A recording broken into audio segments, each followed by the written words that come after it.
Making your way in the world today takes everything you got. Taking a break from all your worries sure would help a lot. Wouldn't you like to get away? Sometimes you wanna go watch a movie with PJ. Lord, and he's always glad you came. You wanna be where you could see our troubles are all the same. You wanna go and watch a movie with PJ.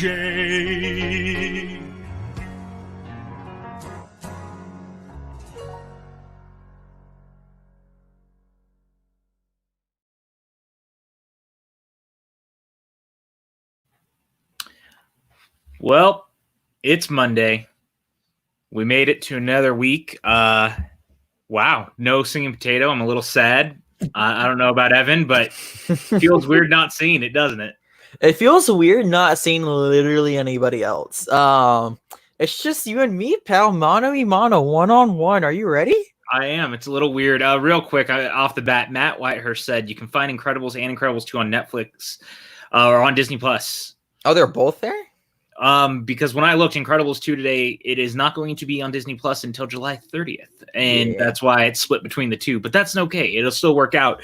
Yeah, it's a little weird for a Monday, but here we are, man. We made it. And now we're doing our double feature of the Incredibles 1 and 2, which has been long in the making.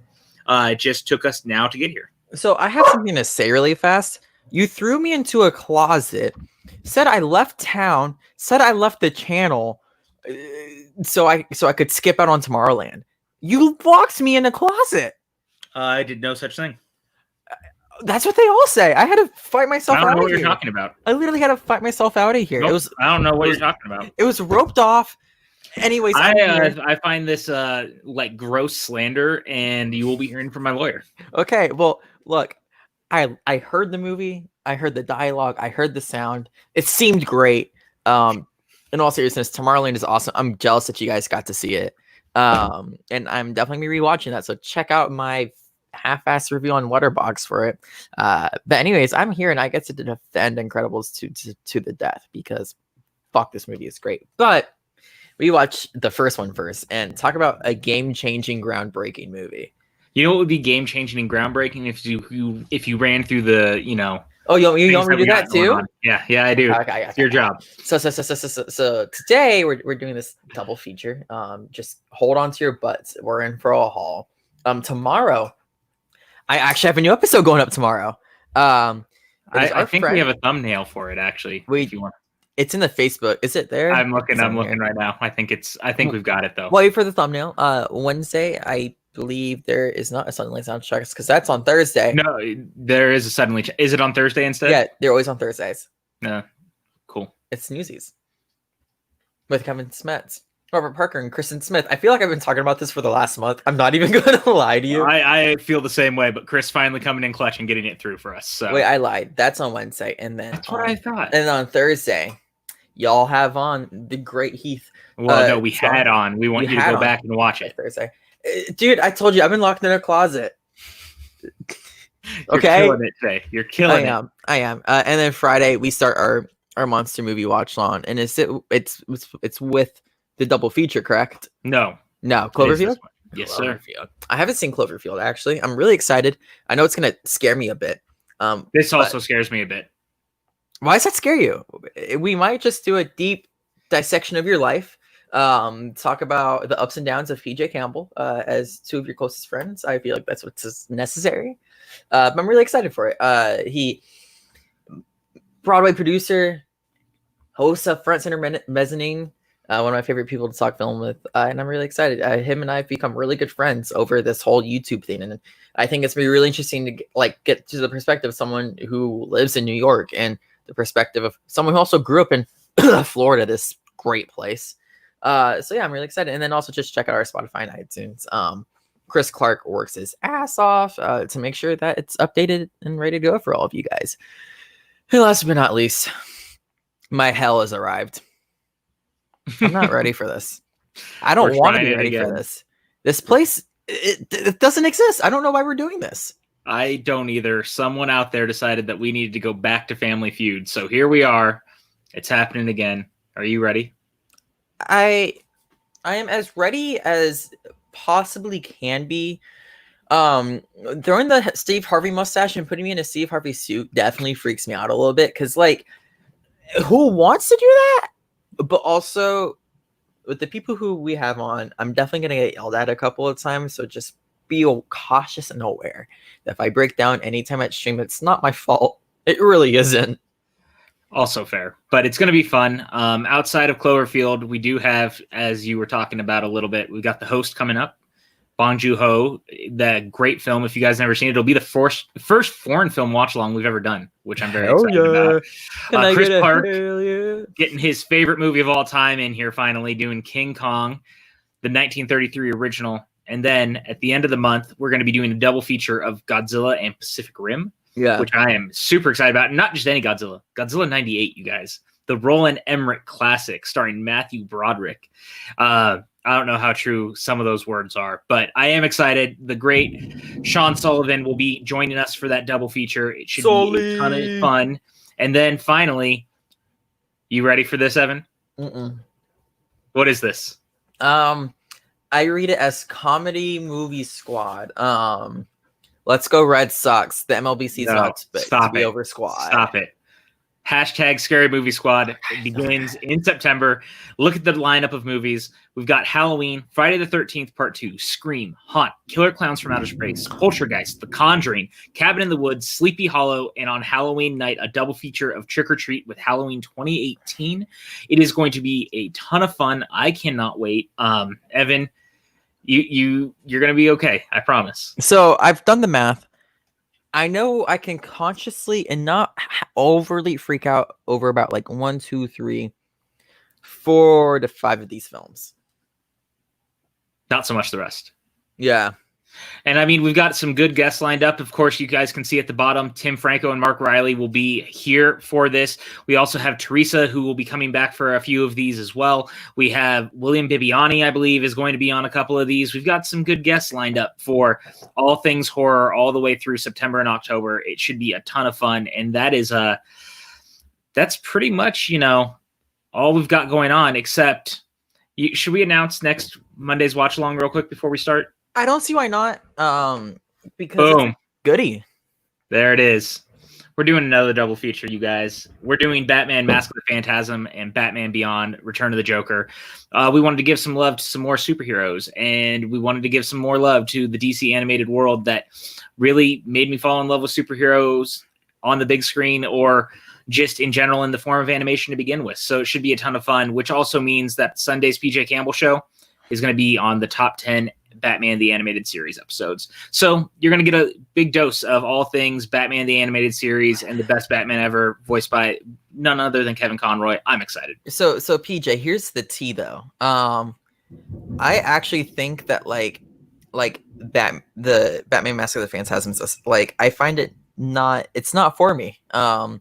I found it to be boring for my taste. I didn't enjoy it that much, so I'm excited to revisit it with some friends, and hopefully they can You're not on. I'm sorry. No, but I want you guys to share your expression and how happy you guys are about it. And I'm also not that big of a fan of Batman the Animated Series, but it's also just the way how I like television. I like the storylines. I like the plot. I like how it's driven. I don't like episodic television too much. So both of these conversations are gonna be interesting for sure, and I'm very excited. I'm excited too, man. We got a lot going on here, and this is just kind of a tip of the iceberg for the rest of the year. You guys have no idea exactly some of the things that we have cooked up. I don't know. I wonder what late night, like 2 a.m. Chris Clark thoughts and how he comes up with these to make any of these ideas possible either. Because my God, the stuff that we do have coming, it's crackhead energy. Yeah. All I'm going to say is New Year's Eve is going to be very interesting on this channel. No matter how you slice it, I think you guys are going to be in for a lot of fun. But with that, my friend, we're here. We're ready. Ready. You ready to get this double feature on? As ready will ever be, and as ready as Dash can run to the other side of a frickin' river. All right, guys. So what we're going to do, we're going to count down from 5, if this is your first time here. When we get down to me saying go, we all hit play, and we start The Incredibles. When it ends, we'll probably take a short 5-minute break, and then we will come back and start The Incredibles 2. So let's do this in 5, 4, 3, 2, 1, and go. Nothing better than Freddie Benson counting it down to iCarly. Good job, PJ. Oh, thanks, man. I didn't understand that reference. You've never seen iCarly? I have, but I mean, it's been... Oh, my God. It's been a minute, man. Freaking boomers. How dare you, number one? It's too easy. Also, something Brad Bird films do just incredibly well are their intros. It really sets the stage. We got Chris Clark here, guys. Chris, you know this. I've said this to you before. I don't know how this isn't surprising. What is our Christmas plans, Matt? We got some. I can say that. They're not really Christmas plans. Oh, Oh, that's the most I can really say. There's a little bit of both. There's a little bit of everything. Yeah. Okay. I don't like to... What's right? Don't say it. Don't say it. Don't say it. I know exactly where you're going right now. But Elastigirl can Don't be my say it. mom. Evan, That's all I'm why do gonna we say. let you talk? Especially in her Elastigirl costume, not in the Incredibles costume. Whew. I just want to say real quick though, one of the things I like a lot about the opening of this film, I think that they really do get this kind of like vintage feel of old interviews and stuff in such a cool way, and it actually sets the stage for this world in the best way. And it's amazing that for me, these are so ahead of the superhero films that we got. Like the humor is already landing and really fits this world like out the gate. Rocks low, raise a family. And it makes me laugh. Did he say I want to be Elastigirl when I grow up? Yeah. Bruh, I I don't don't know who blame you. doesn't want to be Elastigirl when they grow up. That's fair. She really has her life intact, especially This score though. It's I think it's reminiscent of I think it's a reminiscent of a Mission Impossible theme. A little bit. I'd give you that. And this kind of reminds me of the opening of The Rocketeer, which we've also recently done a watch along for. Glad I missed it. I'm just kidding. How dare you? Yeah,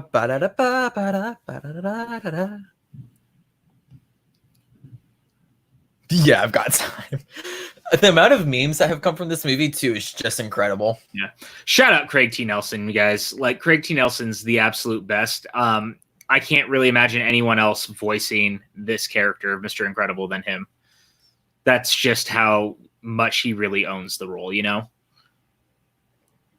Also, if anyone's smart, they'd be able to identify who Mr. Incredible is. You literally saw him change cars right there. Bro, come on now. It's so funny. It's a superhero movie, you know? I got squeaker.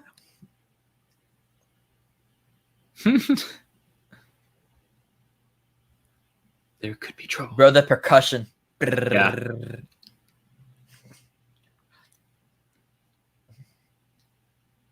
Also, he doesn't put the tree down, rather just shakes the cat. I know, right? This is actually like, I love him trying to do the small things, but also really wanting the action of this bigger beat in a car chase. And just the way that it comes together is so perfect. Fucking Mr. Incredible literally just totaled a perfectly good car. What a dick.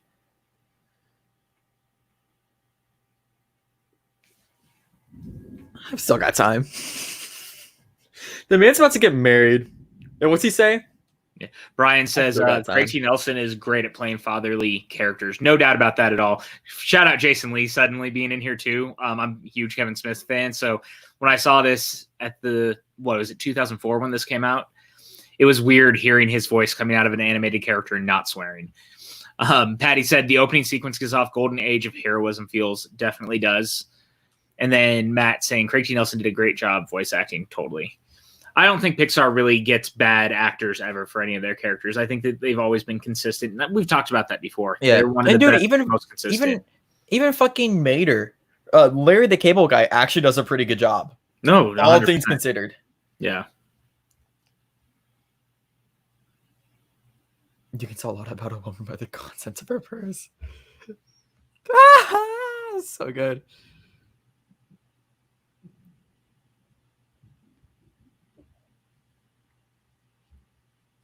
Holly Hunter is so good in this too. She dropped him.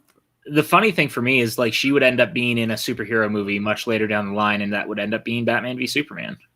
What is she in that film? Is she a senator? Yeah, she's the senator. Wow.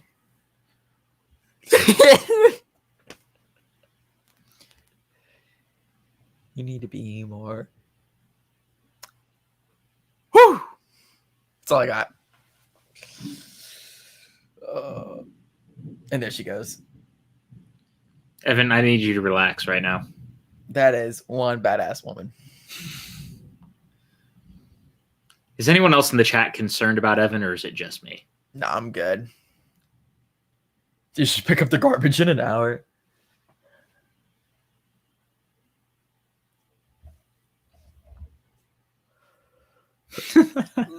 Sean's in the house. Have we Sean! talked about how Evan probably likes Incredibles 2 more? He does like Incredibles 2 more. He said it I don't. out That's the not gate. true. That's 100% true. That's not true. Look at my letterbox. Oh, Patty's right. That purse line makes me think of Superman the movie scene where he talks about the contents of those. I hadn't thought about that. That's a great pickup before. Very nice. Sean, how about you come on and then I can tell you about how good The Incredibles 2 is. We've got the room on the screen if Sean wants to be here. We really do. But Sean, if you want to stand behind a keyboard, yeah, talk your shit. Also, I kind of love the almost Art Deco style of the city without it being fully Art Deco. Very Yeah. Good. Okay. Could you this is imagine also one of the greatest names of any villain ever on screen. Bon Voyage. Come on. Matt, I did not have coffee or an energy drink. I've literally had the opposite. No shit talk. I love you, Evan. Love you too, Sean. I miss your face. Yeah, the attempted suicide thing is very interesting in this. Not to mention, I mean, just in general, this is one of the only movies in a long time that actually dealt with the idea of what superheroes being around would mean, and like the idea that they cause damage and people could sue them and stuff is very fascinating, very ahead of its time. Can you fly? The French. Yeah.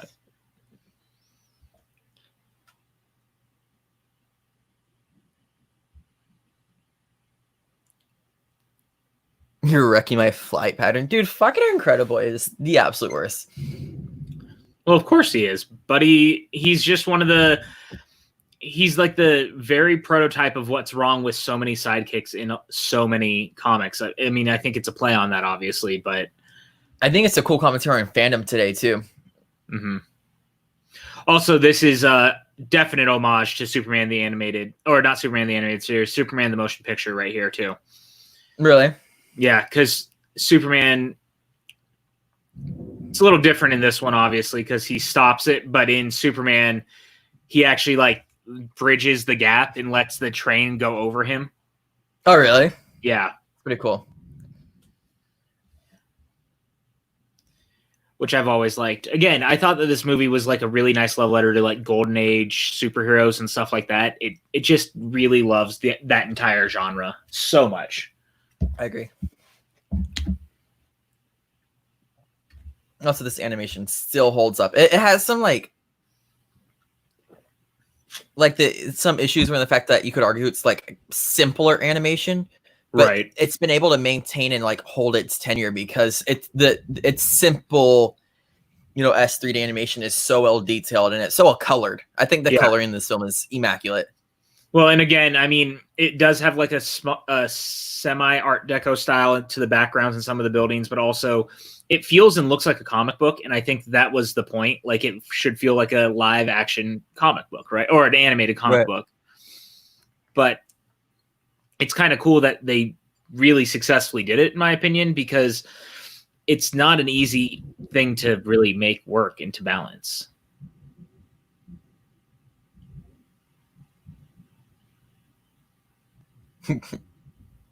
Flexible.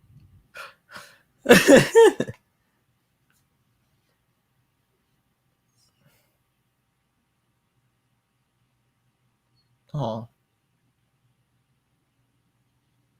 I like the script for this a lot as it is, and I think it just works so well. Yeah, Edna Mode right there too at the wedding, so cool. With all the superheroes are about to freaking Yeah, right. Miss And Incredible there it is.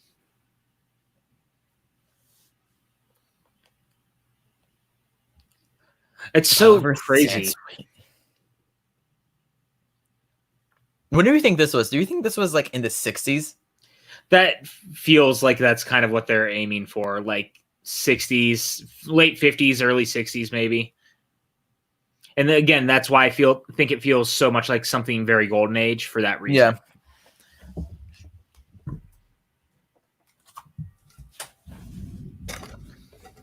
Millions. Dude, these headlines are so good. Yeah.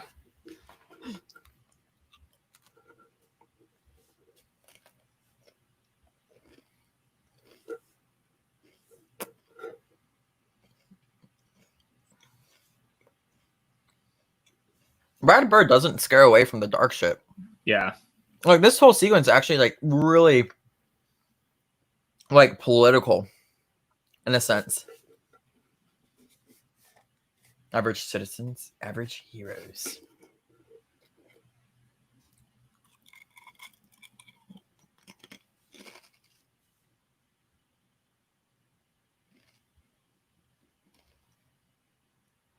Him working a day job and looking so bored is so on point for literally life.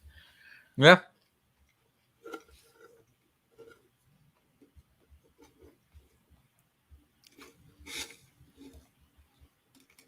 He gives no fricks.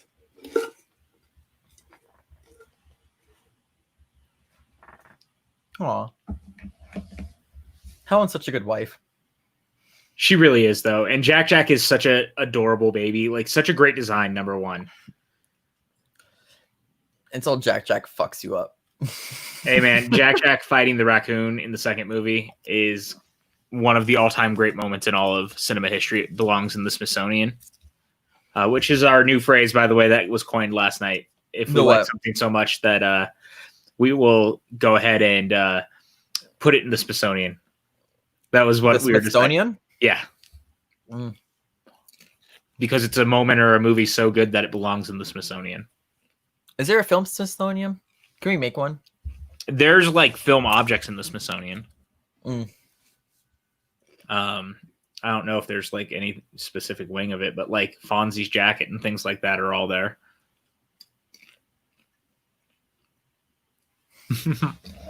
It's just so brilliant, and I love it so much.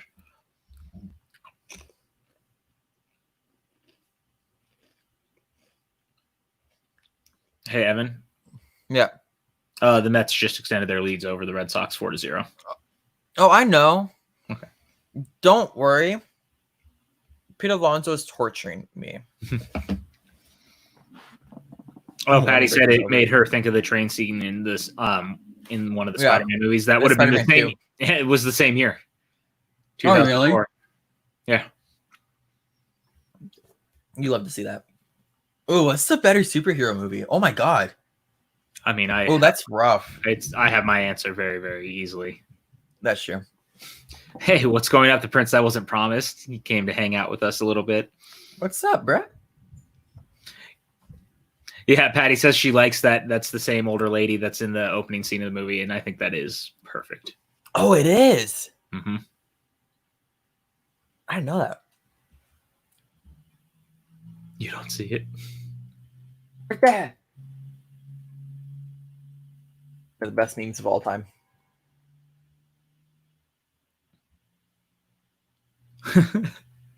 I just love how paranoid. I mean, not that the teacher's not wrong in this situation, but it just makes me laugh that he is so obsessed with trying to catch him, and he just seems so paranoid. Yeah. It makes me laugh every time.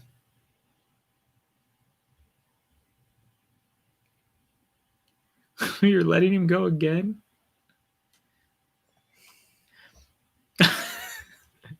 Talk about trying to drive someone literally insane.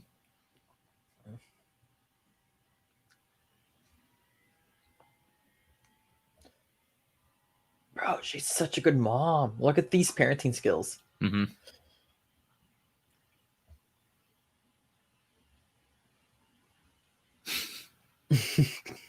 The fact that he wants to is like be on the track team and stuff is actually, you feel for him because he just wants to be normal. Like he doesn't want to have to pretend he doesn't know or doesn't have these powers, but he also can't feel like he's normal, and it's such a bummer.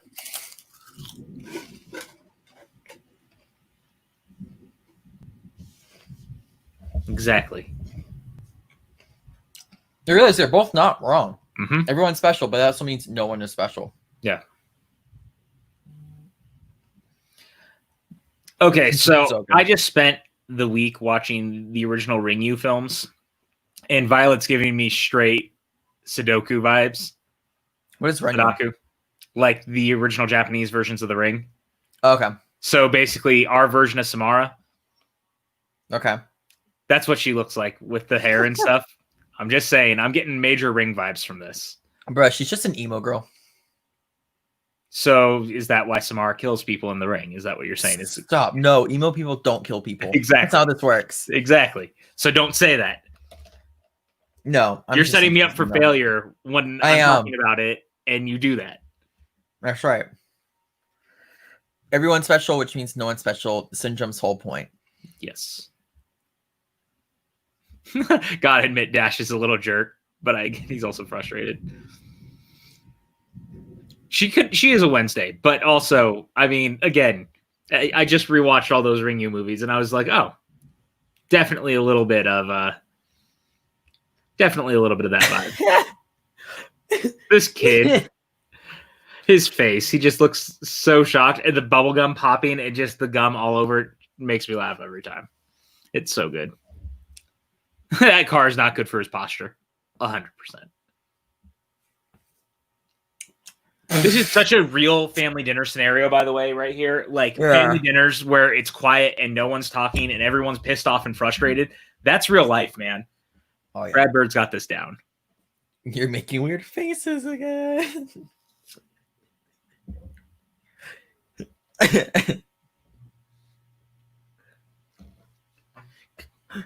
Kind of reminds me a little bit of Back to the Future with when his dad is sitting at the table, George, and he's kind of like not paying attention to anything that they're talking about.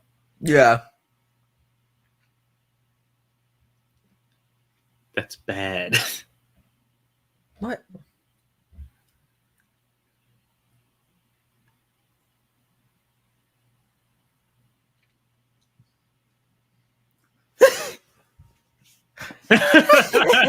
Him being so impressed is my favorite. Like, it's so funny. He cracks the table. Not the table, the plate.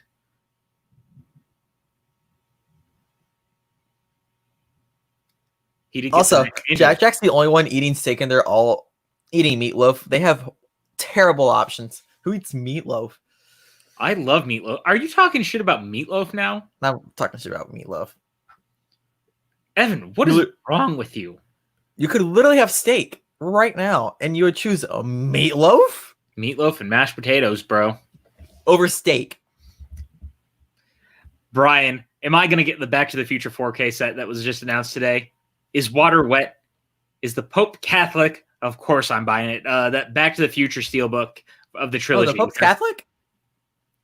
Evan, I swear to Cthulhu. Where's Cthulhu? Ask and you shall receive. Checks out. There's that little monster. Literally. Although I need to change where he's sitting because Metroville Tribune.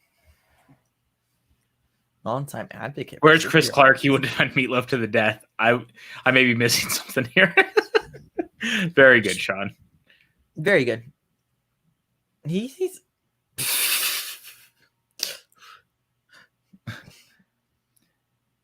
shout out to being able to try to control this situation by picking up a table.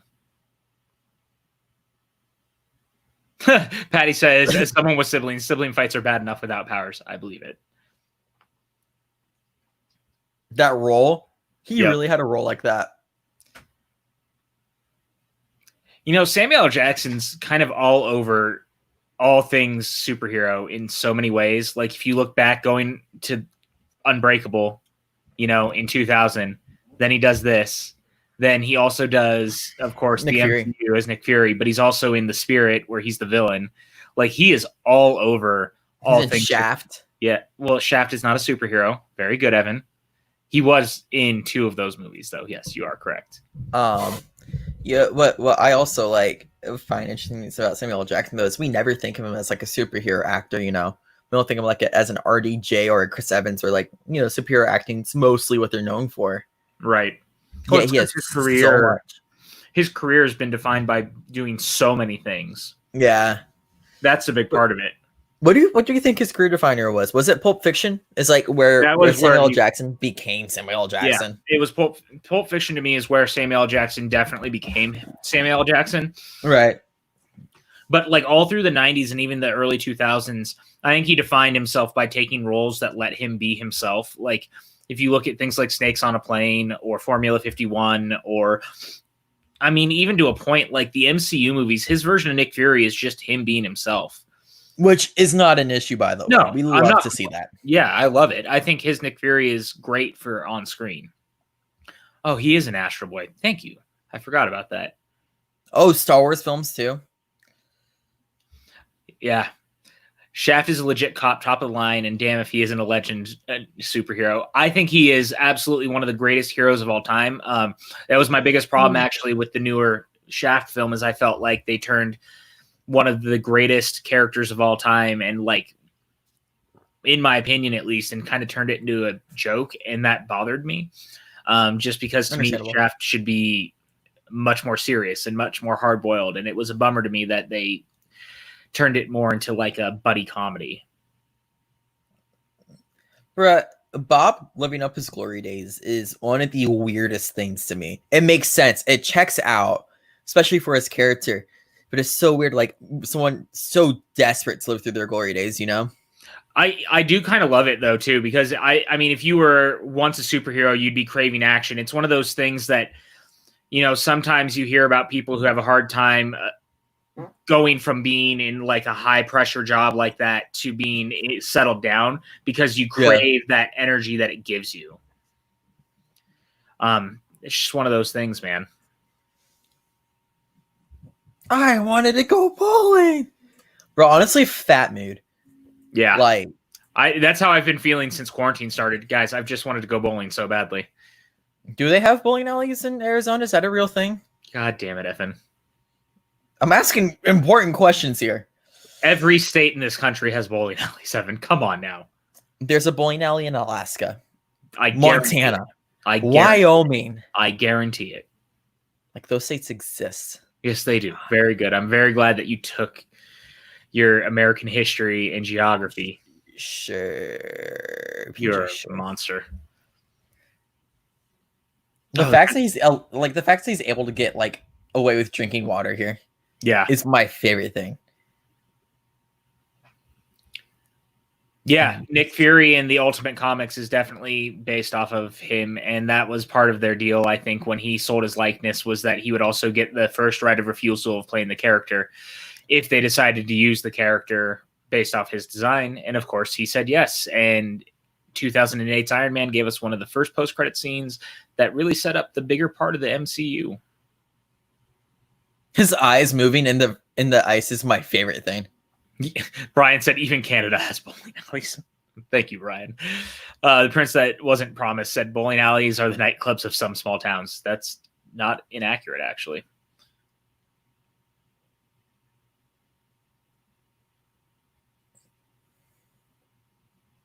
This is like coming home drunk. Is it? Oh not? yeah. And trying Oh, to be quiet and not wake the people up in your house while you've been. He takes cake.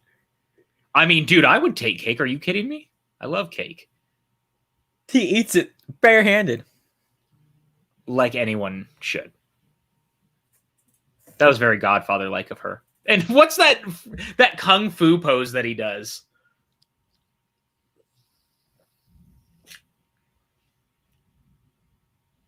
What?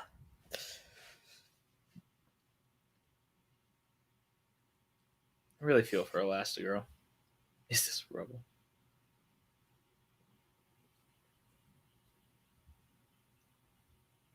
Darn you. Darn you. That's a... The building was coming down anyways. Bruh. It was structurally unsound, Evan.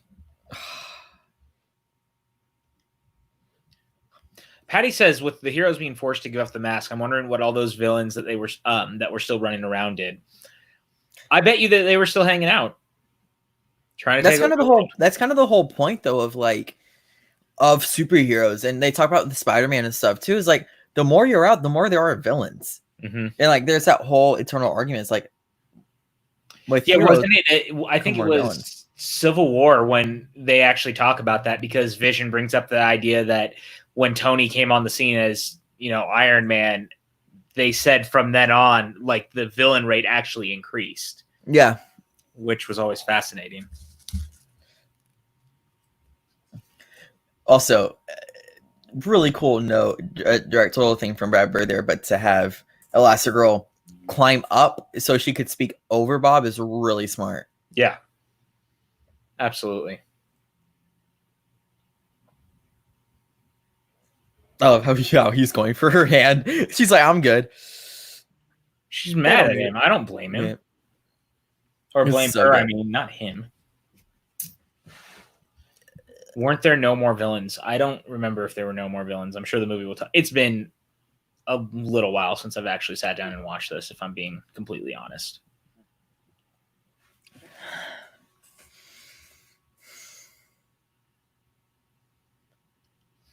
I like their little suburb too. It's very real. Can you leave my alcohol alone? Yeah. It's very Edward Scissorhands like. A little bit, yeah. A little Tim Burton-y.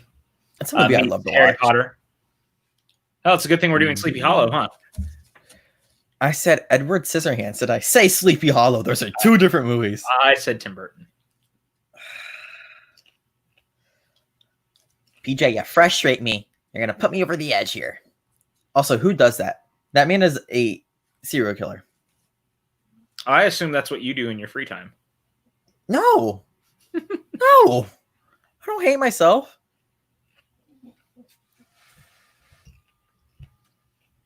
Ask me why I'm not happy, Bob.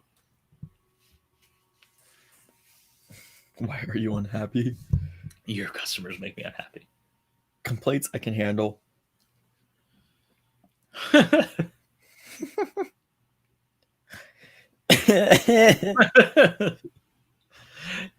This whole sequence is so perfect, though, because it also shows he never gave up being a superhero in certain ways, and he's still trying to help people. You know what I mean? They're penetrating the bureaucracy. Yeah.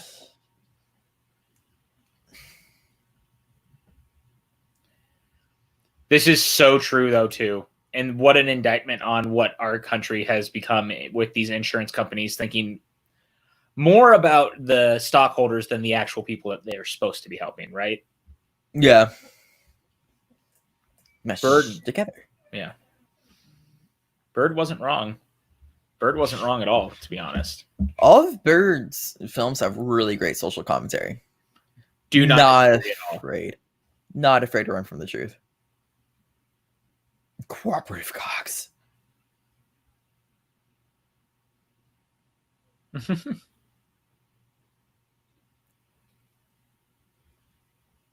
So that 5 o'clock shadow is great. Yeah, it is. That's actually really solid animation, to be honest. Like, yeah, not an easy thing to do, and yet they really do pull it off. That's a great shot, and it's very Clint Eastwood on his eyes. Yeah. I just want to throw that out there. You broke the doorknob, bro.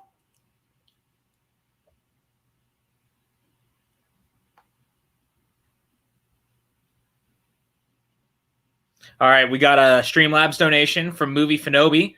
You have chosen a fine double feature. While I enjoy the first one better, they have such a stellar cast and great animation that they are both enjoyable. Have a fun watch. From Steve. Thank you. Thanks, Steve, for the great Streamlabs, and what a wonderful comment. We are going to have a good time tonight. I hope you guys are too, because these movies are a ton of fun. I agree. Steve, they know he knows what's up. Movie Finobi. Also, what a great name. Yeah, Movie Finobi. I know. What in the This dude creativity? straight up looks like Abe Vigoda, by the way, in animation. Like, he straight up looks like Abe Vigoda if Abe Vigoda was an animated character. Oh, I'm sad. That's funny.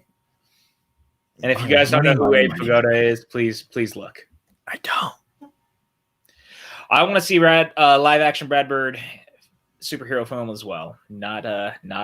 What do we want though? I'd like to see him do anything in the MCU at this point. That's fair, I think, but something like a V for Vendetta story would be better for Bird. I mean, there's a lot of people who want him to do Fantastic Four, but at the same time, I'm like, he already did Fantastic Four twice. It was called The Incredibles 1 and 2, so, you know. Yeah. Patty says, things you got to love about Bob and Helen is that they work in their relationship. They aren't all rainbows and sunshine. They have their beliefs, but they also have their love and challenge each other. I know. I think it's true. Shout out Brian. Sorry, I opened the wrong thing real quick. But Brian said, I always remember Abe Vigoda and Good Burger. Never have I ever seen Good Burger. You've never seen Good Burger? No. Bro. It's a show, right? Animated show? What? That's Bob's Burgers, I'm pretty sure is what you're thinking about. Yeah. Good Burger was a sketch from All That with Keenan and Kel. And then it became a movie down the line with Keenan and Kel. The more you know. Please don't ask me who Keenan and Kel is, because then I'm going to have to boot you from this whole thing. Who's Keenan and Kel? Okay, bye, Evan. You think I'm kidding, though. I'm not. You know who Kenan Thompson is. Okay, yeah, I do know who Kenan Thompson is. He was part of Keenan and Kel. Keenan and Kel it was a TV show back in the 90s on Nickelodeon, but they got their start together on All That. All That was like the teenage version of I know all that. SNL. Okay. Now you're caught up. Anyway, you need to fucking watch Good Burger, you psychopath. No. Oh, yeah. Matt said, I did check out Devil's Advocate, and Craig T. Nelson's performance as an unlikable person is great, and his appearance in the series finale of Monk is great, too. That's actually one of my favorite villain turns, maybe ever, from anyone. Star Drew, kick Evan now. That's what's up, Danny. That's what's up. Welcome to Good Burger, home of the Good Burger. Can I take your order? That sounds awful. Are you kidding me? Danny, we should do a Good Burger watch along. You and I, and we'll make Evan watch it, because Evan is broken, clearly. Oh, we've been on that. I don't... the way how he writes big money, he just writes big and then a dollar sign. Brian, it says, and Keenan and Kel was filmed at Universal Orlando. That's true. Yeah, because they have the sound stages there. Well, not just, but they also, like, if I remember correctly, and, chat, remind me if I'm wrong. It's been a bit since I've seen the show, but if I remember the opening correctly, it does have, is it Coolio singing the opening of Keenan and Kel inside one of the Universal globes, if I'm remembering? Please remember, heck yes, please and thanks. All right, I think we're going to have to make this Good Burger watch along happen here. 90s kids know what Good Burger is. That's right. Good Burger and a White Castle movie. That could be good. This is very Superman reminiscent, by the way. That score right there, and like the way it goes over that, very Superman reminiscent. I dig it a lot.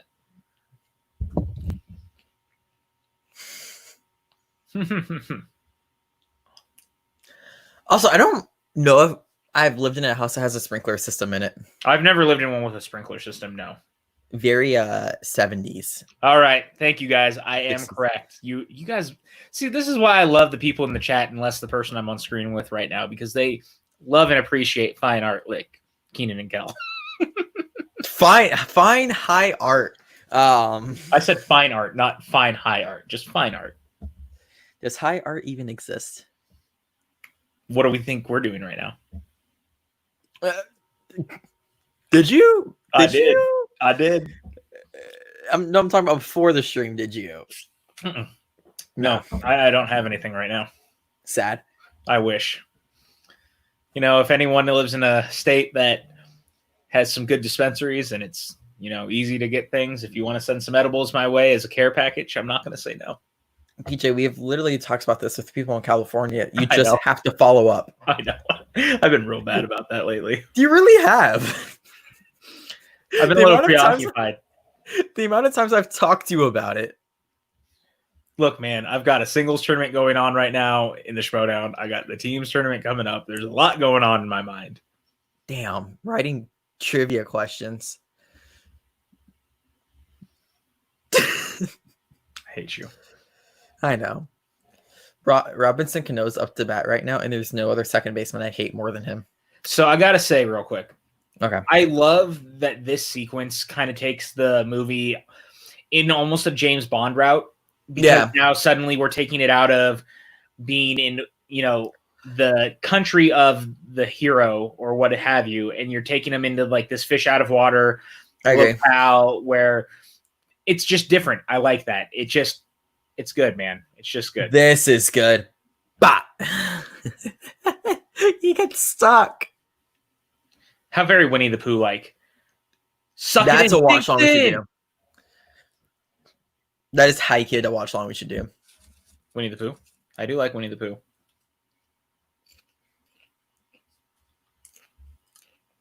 Dude, he's so arrogant. So arrogant. He really is.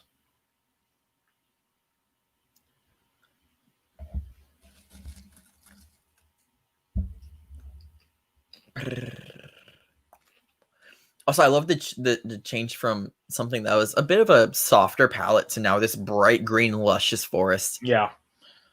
I feel like they're in Lost now. If you say Lost 3 times, you know who's going to appear. Brandon Hanna? No, Ryan Snelling. That's probably fair.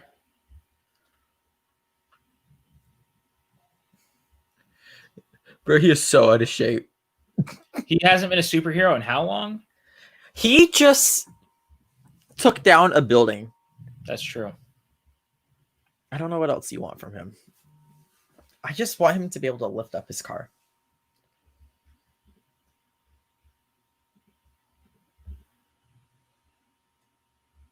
This reminds me of Animal Kingdom. Nothing but bugs. Oh, shout out to Danny sending me Keenan and Kel theme tune with lyrics from Nickelodeon UK. You're the best, Danny. Hey, Danny, I don't need you to give PJ a platform to make his interests even more piqued. It's only more hell for me. Because that means he's going to send it to me, and I'm screwed. How dare you? Am I wrong? Yes. You're We're trying to teach you about fine art right now. Can't be high art.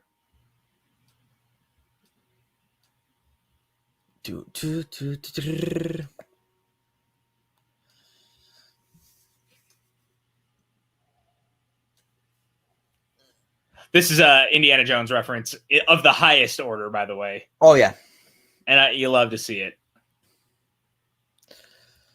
Oh, yeah. Matt's right. The first Incredibles is very James Bond meets Austin Powers. The villain is Dr. Evil. Yeah, Dr. Evil definitely, a little bit of Blofeld, of course. See, sliding down still a clean suit. Not wrong. I wonder why Bird goes with more of a standard spy score than a superhero score for this film. Because That's always me a big question. Because I think it is supposed to be more of a spy film that has superheroics versus a superhero film that has a spy atmosphere. Where when you look at Captain America, the Winter Soldier, you're looking at something that's more of a spy film first and superhero film second, right? I do need to watch Winter Soldier soon because I proclaim it to be one of my favorite films of all time. I haven't seen it in a hot minute. And I feel like Incredibles and Winter Soldier have a lot more in common than we'd expect. You might not be wrong. Of how he cracks his back. Mm-hmm. Brian said he's bummed that Michael didn't win the score for this film. I don't disagree with that, actually. He got it the next film he did, though, which I would argue is a little bit of a better score.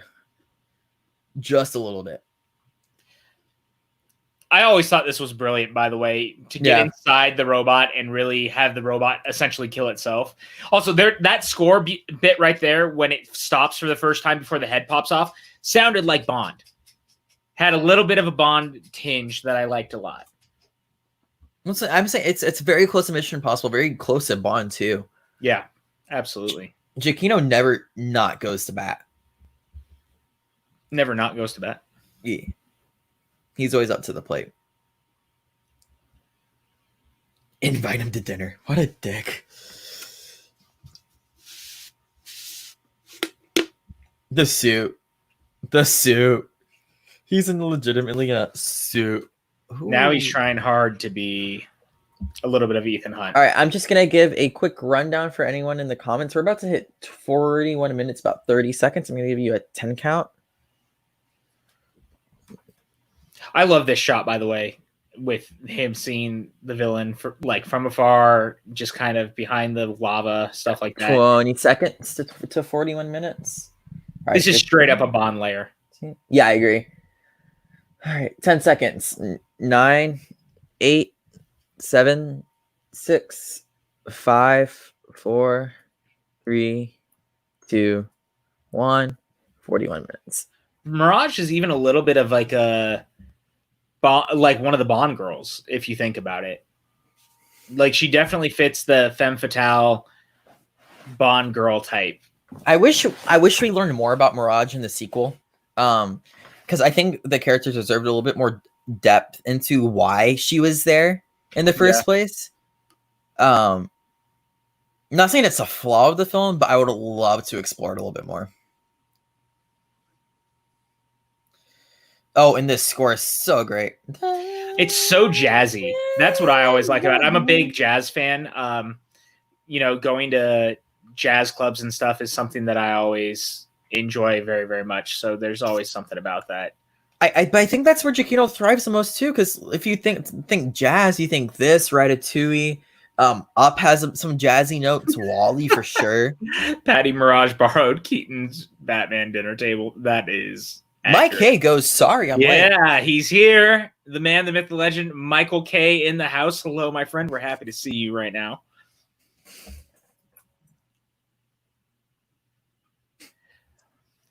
I love this whole sequence, though. I do think it's quite brilliant.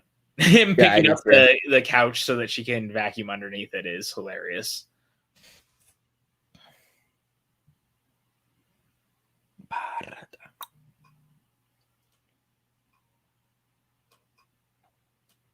And I love that he has to go to a train yard using trains to, actually work out and stuff. Pretty hilarious to me.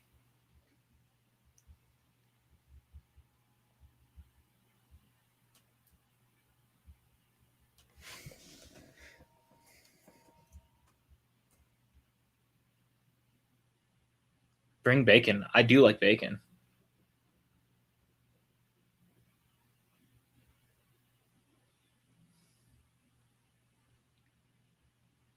This is so good. Go check the electric fence or something. And shout out to Brad Bird for voicing Edna Mode, by the way. Brad Bird, multi-talented individual. If you're watching this by chance, I'd love to interview you. I'm your biggest fan. That's probably actually accurate. It actually is. Well, we won't tell him that. Milan. He doesn't know. Bro, also that black shirt on Mr. Incredible, that man is kind of flexing on us. No shit, you think so? It's like me in my Twin Peaks shirt today. I was about to say take notes, but I guess you're already inflating your own ego here. I am, goddammit. I am a handsome individual, and I've earned a little bit of flex. I am so excited to actually start going back out just to talk to people, Where are you going to start going back out, Evan? There's still a pandemic. I said not yet. I said when we're able to. Oh, I thought you said now, and I was like, Evan. No. I'm not. I never look back, darling. It distracts for now.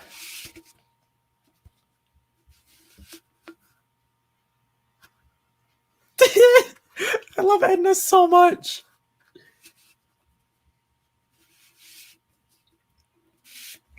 You push you hard, darling. Dramatic. The way she talks is just so good. Patty says it tells a lot about his character that he's at the confident dad husband level when he's doing the hero stuff. Before then, he's barely there mentally. Not wrong. It's one of those, you thrive when you're doing the job that you want. Yeah. When you're happier, everything else will be happier. Mm-hmm. No capes. No capes. Rest in peace. Oof, what a way to go. Snag on takeoff. No capes. No capes. Edna's the best in both movies. Hard to argue with that, Mike.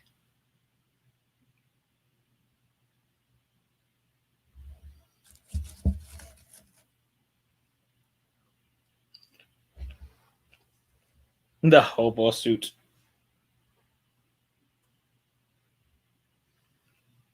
I love that she calls it a hobo suit. It just makes me laugh every single time. Shout out to Kale, who's also just arrived. Kale? We're happy to see you guys. How's everyone doing out there? Are you guys doing okay right now? I just want to, see how you guys are holding up through all this. Trust goes a long way.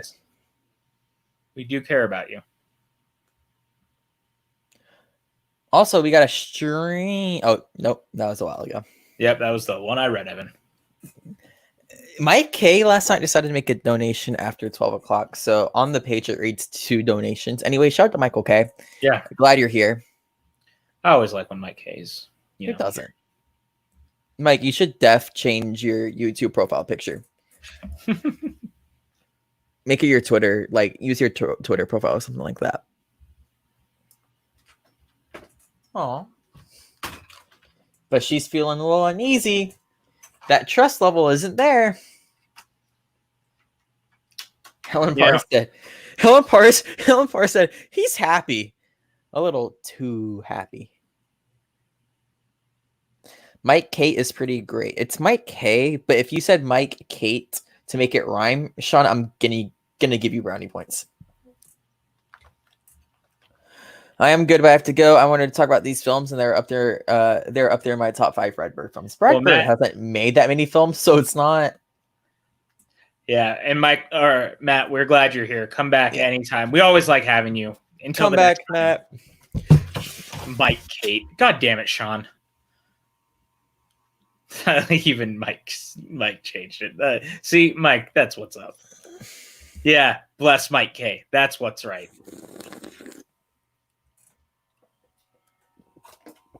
Houston, we have an issue. You know it's K, do you? Because, you're blaming autocorrect. Okay, Sean, we see you. I'll be right back. PJ, carry this watch along on your back. All right, go for it, man. Leave. We have an issue, but it's okay. We have an issue? Like us? No, just me. Go. PJ, we're breaking up. Oh, God. So I don't know about you guys, but, watching movies with Evan is kind of a weird thing. And, we try really hard to make sure that we're having a good time. And, Evan's out here doing this whole newer is better thing, and we just don't trust him for it. It's Sean, autocorrect is the devil. I do agree that autocorrect is, in fact, the devil. I will give you that. But, does anyone else here not trust Evan as much as I don't trust Evan? Just I have to know, because he's a shady individual, and you hate to see it. And now oh God, did he take the hat with him? I see what's going. Here he comes again.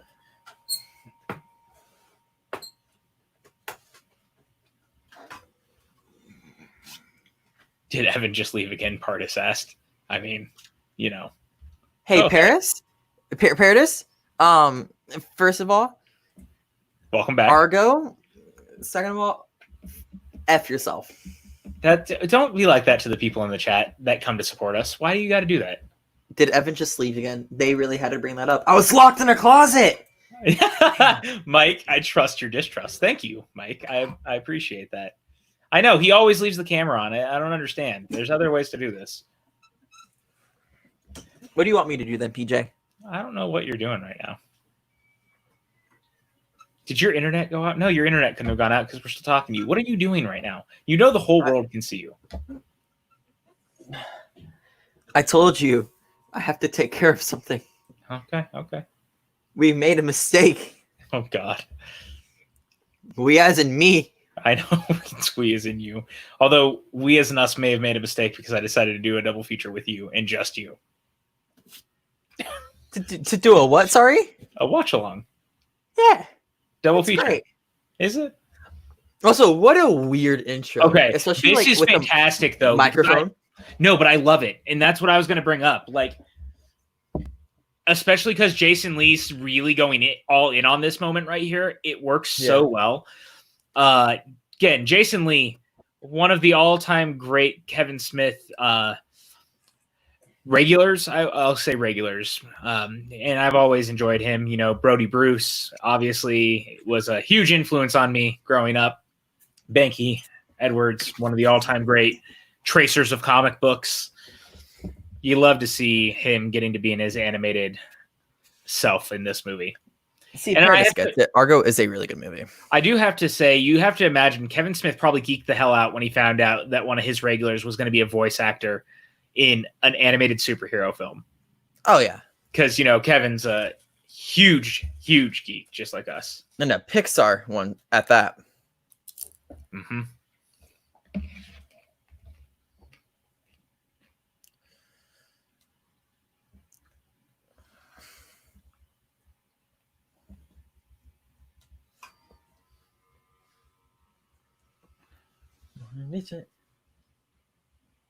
Also, the fact that didn't hurt syndrome is my favorite thing. He just ducks. It's like, yeah, I'm good.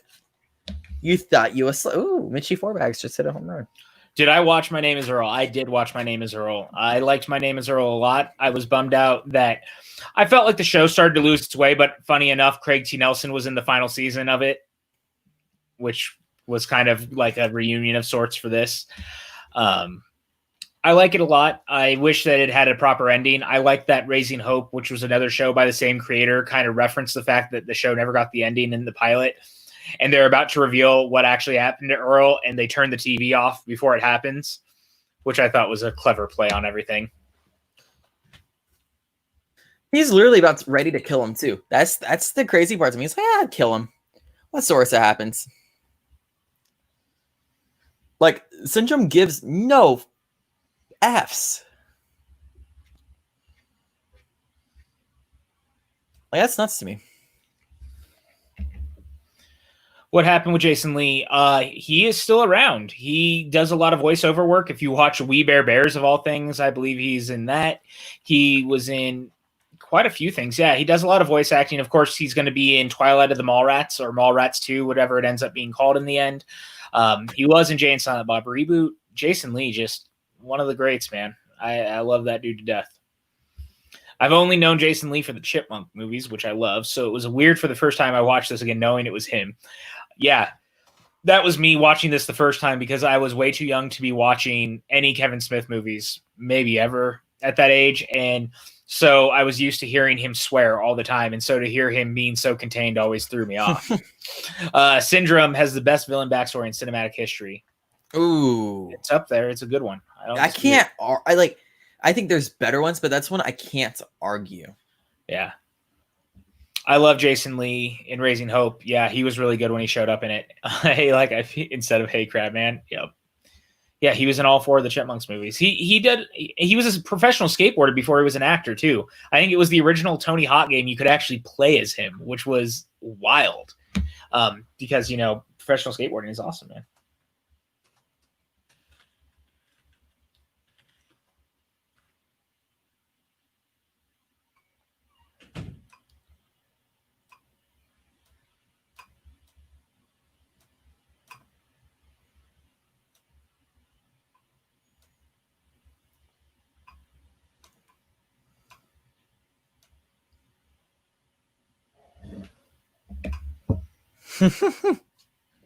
And guest.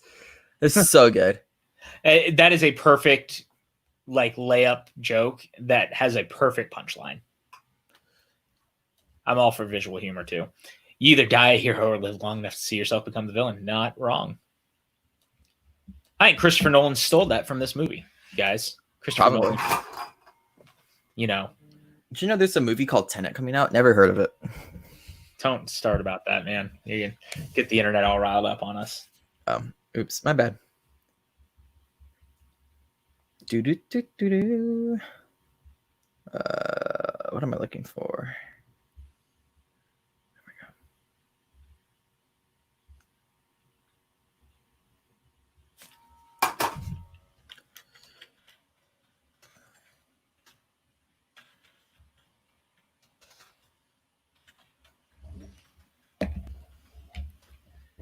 This whole sequence is brilliant too. I just love them playing with, like, showing off the things that these suits can do. Yeah. And it kind of reminds me of Jurassic Park in a weird way. When they're going, you know, at the beginning of when they're at the park for the first time and they ride and it takes them through what the park is. That's what this reminds me of. Like them sitting there getting an educational tour of the situation, as it were. And I know that sounds odd, but it just makes sense in my head.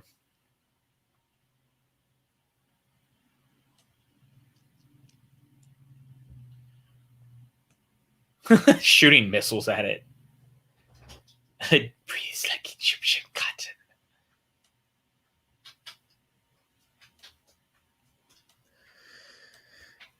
That's so perfect. Bob is retired.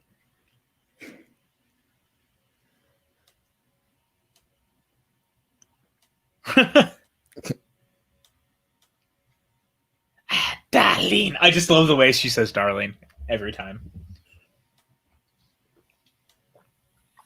Men at Robert's age are often unstable.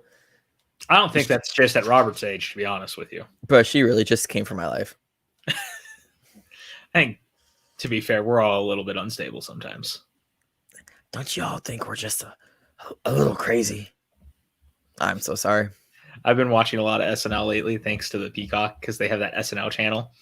And about every day and a half or so, I see that the Grouch parody trailer. Have you seen that? No, I have not. It makes me laugh every time. It's a parody of the Joker, but they turn it to Oscar the Grouch, like a gritty reboot of Oscar the Grouch. Oh, really? Yeah, and David Harbour is Oscar the Grouch. And at one point, he does this joke where he's like, she asks him, you know, how does that make you feel? Grouchy. So the way you said that made me think of that. Grouchy. I feel like Evan loves the Chipmunk movies or Underdog. Evan, is this true? Underdog is great. I do like Underdog. I don't remember the Chipmunk movies all too much, to be honest. I don't remember them. I definitely have seen the second Chipmunks movies more than all the other ones because Zachary Levi is in that one, and I really like Zach Levi. Part has said that this is the closest Fantastic Four movie that we will ever get until we get the MCU Fantastic Four, which I hope they announce soon. Look, you aren't wrong. However, I think that first Tim Story Fantastic Four gets a lot of flack for a lot of reasons, but I actually think it's a very good Fantastic Four movie on the dynamics of the family itself. I don't think it's perfect, but I think that movie gets more flack than it deserves, and everyone should go back and check it out. But this movie is arguably the best version of Fantastic Four, sort of, period.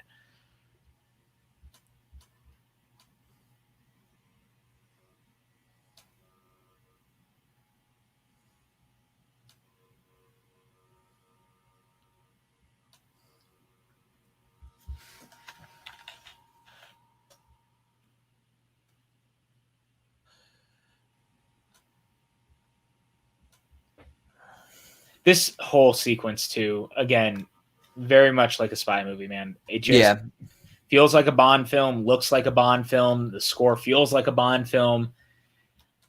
This movie is a spy film that has superheroes in it. That's how I'm going to... It keeps playing to that idea because he's alone for so much in the movie. Yeah. Until the family shows up. And then but that's also when the movie gets great. You know? Yes, absolutely.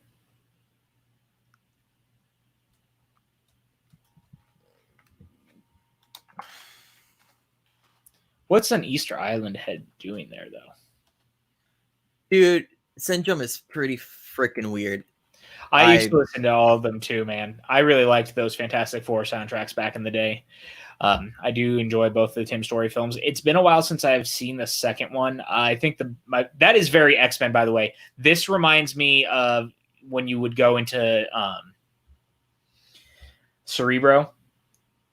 Like straight up, this feels and looks like Cerebro. And I kind of like that. I need to rewatch that second Fantastic Four because it's been a while. I never loved that Lawrence Fishburne took over the voice of Silver Surfer from Doug Jones because I don't think that voice fits that character. That's true. I think it should be a very quiet voice, and I thought that Doug Jones had the perfect voice for that. Like, if you go back and watch the original teaser for Rise of the Silver Surfer, you can hear Doug Jones in it. He sounds like the Silver Surfer. Fishburne's voice is just...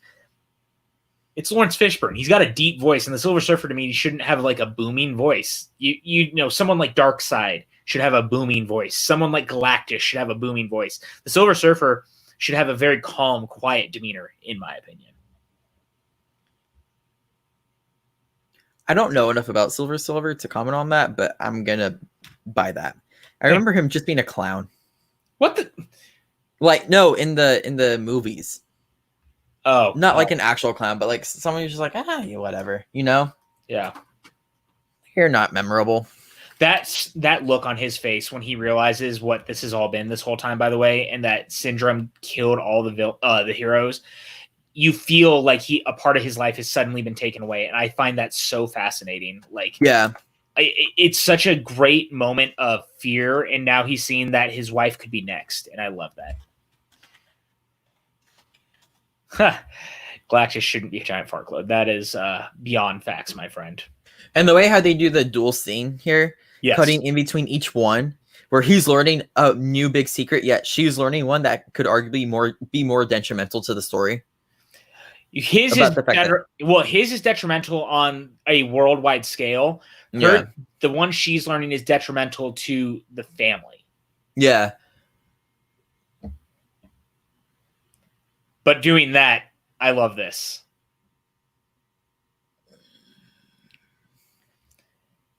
You guys, I don't know if Evan had these, but back in the day, there was these toys that you could get that, like, you'd put them on glass, and they had balls like that on the hands and feet, and they'd, like, go down the glass. That's what that reminded me of every time I saw this, was those old toys that I used to play with. I had one for the Tick animated series back in the day. It's weird how the last thing he sees is Mirage. Mm-hmm. I wonder, like, what was the choice behind that? Because I think he still thinks that Mirage is more involved than he wants to believe, especially because she brought him into it. So the last thing, if he's being taken away, should arguably be the one who brought him into it. So you think it's like you think it's a directorial like choice to put yourself in the eyes of the audience of the main character there? Yes, absolutely. Okay. My brother, he is Mr. Incredible. Because you should believe that Mirage had nothing to do with it up until that point, right? Yeah. Even though you saw her talking to Syndrome in a way, we should still be looking at it as they didn't necessarily know. Right. Got to bed on time.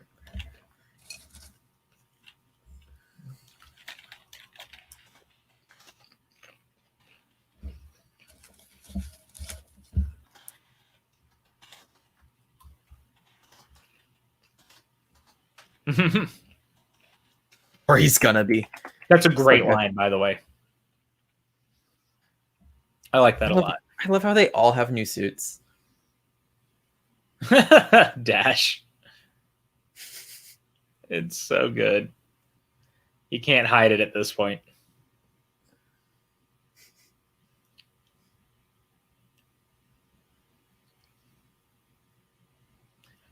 Dude, Holly Hunter's voice is so perfect for this character. Dash is so cocky. He has every reason to be. That man's the fastest person on the world. I'm sorry. The Flash would like a word with him. The Flash doesn't exist in this universe. You don't know that. I'm going to assume so. The multiverse is real, okay?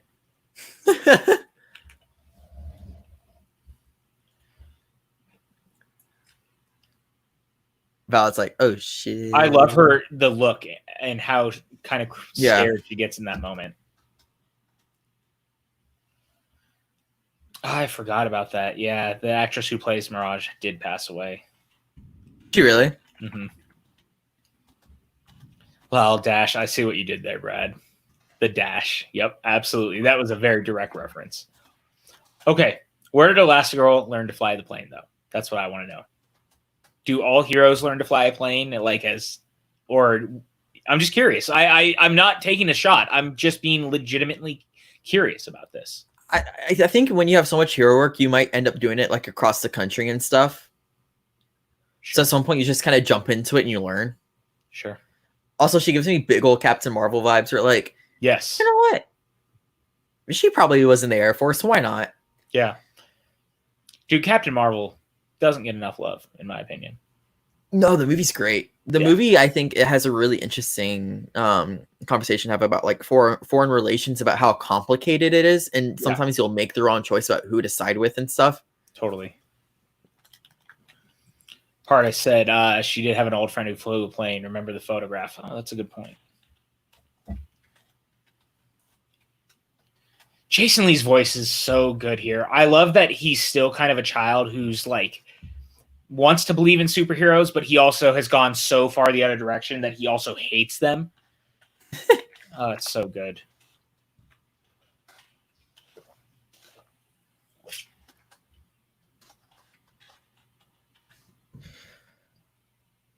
When did Attack of the Clones come out?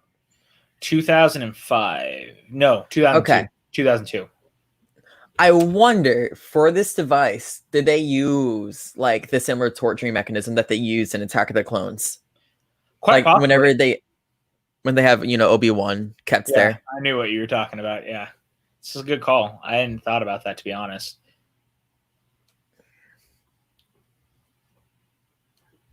Yeah, the motorcycle I remembered. It was the plane thing I was curious about, just out of again, I would just love to know if that was something she had trained for, but you made a great point with her having the fan or the friend that flew the plane. So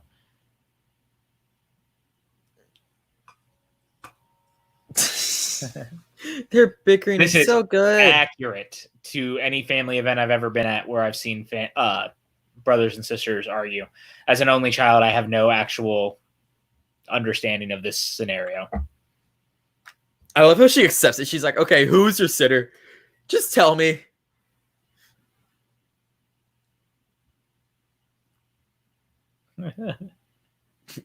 Kari looks like one of my cousins, actually, and that makes this that much funnier to me.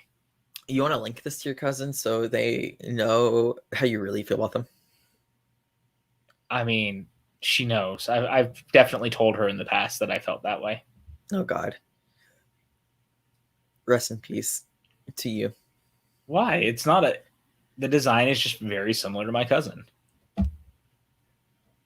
I would never, ever tell anyone.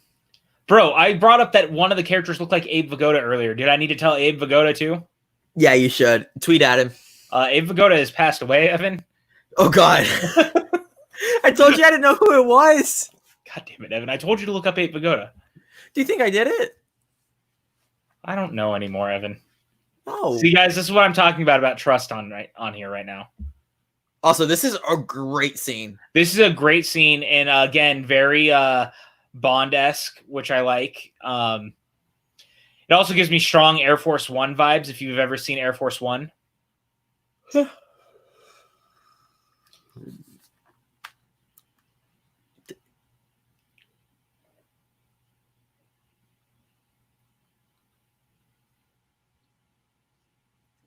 Syndrome is so vile. Yeah. Well, for him, it's personal. That's why he doesn't mind. It's a very personal vendetta against these. Oh my God, It's Kristen Smith. Oh my God.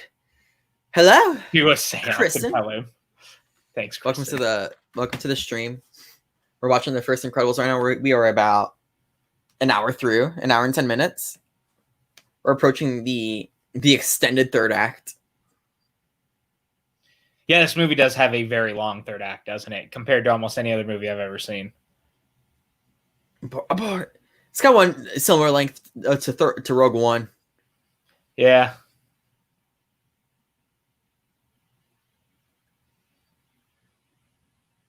Oh, Helen Parr, the mom of the year.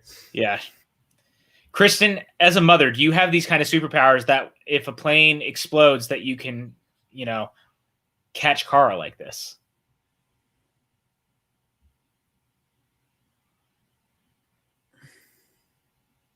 Boom. She becomes a parachute. I mean, come on. We get a heart from Kristen. I did see the heart back. She said that she sucks at typing, though, so I'm not sure if we should take that as she sucks at typing and she didn't mean to send the heart, or if she just, I got to take a call real quick, my friend. Give me just a moment. Okay. As PJ leaves the room, that means I get to hijack the stream. So, guys, let me tell you about this thing that's called The Incredibles. Also, water and animation. Pixar always does it so well. I don't know why. I forgot. Is Incredibles the second and the only two Pixar films that have their longest run length? I don't know. That's something to look up. I'm probably a little too lazy to do it, but that's something actually interesting to think about, because this does run a little bit long, like on the longer side for a Pixar film. Dude, Syndrome is so vile.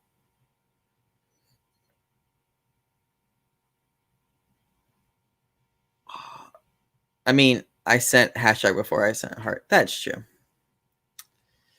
Hell crusher.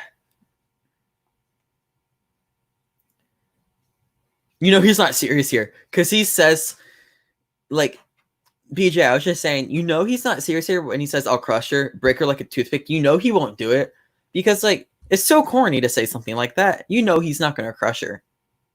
Yeah, you're not wrong, actually,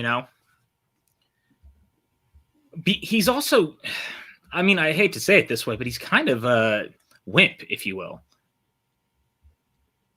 I don't say a wimp. I would say he's just got a good moral compass. Big difference. You know what? I came in, I missed it. You're right. He's got a good moral compass. I thought we were talking about Syndrome. Nah, he sucks. Yeah, Syndrome sucks, but he's also kind of a wimp, is more what I was getting at.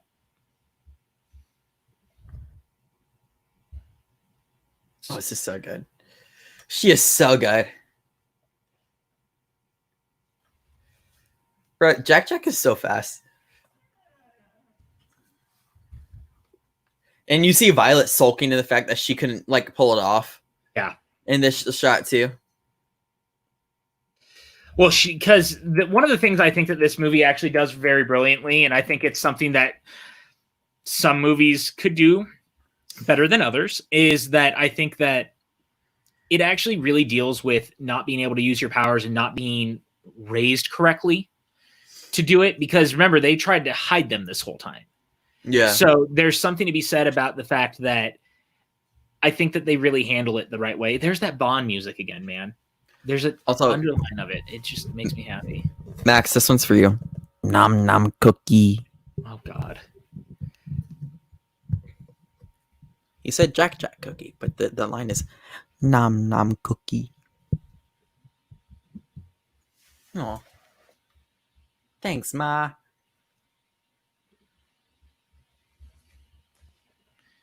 Also, another film that does nighttime pretty well, The Incredibles.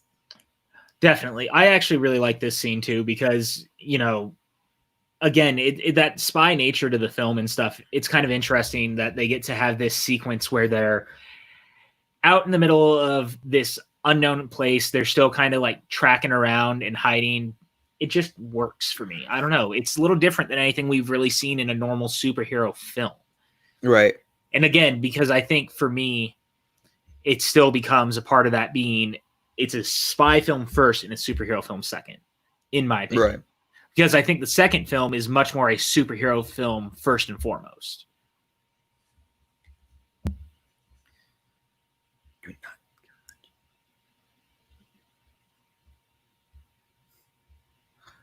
Oh, that's so heartfelt. I know. Be strong.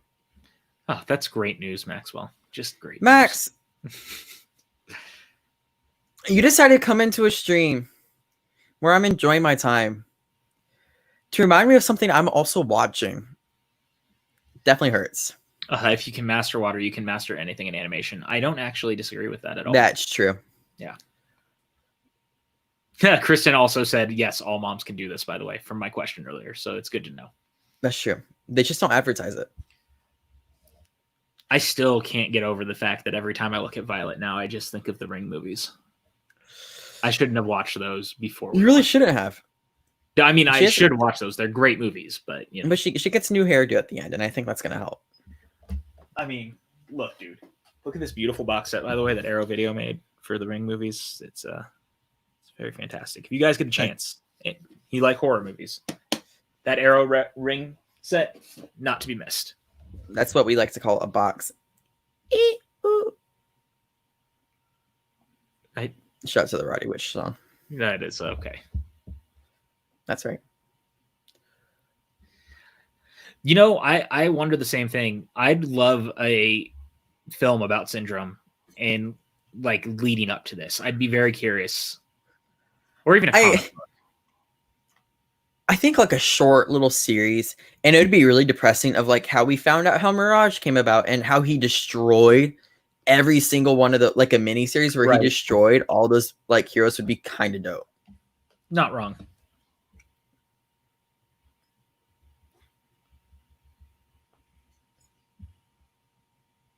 Like that line right there next to me, Gable, bet your own life. Like, and also the way how he improvised her, maybe it's just because he's a shitty person, like implies maybe there was something there, like a relationship between the two of them. Right. And I could be wrong. He says, can we normalize adults apologizing? Kids, Helen had demanded so much of her quickly and realized how wrong she was.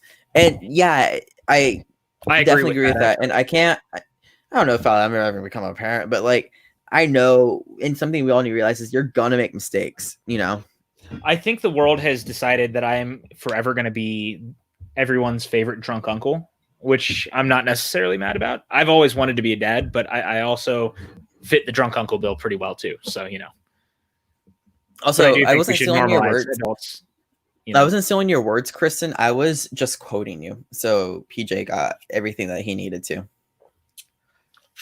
This is true. Also, that flat Stanley animation there, whenever she's on the wall, is so good.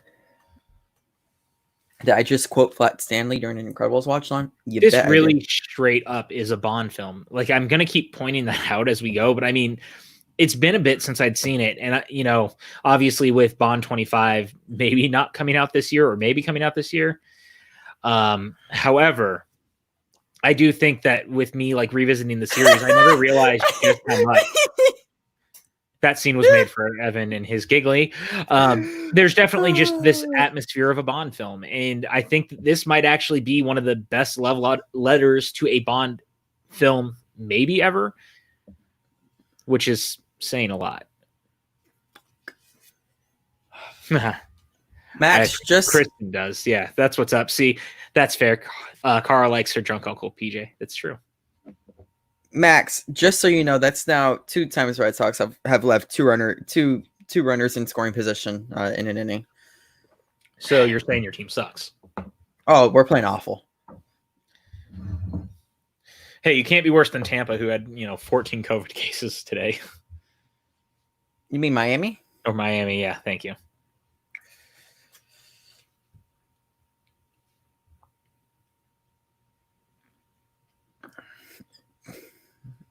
This whole sequence is just... It's just so smart. Yeah. It plays with your powers. It really, yeah, it does. It plays with the powers in a very interesting way. Again, in the dynamic of arguably having a Bond film. Take a shot every time PJ talks about this being a Bond movie. Am I wrong?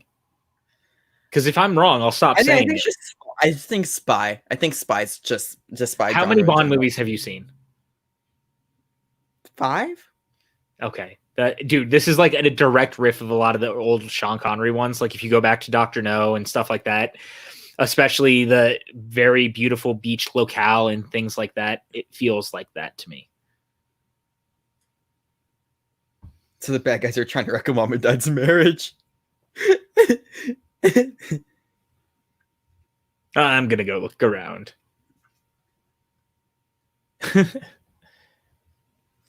So don't know why he's not trying to go to sleep. Like, rest your eyes, boy. Yeah. You know, eventually, if this channel ever gets big enough, Evan, imagine us doing live watch-alongs, like touring it. Could be fun. You'd want to bring a whole, like, we could rent out a theater. Yeah. I wonder how much the licensing for the movies would cost, though. I don't know. It's something we should look into. Wouldn't that be fun? Oh, that'd be so stressful. Like, we could sit in the front and, like, we'd all be watching the movie with people, and we have microphones, and we could, you know. We get, like, 2 director's chairs, so, like, we're looking at the screen at an angle so they could still see our faces. Have a soft spotlight on us. Oh, God. It's like I know how to do these things. That's an issue.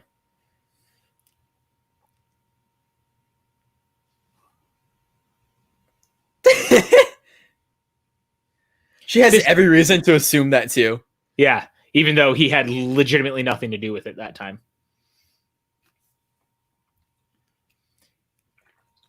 Can we just talk about how brilliant Brad Bird is as a filmmaker, man? Like, I know we've been talking, that was kind of the point of this month. It was loving Brad Bird stuff, but like, the dude is just so good at what he does.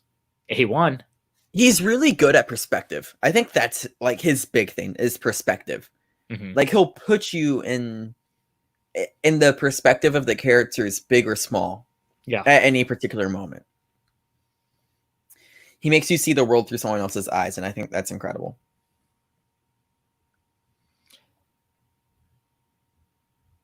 That ship looks a little bit like Maul ship in Star Wars.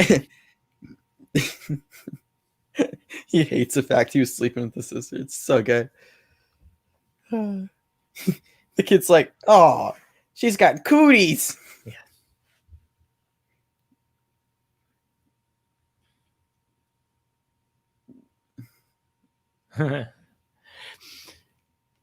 I would hate everything about this because I wouldn't have been able to shower before having this adventure. I would want to change my clothes. I couldn't be a superhero, you guys.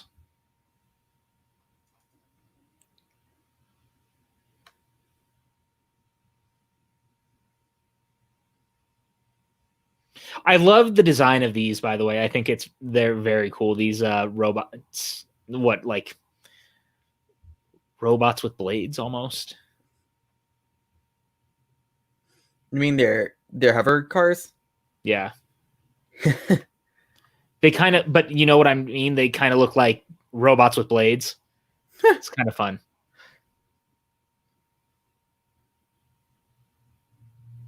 See, this is why she was the last one we saw.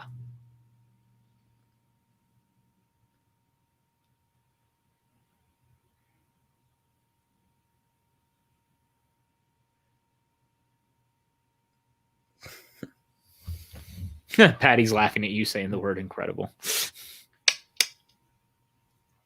This is so good. Has Evan ever watched Screamers? Nah. Or Scream? I'm not sure.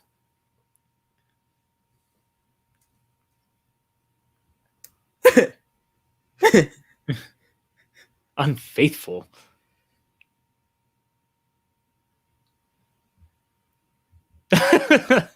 Their relationship, it really is good. There's work obviously being put into it, but I really love their way that they interact. They're just really great together. You're not striking the proper tone. See, there are blades on there, Evan. They're hovers. They're like they're hover cars. They're like blades. They're hover cars that are more destructive. More destructive hover cars, fair.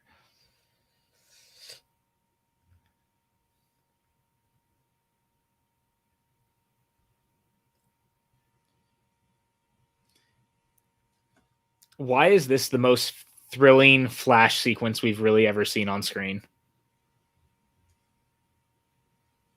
That Quicksilver sequence in Days of Future Past is kind of flames. No, dude, there's no doubt in my mind. That's one of the best superhero sequences of the decade.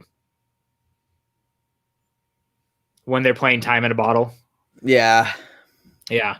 I didn't love that Apocalypse tried to do it after. I thought Apocalypse's was a weak attempt to try to recreate that, unfortunately. But yeah, you do hate to see it. The coloring is so good. Like the reds on the greens is so good.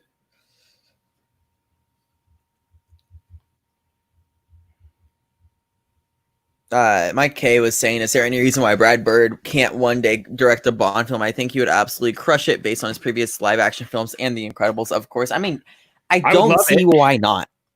I know that they seem to like trying to keep mostly British filmmakers on it. Obviously, No Time to Die obviously went against that, but I would love to see it. I mean, Brad Bird, similarly to Steven Spielberg, they just seem like lock fit to do something like that. Brad Bird to me would be a much more interesting choice than saying Christopher Nolan do it. You know what I mean? Like, yeah, I like Chris Nolan, but I think Chris Nolan is arguably the most boring choice for a Bond film ever. Like, we saw his take on a Bond film. It was called Inception. It was good enough. And you may get it again with Tenet, which will be good. I also just don't think that Nolan's action is that interesting. I think Brad Bird's got much more interesting visual action, and that you need that with a Bond movie. It's not even like, again, it's so personal. Like the action the whole time, we are squared in on Dash's face here until we don't need to be. Right. We're getting his reactions to what's happening versus anything else. And that's what's so invigorating about it. I mean, I'm going to say something very, very controversial here, but I mean, if you go back and rewatch The Dark Knight, there's nothing overtly thrilling about the sequences of action in that movie. Do I like the chase with the tumbler? Yes, but I wouldn't call it thrilling. I think that Batman Begins maybe has the best action beats in the entirety of that trilogy. But outside of Inception, I haven't seen anything Nolan's done that's really blown me away action-wise. He'd really have to change up how he directs movies, I think, in order for me to think that he could do a really grand adventure Bond film. Yeah. Running our lives through some godforsaken things.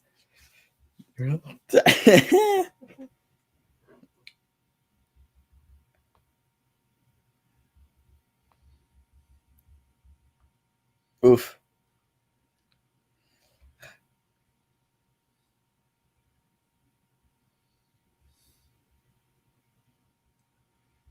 That's really smart. That's like, you never see villains this smart, or like henchmen that are that smart. Yeah, definitely.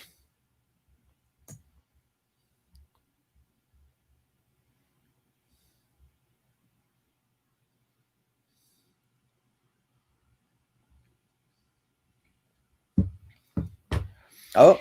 And hopefully I didn't, piss the chat off with my Nolan comments. I wasn't trying to be disingenuous or like mean about it. Who's Nolan again? Nolan Emmerich? That would be Roland Emmerich. Roland Emmerich, that's right. Chris Jericho. I feel like I'm close. You're real bad at this. Good thing this is such a great Saturday morning cartoon type thing. Them running over their parents in the ball. Yeah. I think I upset Kristen. I'm sorry, Kristen. That was not intentional. That was just a passion coming from me. Mike K going, it's good to criticize Nolan. That's Mike K just saying, I agree with you, but I'm not willing to say it out loud. Mike K, I got your back. Oh. Aww. They're the kids. Whoa. Now suddenly it's a full superhero movie, by the way. Yeah, this is when it kicks in. Yeah. Takes to get to about the last 25 minutes or so of this movie before they finally become like full-fledged superheroes. Oh, Elastigirl. My hairline's about to come up. And got busy. Yeah, and I think Kristen says it best. I don't think Nolan is an action director. He focuses on the internal struggle, with which Inception is definitely the peak of. I agree with that, and that's why I'm saying I think he'd be like arguably the most boring choice to do a Bond film for me. because I don't think he's an action filmmaker. I think Inception's brilliant. It's my favorite movie of his outside of The Prestige, which The Prestige is definitely my favorite. Which I think says a lot about what I think about Nolan as a filmmaker overall, is I think that's his most interesting. But to me, I just don't want to see him do Bond because I don't think he can do action. See, she doesn't disagree with me. Well, I'm glad there's one person. No, Mike K also. There's dozens of us, Evan. Dozens of us. Dozens. You didn't understand my reference at all, did you? No, I didn't. You definitely have not watched Arrested Development, have you? I really haven't. God, you're killing me, Smalls. I knew that one. Sandlot's my favorite baseball movie. How is that possible when Field of Dreams exists? Dude, there's no other baseball movie where they play under the fireworks. That's all you need. Field of Dreams, hey, Dad, want to have a catch? Makes me cry every time, you fucking monster. How am I a monster for liking Sandlot more?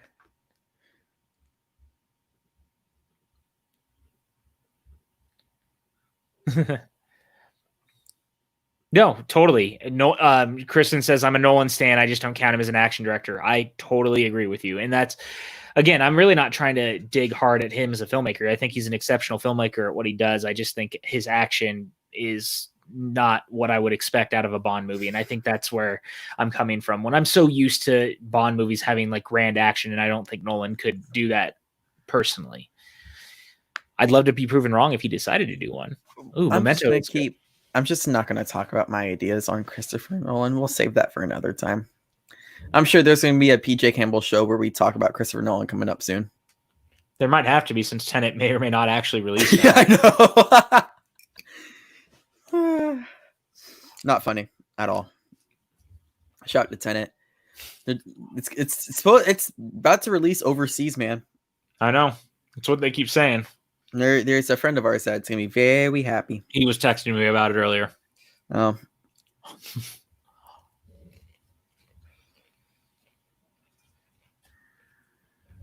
Every time they run, take a shot. That's good. That look. I love that we see the outside of the van, by the way. I just think it's so perfect.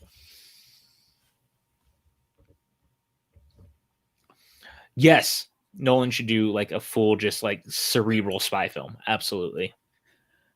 Kristen, would you I'm going to say arg because I don't want to say the word publicly. Think about what kind of person says arg. Tenet, if it came out overseas and it had an HD quality to it. Mike brings up a good point. Guys, if you want to see Tenet, just wear a goddamn mask. I really can't, stress that enough. Look at this cool mask I got. No, I'm not going to say where I got it, but look at this cool mask. It's a Gryffindor one. I have Gryffindor and Ravenclaw because those are the two houses I identify as. Love it. Absolutely love it, my friend. I also got that really sick old style Universal one that you really wanted. Where? Get out. My super suit. Remember when that was like the big part of the trailers back in the day? Wait, do you think I watched the trailers? You may not have been old enough. That was like a huge part of the marketing. That was the end of almost every trailer. It's a huge part of Twitter culture. That's true. Greater good. I am your wife. I am the greatest good you are ever gonna get. Kristen said no to you, by the way.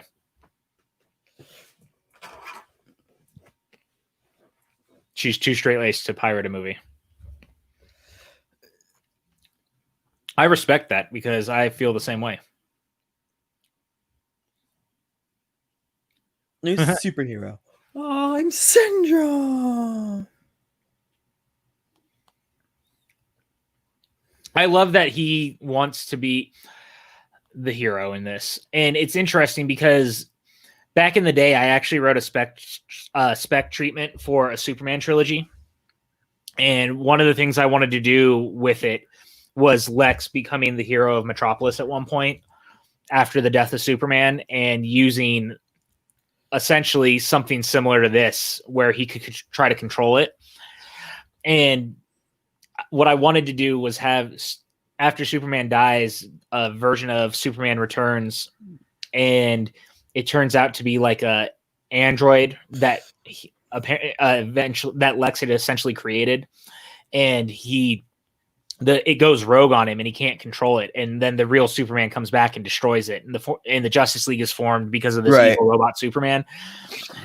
But I wanted to play this up because I think that the syndrome angle is very interesting. Someone's so determined to be the hero of his own story, he's the villain, and he doesn't realize that he, in doing this, is going to, go full villain.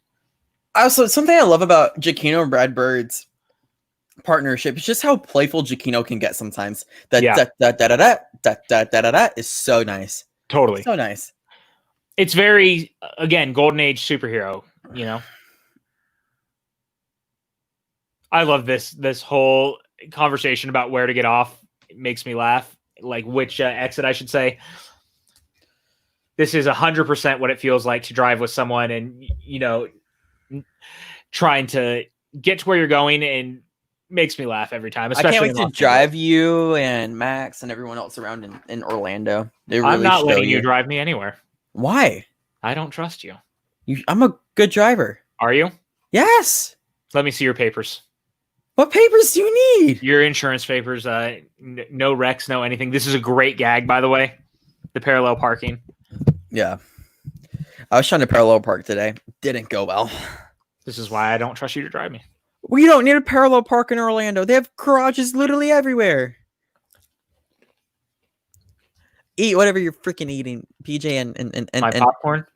Yeah, and shut your Cthulhu head ass up. Cthulhu's watching you, bitch. Okay, and what about it? Hey, chat. Thank you guys for being here tonight. Again, we know it's just the two of us. Just the two of us. But, we can make it if we try. So, hey, this is kind of how it started. It's true. Our first watch-along was just you, me, and Chris watching Army of Darkness. We've come a long way since then. This is 33. We are now so far away from that at this point. It all started as an idea. I'm glad we've done it. I hope that everyone here has enjoyed the watch-along so far, and I hope we continue to entertain you guys until I don't think we'll ever stop, to be honest. We enjoy it too much. Violet, she came clutch. There she did.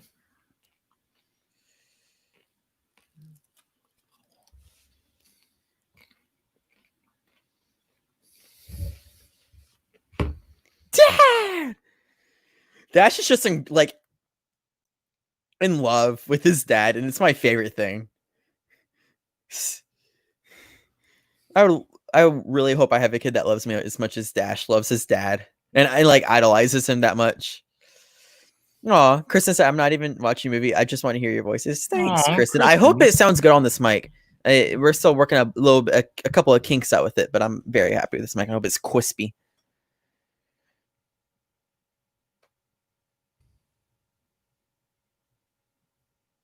God, this score is so good.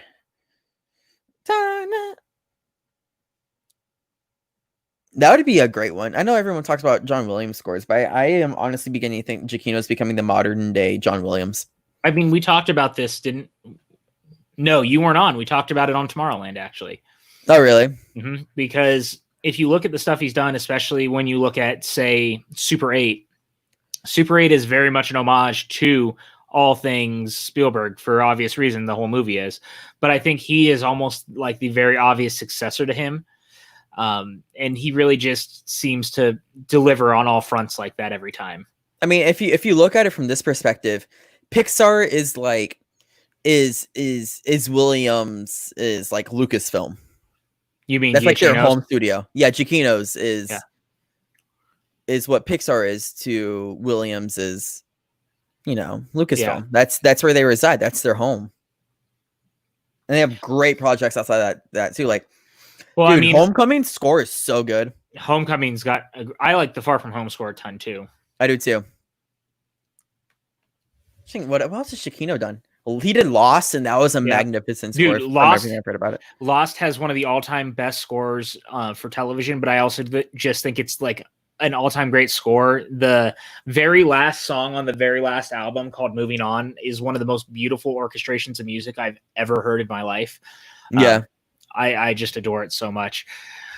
Kristen says John Williams is not producing as many scores because he's definitely getting up there and he is highly involved with the scoring process. Composers like Hans Zimmer create the major themes and they get people to help them create the rest of the scoring. Williams does pretty much all the work himself. Yep, absolutely. Yeah. That's why when it comes to like the Pirates films, Zimmer seems to get a lot of the credit for those, but like he was not the sole composer on that series. And that's actually a lot of his scores. I believe Batman Begins was the same way. Zimmer was not the only composer on that. Williams has always done it on his own, and you know he's worked on all but two Spielberg movies or three Spielberg movies. The dude is incredible. Yeah, and much to Kristen's point, I think Giacchino does it himself. From my understanding, he does. There's a breakdown online about how he did the up score, and it was a lot of fun. And Howard Shore as well. I send the composers who work so hard. And I wouldn't fault Zimmer for using a house production, but it also just feels better when you know that the composer did all the work themselves, and that, you know. I agree. I mean, that's why I give Giacchino so much credit for the Rogue One score, knowing what kind of constraint he was under. Mm-hmm. And yet, I think that score, especially the more I listen to it, I think it's one of the best Star Wars scores maybe ever. Also, shout out to John Williams doing 9 Star Wars movies. I mean, come on now. I can't think of any other composer who's done that many movies, that many scores for every franchise. It's amazing. Yeah, exactly. Maybe outside of dual composer scores, he has a team under and that writes a lot of the scoring for the parts and stuff. It's not a drag on them. It's a method. Yeah, for sure. Yeah, totally. Not every composer likes that method. Hazo. Samuel L. Jackson's laugh is so good. I don't know. I'll be curious because I think Giacchino could potentially have that mantle at least for a long time. That up score, man, like it's not my favorite, but it has like for as young as that film has, it has held some legacy. Well, it's also become like a staple of the Disney parks since it's some of the music you hear walking up and down Main Street. Yeah. Again, his Star Wars score, he's really ending up doing these high profile projects that will continue to carry him in a way that I think Zimmer, I really like Zimmer, but like I'm more partial to guys like James Horner, who obviously did like The Rocketeer and Mask of Zorro. And then you look at, Jerry Goldsmith, who did The Shadow and Gremlins. And, those are the kind of guys that really, outside of Williams, really inspired me because I love their scores. Zimmer's scores, if I'm being completely honest, are not as memorable. They're especially recently. I think they hit the movie hard, especially like in films like The Dark Knight. They hit in the movie hard, but I don't see myself humming Hans Zimmer. Yeah.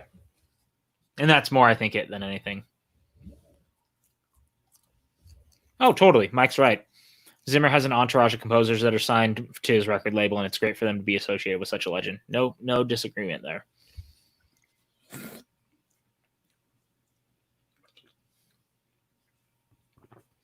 Did you ever see the short, by the way, of this whole sequence that they eventually did? Oh, Jack Attack? Yeah, Jack Attack. Yeah, it's so good. It's so good. I would love for it to be more common knowledge that Zimmer doesn't work alone. Yeah. It's not a critique. Yeah, that's fair. I agree with that 100%. It's like saying in a band where only one person writes all the music, where that's far from true. Yeah, absolutely.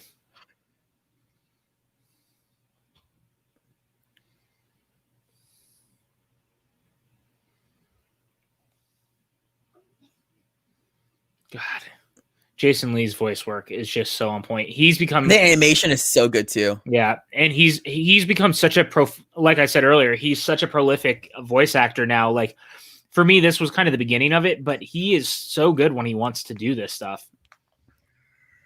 Oh, it's so good. Yeah, both of the shorts are really fantastic, no doubt about it.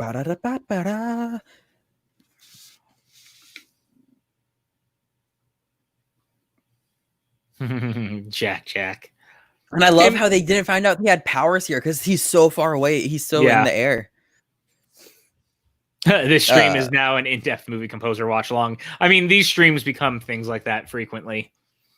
I love music scores. I think they're a lot of fun.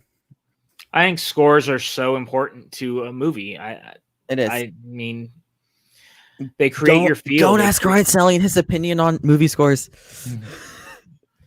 I think they create so much of the movie's character and stuff like that, you know? Yeah. And it's funny, like, how different your movie score taste is compared to mine. There's a episode that we did with Jacob and Taylor talking about it. The bracket. I mean, yeah. Again, I mean, you look at Alan Silvestri is another one. I love Alan Silvestri, but like, I just love movie scores, dude. And I think that they soar when they're really great. And there's something about those ones in particular, like those guys inspired me because I grew up listening to so many of those scores because I watched so many of those movies. Personal that preference. Avengers theme. Yeah. So, well, that one is just Silvestri, man. I was so glad that he did so many of those movies. I was so glad his Endgame score is. I don't know if I like that or Infinity War better. I really don't. They're both good. They're both good score wise. Yeah, no capes. Exactly. The irony of no capes.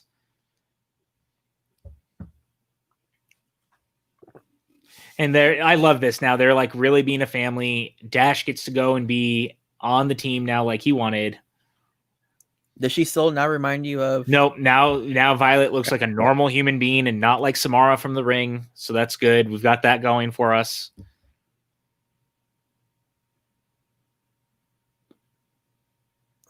This is so cute. I wish he had done Age of Ultron also. I really do. Who did Age of Ultron? Brian Tyler, I believe. Okay.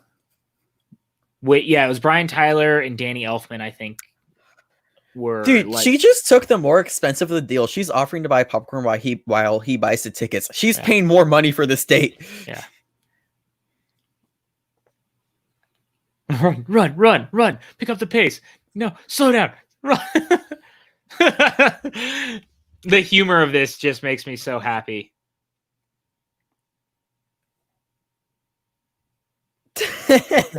So good. That dude looking at him as they're yelling all that. Wait, he's got the number 2 on his shirt too. Yeah. Oh God. And this is where this watch along becomes a bit more controversial. Yeah. Now I do love this ending though. It's such a great cliffhanger ending. And of course you have the one and only Pixar great. Rest in peace. What? He's still alive. Damn it. Wrong guy. Jesus Christ, Evan. John Ratzenberger is very much still alive. I was thinking about no. Jesus Christ. You hate to see it. But you know what you don't hate to see? The Incredibles. Yeah, written and directed by Brad Bird. 2004's The Incredibles. Man, it was fun to revisit this. Like I said, it'd been a while. I think I watched it once last year after it hit 4K or the year before, whatever that was. And so it's probably been a year or two since I'd seen this. Evan, are you okay? No. Since when am I ever okay? Come on. Yeah. What is controversial? The opening of the next one. Well, not the opening of the next. I'm dead. R.I.P. John Ratzenberger. All right. So no, it was fun to revisit this, man. I really do think it holds up. I think that it has a lot to say about the superhero genre, even before the superhero genre became what it is now. And I think that's really, really special. I think the voice cast is amazing. Craig T. Nelson, and he's just so goddamn good in this. Holly Hunter is fantastic. Jason Lee, obviously, as Syndrome, is amazing. Hey, Evan, are you okay? Are you okay? Is it okay? No, Evan? I'm not. God. Damn, man, this is just a great movie. The spy elements work for me. But what are your thoughts on The Incredibles? Look, it is in my top 2 Pixar films of all time. For obvious reasons, this film from top to bottom is just really awe-inspiring. I didn't get into a lot of the socio political commentary here because I think there's a lot this film has to offer. But just from the look, the sound, the simple story that isn't too challenging for everyone to understand, but yet you're still involved in these and these emotions of these people. No, I'm not going to be okay. You just love to love this movie because it doesn't give you reasons not to, Yeah. It doesn't challenge, like, it's not that it doesn't challenge you, but it doesn't challenge or play with your emotions. You just feel what the characters are feeling. And Brad Bird, I think, does a really nice job of that. I don't disagree with you at all. And man, it really does work. This credit sequence, by the way, going into everything, is just beautiful. Again, it's got a bit of an Art Deco style. It's fun kind of looking at it as an homage to everything that happens in the movie. What a great film, you guys. I love this movie to death. I'm really glad that we got to watch it, but this is not the end for us, everybody, because we've got another movie to go, because we are going to be watching The Incredibles 2.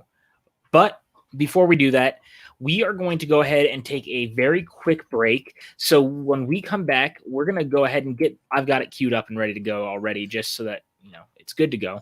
But we're going to take about a 5-minute break, go walk around. I'm going to take my dogs out. Evan's probably going to walk himself real quick and then go to the bathroom, and then we'll be back to watch The Incredibles 2. Rest in peace, my fucking leash. Yeah, well, things happen. We'll see you guys in just a minute.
Hello.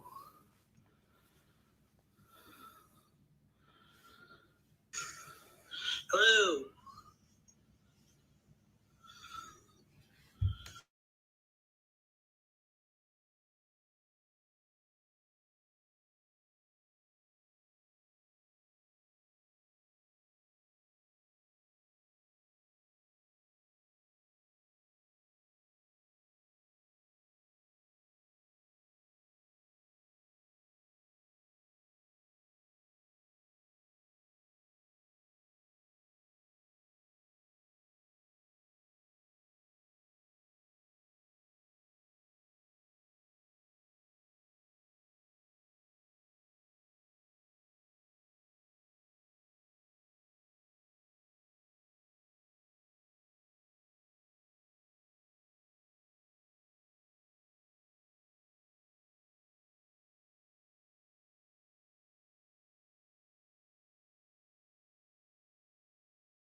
Well, we are back. Are we? Are we back? What's happening? We're back. I guess we've picked up a straggler on the road. Take the thumbnail off. I guess you decided that we needed to bring on someone. So, I guess you didn't like me enough, so you wanted to bring a third into this. Can you blame me? I mean, you're not that interesting. You have some opinions on things. You said that John Ratzenberger was dead. I'm concerned about you. It's actually, understandable. Evan. I'm not gonna lie.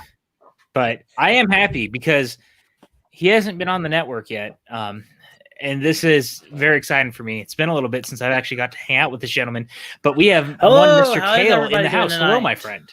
Good. I am We're good. well, I my just friend. got How off are you of tonight? work. I'm getting ready to watch The Incredibles 2, one of my favorite Pixar sequels, and yeah, and I'm so excited to be on this because I haven't been on your show in a while. It's been a while. Yeah, it's been a little bit, man. We used to podcast a lot together, but there's been a lot going on. And so I'm happy to have you here. You're always in the chat. I don't know if you know, there's a global pandemic and people aren't wearing masks. And I really want to go back to the movies. So wear your goddamn mask. Wait, the movies are closed? What are you talking about? The movies are closed unless you're literally anywhere else in the world at this point. Yeah. We don't talk about it. We don't talk about it. Oh no. Okay. But release the tenant cut. How are you though, Kale? How you been doing? Well, I just moved. As you can see, there's a box behind me. That's my TV stand that will replace my current one.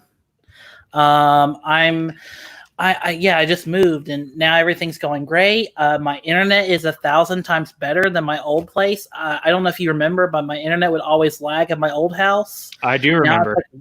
Now you can hear me and you and I can have a conversation without me going to Starbucks or in a car. It's a nice feeling. I know that, our friend Mike Messina, he used to podcast out of his car from time to time too, for the same reason, but I'm glad that this is working out. I'm happy to have you here, man. Are you ready to watch The Incredibles 2 with us? I am. Although have you told anyone yet that it's not on Disney Plus? It's on. It is on Netflix, correct? So it is on Netflix this time. I made sure to tweet that earlier because The Incredibles 2 will be on Disney Plus at the end of July. So like 2 days, I think, or 3 days. So we timed this impeccably, as always. Whoa. Great job, guys. Wait, let's be fair here. Brad Birdmouth has probably gone through the most hell in 2020. That's true. Why would you say that? Brad Birdmouth got pushed back, and then I couldn't show up in time. The director. Oh. Yeah, it was just a lot. Yeah, there's a lot going on, but I'm ready to do this. How about you guys? Everyone excited in the chat? Let's do this, you guys. It's that time. I'm going to count down from 5. As soon as I say go, we are going to start watching The Incredibles 2. Kale and Evan, are you guys ready? As ready as Elastigirl.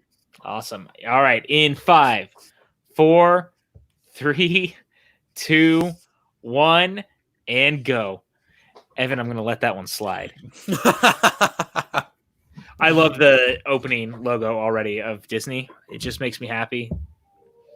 I think it's very perfect for this. The only banter in the chat. Yeah, I know. What's going on, Lonely Banner? We're glad to see you. We're glad to see all of you guys all the time.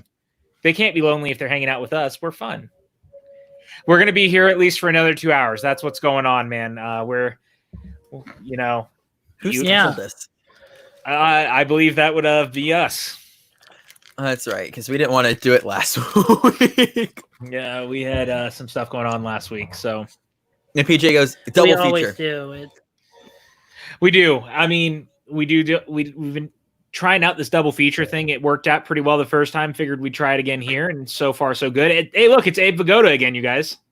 Also, Mike, I can't hate that take because that variant with the 2D behind it is so good. Yeah. Kale, tell me that. Hey, her boyfriend's different. Yeah, her boyfriend is. But also, that dude looks like Abe Vigoda, right? I'm not crazy. I said it in the first movie, too. Oh, the older guy? Yeah. Yeah, he straight up looks like Abe Vigoda. Yeah. But it's played by one of like Pixar's like artists, isn't he? Yeah, I believe so. I can't remember who off the top of my head. He directed that great like sheep movie, the sheep short film. So that came out, I think, with the Incredibles movie when it came out. Yeah, that was the Jackalope one. I think so. Yes. Yeah. It's been a while. Oh, we're interrupting this amazing action sequence. Yeah. Also, so we pick up right where the first movie left off. So it's almost great that we did a double feature of this because it literally picks up right here. I want to shout out to Patty really fast, saying the movie we waited so long for, which is going to be the interesting part of this watch along. I did not wait for this movie. Of course, I was anticipating it, but I didn't see it in the theaters like everybody else. I just kind of grew up with it at home. You're young. We get it. But here's the plot twist too. I didn't also see this in theaters. Oh, really? Interesting. So my dad gave me the choice. We could either watch, because both these movies, The Polar Express and The Incredibles, came out in the same time. Yeah. So my dad kind of gave me the choice. You can watch The Polar Express, or are we interrupting? No. What? Oh no! No, do not tell me you went to go see The Polar Express instead of The Incredibles. Oh. It was Christmas time, Evan. Yeah, you have to understand it was Christmas time. My sister was there. She was young and bright and wanted to see Santa Claus. And Steven Tyler's an elf. Come on. Yes. Tom Hanks. And my dad was really, really leaning on the Polar Express. So I was like, fine, Dad, we'll go watch the Polar Express instead of Incredibles. Hey, Polar Express is great, you guys. Okay. It is. It's a good movie. It's a fun Christmas movie. It is. I think it's one of the underrated ones. I think we might be watching that this year. I think, not to go on a tangent, but I think people kind of get too hung up on the animation. I do too. I don't think it's bad. Well, I think people forget that it's supposed to be animation. It's supposed to be that Chris Van Allsburg thing. Yeah. So I think people just get caught up on it, and but you had to have Polar Express, so Avatar and Caesar and Thanos could run. Yep. Agreed. They do such a good job in this film of upping the animation, yet keeping the style so close to home. Well, it doesn't feel jarring at all. It is. And it reminds me of Toy Story 3 and 4 also. Like, there's such a jump from Toy Story 2 to Toy Story 3 to Toy Story 4. Yeah. Like, the animation is so drastically different, yet it still feels like Toy Story. I think The Incredibles does that, too. Of all the sequels, I think the Cars movies... No, even Cars 3 to a point has a pretty big jump. But I'd even say, like, Finding Dory doesn't have a huge jump animation-wise to me. Well, to be fair, I know you don't like Finding Nemo that much. Or no, sorry, not that much. As much as others do. Rewatch it. That jump is drastic. Is it? Okay, I'll have to go back. Okay. I don't remember it being that drastic, but maybe that's just because they just all look so similar stylistically. But this, it's like the colors are more bright. They're more the reds stand out more. I mean, everything kind of, it's much better. Where everybody kind of looked kind of whitish or grayish, but now everyone looks more flesh tone. Yeah. I don't disagree with that at all. Oh, that score, dude. The drums in the back. I mean, just look at this. I mean, this is incredible. Oh, wait. No pun intended.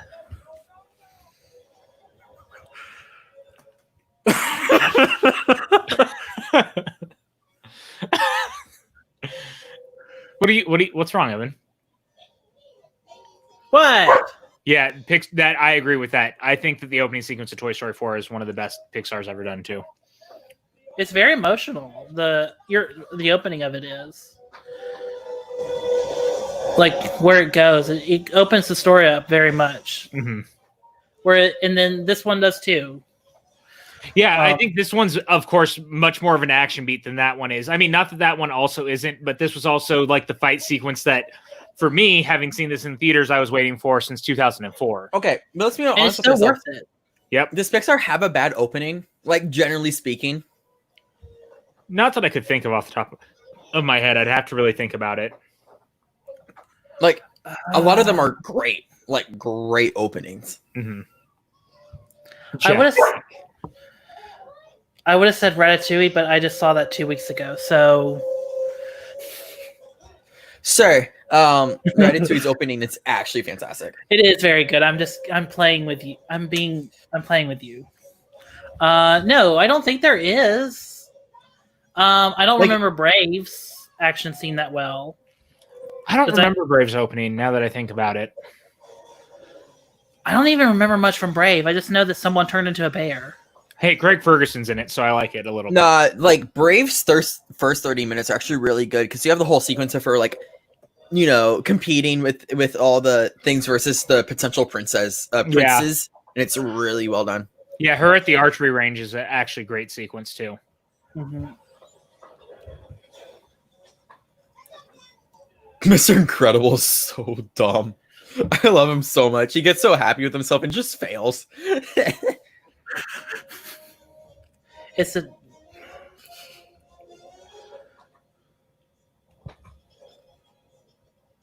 This actually reminds me of a scene from the last Airbender.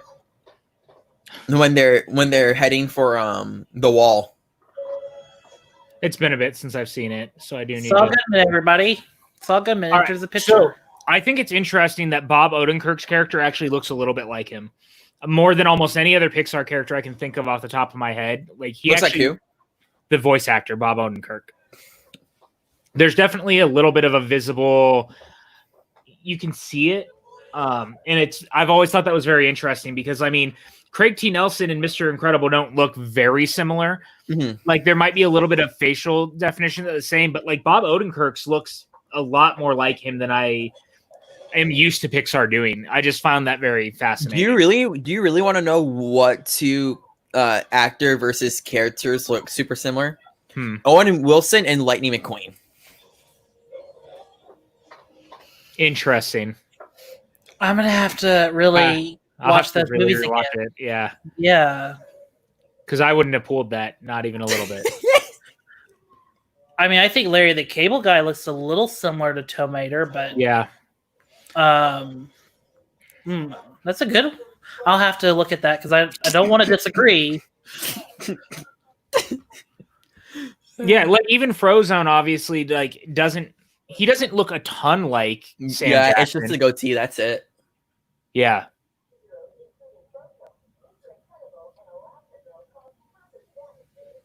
It's so interesting to me because, again, to my point, I think that most of the Pixar characters really don't look like they're actors. So I came back for that second. I don't agree. Kristen, you don't have to agree. You just need to know. You know? Did she came back in for the Cars take that you just had? Poor Kristen. I feel bad now. Yeah, she's fine. Are you, though? No, I'm not. We've known this. We know you're not fine. That's the whole shtick of tonight. That is the shtick of tonight. By the way, guys, I don't know if you like good t-shirts. Fright Rags has got Twin Peaks shirts now. Go check it out. Sorry, what's Fright Rags again? It's a great t-shirt site that does almost all horror-based stuff, Evan. Is there a link? You should try to interview the owner. I should put a link in the... I'm going to put it in there. I'm just going to pimp out Fright Rags. They don't need me to do this, but, you know. Fright Rags is fucking rad, and you guys should check it out. We should try to get them to sponsor us someday. Just have them send you free merch. One day, Patrick. I dream of the day that Fright Rags and Cavity Colors are like, we want to support you. I dream of the day where a microphone company does that. That too, but I also just like bright rags. Please clothe me. Clothe you? Yeah. What if I want to unclothe? Okay, Evan. This is a PG show. I feel so bad for Kale. But the mic sounds good. Thank you. The mic sounds good. I would, mic sounds like a good idea. So, does anyone remember actually being anticipating and hearing that they were finally actually making this? I do. I remember. What year was it? It was after Tomorrowland, because Tomorrowland, it was similar to the John Carter thing. I was very, very bummed out because it kind of felt like both Finding Dory and Incredibles 2 only happened because Brad Bird and Andrew Stanton. I lived down the street from this, essentially the hotel that this is the basis of in Burbank, by the way, when I lived in Burbank. It really felt like they had to make movies to sort of appease the studio because they had both made live action films that bombed at the box office. And it always felt like, to me at least, Brad Bird never really wanted to come back to this world as much as he felt like he had to. And yet I still like the movie a lot. I'm glad we're doing this, number one. It's been a while since I've seen it, but also I love the world. I love these characters. So even if I don't like this movie maybe as much as I like the first, I think it's still a very good movie and it has a lot to say. And I remember anticipating it. Kale, what about you? For me, I was very excited, and I was one of the people that was midway on Tomorrowland. I didn't get to watch it recently, but I really did like the movie. I felt like it could have been better. It could have been clearer, but I've always kind of felt like of Damon Lindelof's projects where it's like Damon Lindelof has this great big canvas, this great big world to play in, and he concentrates on the least interesting parts of that world. Fair. And so, but that's all. I kind of blame more of Tomorrowland on Lindelof more than Brad Bird, because his direction in Tomorrowland is so just incredible. It's just as good as, Ratatouille or this or The Incredibles or just any of his other movies. So I can't. Yeah, this is. It's so interesting because you bring up the Tomorrowland thing, and we just did the watch along for it on Friday. I was blown away by how much more I liked that movie and how it actually felt much more ahead of its time, I think, than I realized. It is so timely. And I think Lindelof and Bird were really onto something with the script. I would have liked to see more, though. You know what I mean? Like, it definitely sets up the world of more. I've been singing the praises of that film. Yes. Every time we talk about it, the film's great. Okay. That's fantastic, Evan. We're having a conversation. I am, but also in the sense of like me and Incredibles 2, I obviously loved the first Incredibles. It's my brother's favorite movie, or it was growing up. Like, we always did stuff for him for the Incredibles, and I slowly learned to love it. I love that Kristen's still on the topic of characters that look like their voice actors. This is my new favorite thing. We should do this on every stream and then have Kristen just sit in the chat being like other people who look like other people. Just make a segment of it. We'll just make a segment. It's true. We should do that. So then we have that. And then I saw this actually like 3 or 4 times in theaters. I was in love with the premise, and I'm actually in love with the villain. I think the whole concept of villain, I love the villain. The twist, I understand the debate, but I think the way how it plays out is really interesting. Right. But I didn't have the expectations. Like, I've been waiting for this for so long because it was just a part of something, if that makes sense. It wasn't a wait for me. Well, I originally was just okay with it never happening because Pixar for so long just doesn't do sequels. And then they started doing the car sequels. And then we got, another Toy Story movie got announced. Well, that, and then Toy Story 4 got announced. And then they did Finding Dory, and then a year before that they announced it. And for me, it was the only project of theirs that I was the most excited about. Other than Coco, everything else was like just Incredibles 2, because I will go to Pixar for everything. I'm actually really excited for Soul, but Soul's gonna be great, dude. I know, but the thing about Pixar is their original work always has been better than their sequels to me. Really, really. I don't think that's a completely true statement, especially looking at the Toy Story franchise. Oh, that's a good one. She came up with Al's from Al's Toy Barn and Toy Story 2. Definitely does look like what's his name? Wayne Knight. Wayne Knight. Yeah. Newman. Yeah. I'm ready. I'm definitely ready, Kristen. I need this. Okay, wait. Is it me or does Frozone look a little more like Sam Jackson now than he did in the first? Yes. His face is a little. Yeah, I'm not as wrong, long. right? Not as long. But it's a more younger, like it's more like Captain Marvel, Yeah. Sam Jackson. I just thought that was I turned Captain back Marvel, and Sam looked and I was like, my God. Wow. Okay, that was very interesting to me. I'm now stuck on this topic too. Beautiful. Mm-hmm. Wow, this animated building really looks so beautiful that they're entering into. Kristen wants you to know, by the way, you did not have a hot take, Kale, and that the original work is definitely better than the majority of the sequel work outside of Toy Story. I do love the Toy Story movies, and I like Finding Dory. It's just, Coco, Inside Out. Agreed. All of those have, except for maybe The Good Dinosaur, have all had they've been better than the sequel. I understand why the need to do sequels, because sequels, much like the reason why Stanton and Bird came back for their sequels, it's kind of in a way paying the debt to do more original, exciting work.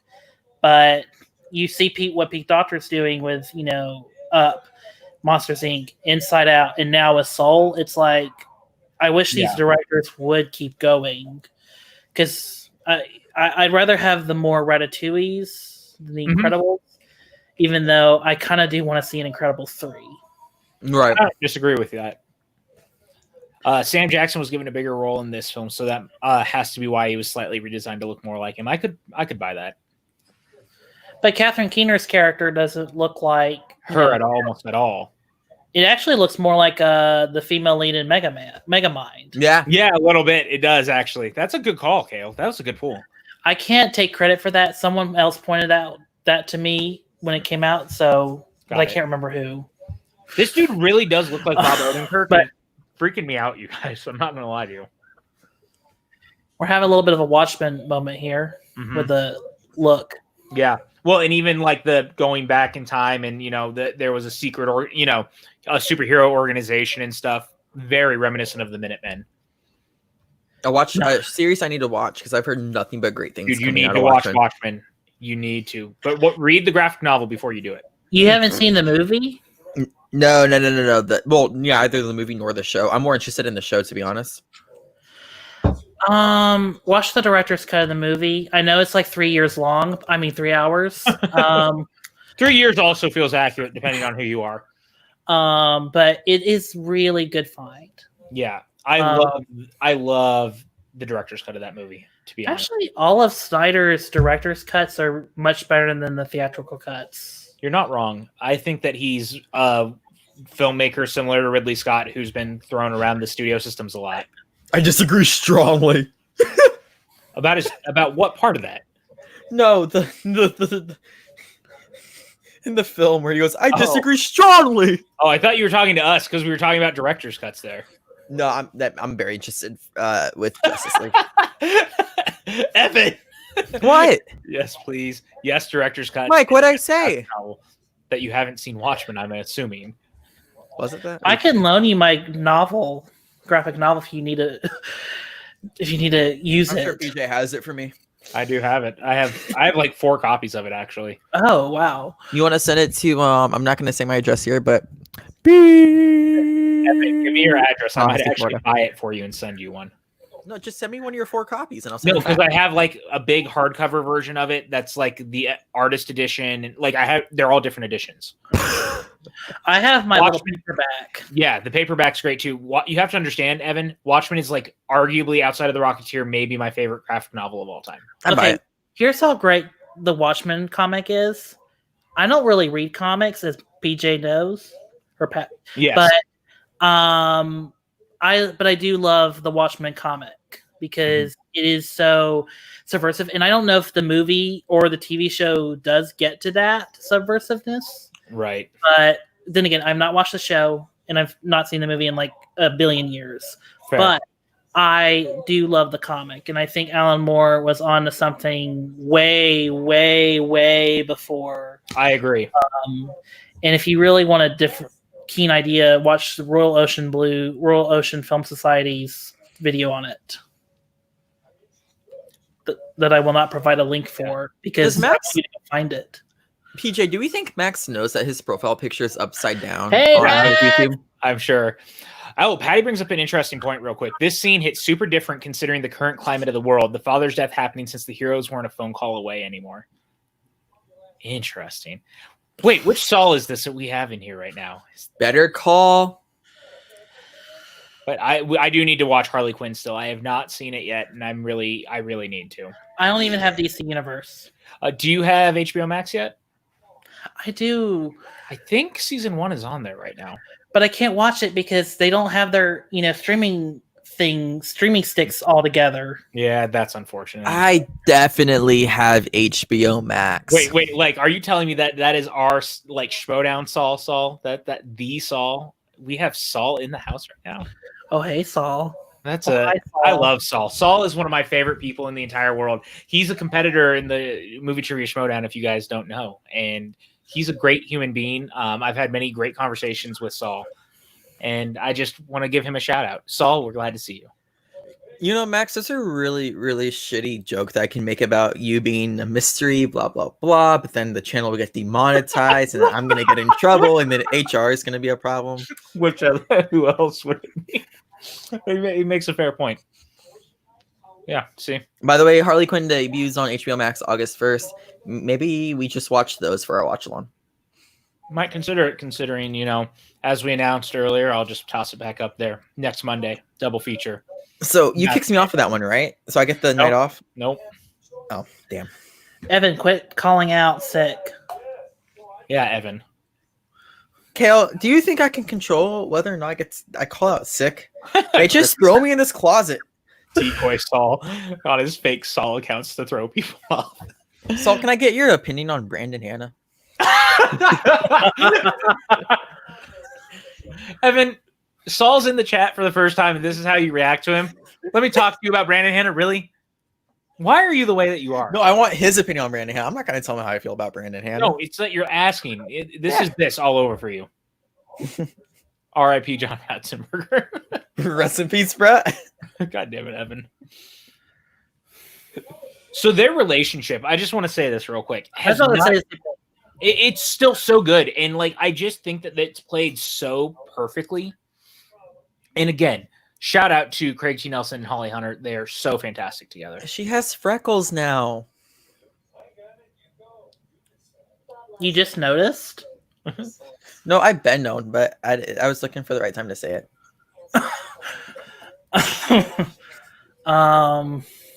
But what I love about their relationship is there's clearly things they both need to learn.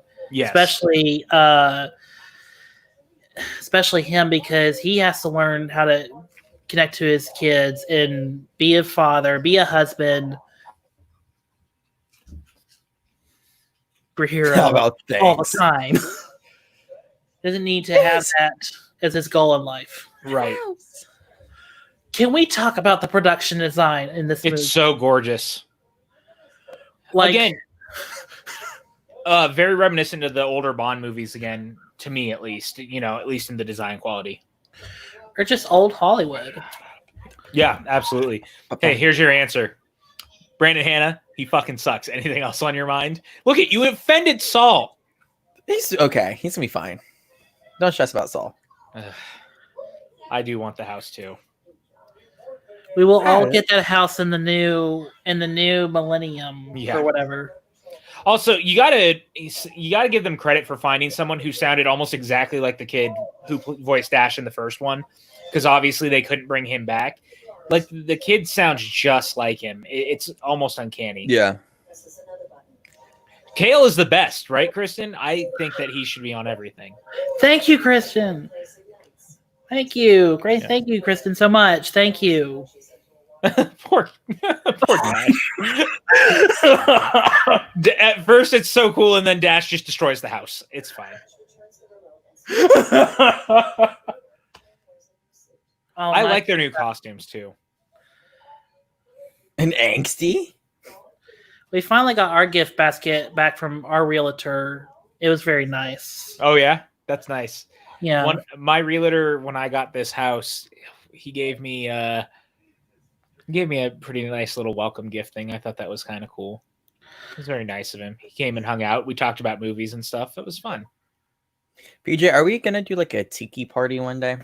That is my plan since I fucking put tiki torches in the backyard before COVID happened. I know you took a picture with the White Claw too. You were living your best life.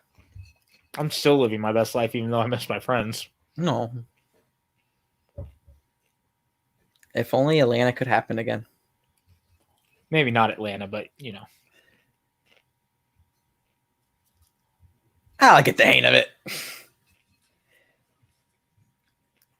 This is a very Batman-esque type of exit, by the way. Kind of like in the Batcave. Yeah. I'm alive. Welcome back, Hale. I don't know what happened. I think you froze there for half a second, but you're all right. Don't worry. Okay. We're having a good time. I was just talking about, you know. This score is different, but it's also like... Yeah, see? It's Someone knows brighter. what's up. Look at this. He's like this. The look of both these flicks is influenced by You Only Live Twice in particular. It's sexy as hell. Absolutely. These older Bond films, like, they had such a specific look, especially that old Hollywood look that Kale's kind of talking about. Like, to me, they're like the end of that golden era of Hollywood. Yeah. And I think that these movies really are influenced by them in a hardcore way. And then we transition to future James Bond tech. Yeah.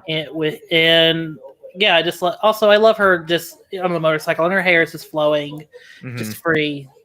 The animation came a long way in this alone to do stuff like that, and a lot of that, you know, probably thankful to it was brave that they did so much just for her hair as far as the animation went, and Tangled as well. Brave had to walk so this movie could run. Yep, absolutely. Kristen, I made him too nervous with my compliment. He froze his computer. Kristen, can PJ and I come visit you in Chicago? Thanks. We'll crash your house. I don't think you want me coming from Arizona right now, which is, you know, still a hot zone. Yeah, you probably don't want me coming from Florida either, but... You probably also don't want me coming from Georgia either. Yes. Although I'm from a small town, so it's not as awful. Where are you in Georgia? I am in North Georgia, in Commerce, Homer, Georgia. I'm about 30 minutes away from Athens, Georgia. So you're probably you're about 5-6 hours away from Tallahassee. Yes. I literally just said yes. Oh yeah, no, don't come here. We'll come when it's safe in 2025. God, please don't say that. Away with your pestilence. Okay, in 2021 we'll work something out. I really love this, by the way, her trying to be a hero with having the guy in the chair type moment, if you will. Yeah. And I think this leads to such a cool, this whole moment right here where she actually gets to kind of be a hero. I do too, Mike. I need another New York event once it's safe as well. So let's hope sooner rather than later. Fingers in crossed. New York, you can be a new man. Fingers crossed. I want to come to LA and New York, you know. Yep. I appreciate that him reading the book puts him to sleep instead of Jack Jack. At one point. I mean, it obviously not this sequence, but there's the one later where he's doing it and Jack Jack hits him in the face. Doozles for dozing. Yeah. You are the only kale allowed in Kristen's house, so we've got that going for you, Kale. Does John not make kale in the kitchen? I'm disappointed. Tell John to up his game. Use kale and sweet potato hash. It's really good. Oh, sweet potato sounds so good right now. Him yelling at math is my favorite because that is so fucking accurate. This is me and my mother trying to help her on our college homework. Mm-hmm.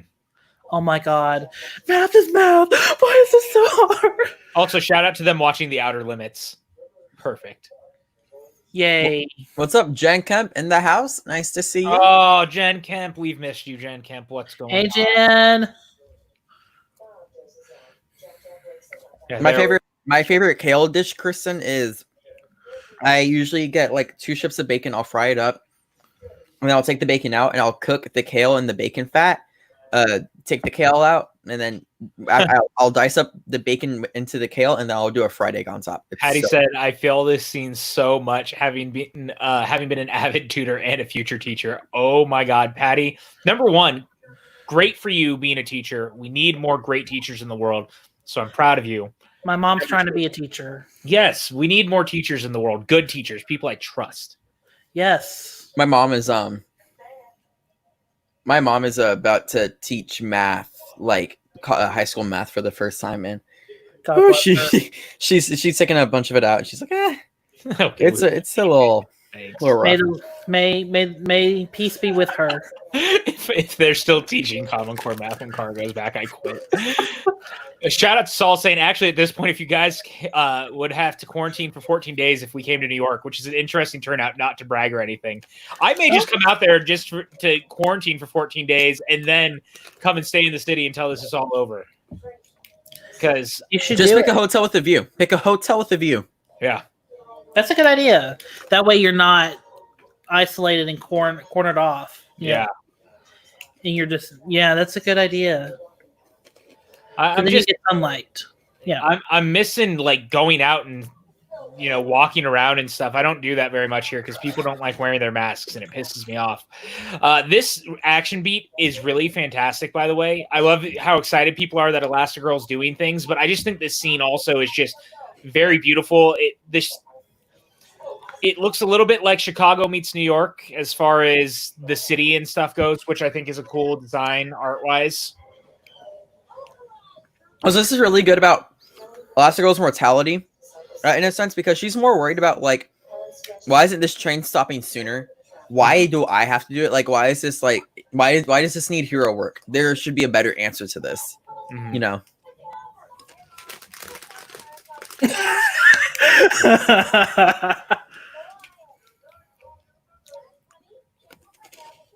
Man, I think that they really up the action beats in this a lot. Yeah.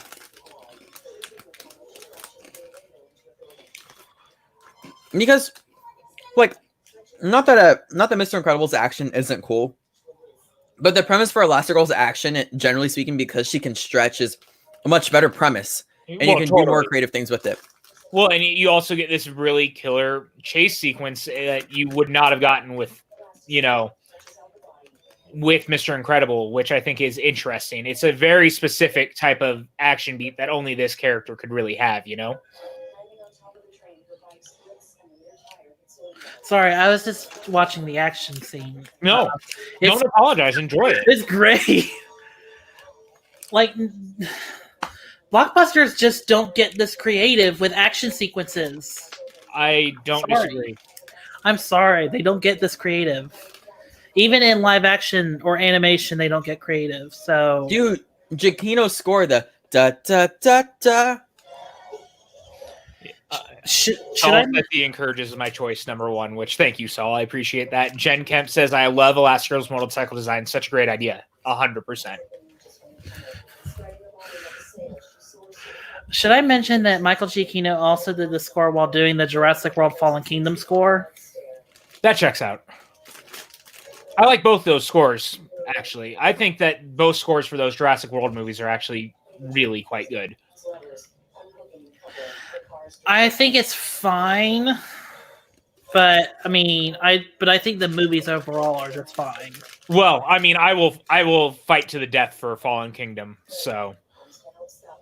Oh, you do love it? I like legitimately love Fallen Kingdom. I like the second half a whole lot more. Like when it becomes a haunted house movie. Yep. That just goes. Yeah. I think the script is messy, but I think it's beautifully directed. The haunted house stuff is awesome.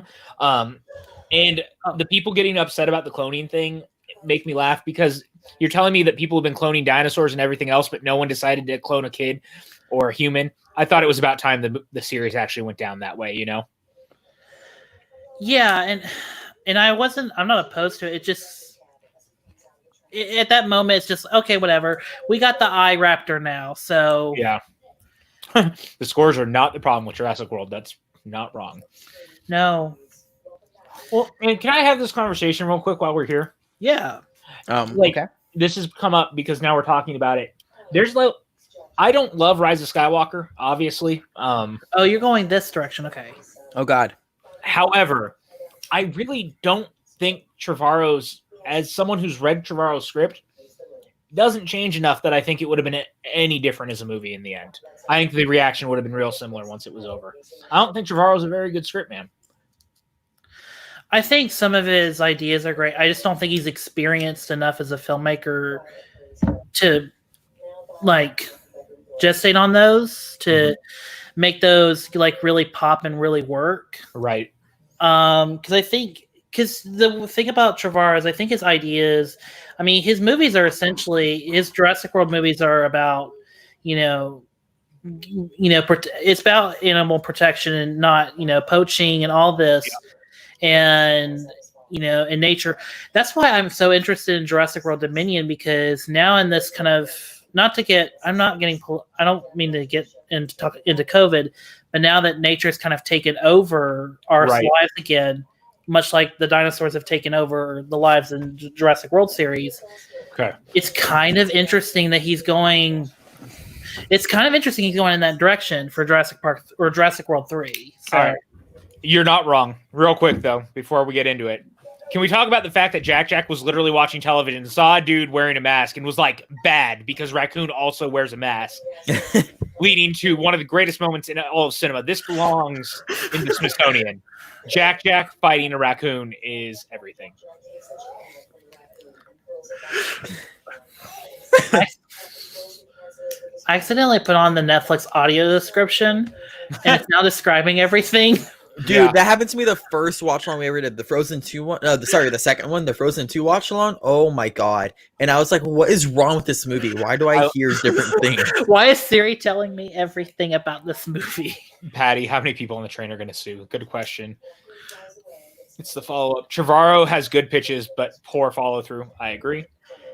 When I learned that Ryan wasn't going to write episode 9, I became so disappointed. He was never going to do it. I think he was just gonna. Originally, he was just gonna help create the story, but then he never went anywhere. As far as I know. Well, that's fair though on Mike's part, because I think what makes The Last Jedi so interesting is the writing, and especially because of how different a film The Last Jedi is from The Force Awakens. It's so hard to replicate at least the tone that you're going for. So having a writer that isn't Johnson is a big risk, and we obviously see what happened due to it. Yeah. I mean, I think I've been very open about my feelings on Rise of Skywalker on Twitter, but I don't know. Like, you're right. You're right, Patrick, about I don't know if Trevorrow would have done it right, but I mean, there are ideas. Yeah. That I wish would have been explored more in episode 9. The best thing Trevorrow's script had going for it is Palpatine wasn't a part of it. Outside of that, and it had Rose in it more. Yeah. I just still think that the movie still doesn't explore a lot of the ideas that it could have. I think that no matter what, episode 9 was unfortunately kind of doomed, being locked into a date, not letting them have the time to work on it. But I agree. It's going to live in its own little universe for a while, which is going to be interesting to look back in film history and be like, what the heck happened here? Well, here's what I'll say. Let's give it 10 years, and then maybe that Spider-Man 3 effect will happen to it. I agree with people. Yeah, and I do agree with Saul. He says, I don't think that Trevorrow nailed the ending in his script at all, which is no small thing. But the battle that occupied on Coruscant is something I can't stop wishing we'd seen. That I agree with, because I think it would have tied nicely into the prequels, too. I don't think he landed it, but the thing with Leia at the end with R2, that's a great idea. That was a great idea. And I wish we did see that. Yeah. But we would have never have seen it anyway, so... given current circumstances. Violet is me when I'm sad, you guys. I turn invisible and I eat ice cream. I thought you drink. Well, Well, Evan, why can't you do both? Why can't you eat ice cream and drink? Oh, dude, your stomach would be in for a night. Well, that's not the point. We want.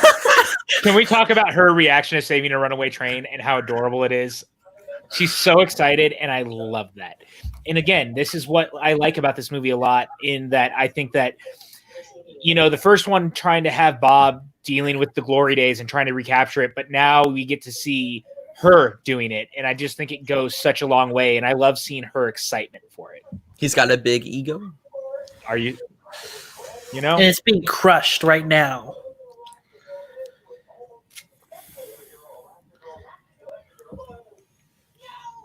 Yeah, Kristen says, I do both. But so many lawsuits. I know. Well, that was what Patty said earlier. So many lawsuits. Also, Patty brings up an interesting point about the Jack Shack thing. It says very much about how the media plays as a part in how we connect things, especially as kids. I think so too. And I think that's this whole movie, actually, to a degree. Oh, this whole movie's about image and how people perceive you. And I think that's what's so brilliant about it. Yes, alcoholic milkshakes are the best of both worlds. I agree. Rum. Alcoholic ice cream is better. Oh, that's a thing? Yes. What, Patrick, you disagree? No, I didn't know. Now I have to try it. Alcoholic. Oh my God. We have an ice cream parlor about an hour away from my house that serves butterbeer ice cream that's actually got liquor in it. That sounds amazing. Okay, well, I'm coming to visit you. I'm not stressed. Evan, drive up to Cumming, Georgia. I need to wait about another year. Oh, yeah, that's right. Yeah, sorry. Yes, of course. Remember, Evan's 12. He has to sign a permission slip just to be on these streams. Oh, yeah, that's right. I do turn 20 in August 11th, though. That's pretty dope. Oh. 2 decades. That lighting right there of darkness around Bob with so little light where he's deciding to become an actual parent is actually kind of beautiful, but also a little bit sad. But you also realize he's coming to terms with where he's at now, and I love this. Yeah. People don't start having issues with this movie until the last 40-ish minutes. And that's where it breaks down for a bunch of people. And that's when I'll give my big pitch, but we've said nothing but immensely positive things about the film, but for good reasons, Well, I'm saving kind of my criticisms for later. But that's my point. It waits until about the last 40 minutes. This is such a bummer, by the way. And I love the way that it plays out, but it's just also so kind of a bummer. Oh, the Violet thing? Yeah. What's kind of great, though, is it happens in real life, but not in this way. Right, and that's right. It's a realistic situation, just in a more, cool way. Points for funny. Oh gosh. that reference. He just became the Toretto family dad, learning the material to teach Dash, all for the familia. Evan, I'd go up to Georgia. Evan went up to Georgia. The Evan went up to Georgia instead of the devil. I am that thing. Too. It's the same thing. That was some good pineapple and rum, you guys. Oh, you got the pineapple juice now? It's better than the 7-Up. I have H2O water. I got some too. We're good. Don't worry. I made sure I had some. I got none. Evan, you disappoint me again. That's why you're not doing so well. You're not drinking water. You're not hydrating yourself. Also, guys, shout out to our Streamlabs account. If you want to, throw us a few shekels to help us keep the lights on, we won't say no. I'm going to go ahead and put that down in the chat for you guys if you decide you want to, potentially donate to us. What's a shekel? Damn it, Evan. Look, the fact that you and I can do this for about 4.5 hours together, PJ, just says it all. We're doing good. We're running strong. We got Kale on now. We got Kale on too. I'm very happy about Kale. We're glad to have you again. How do you feel about being on for the watch long, Kale? It feels like an honor. It feels like fine. It feels great, honestly. And honestly, everyone feels like they're jiving, and it's just great. And we're watching this great movie, and oh no, the horrible thing's about to happen. This dude looks like Carrie Elways, by the way. from Stranger Conan Things. O'Brien. Yeah.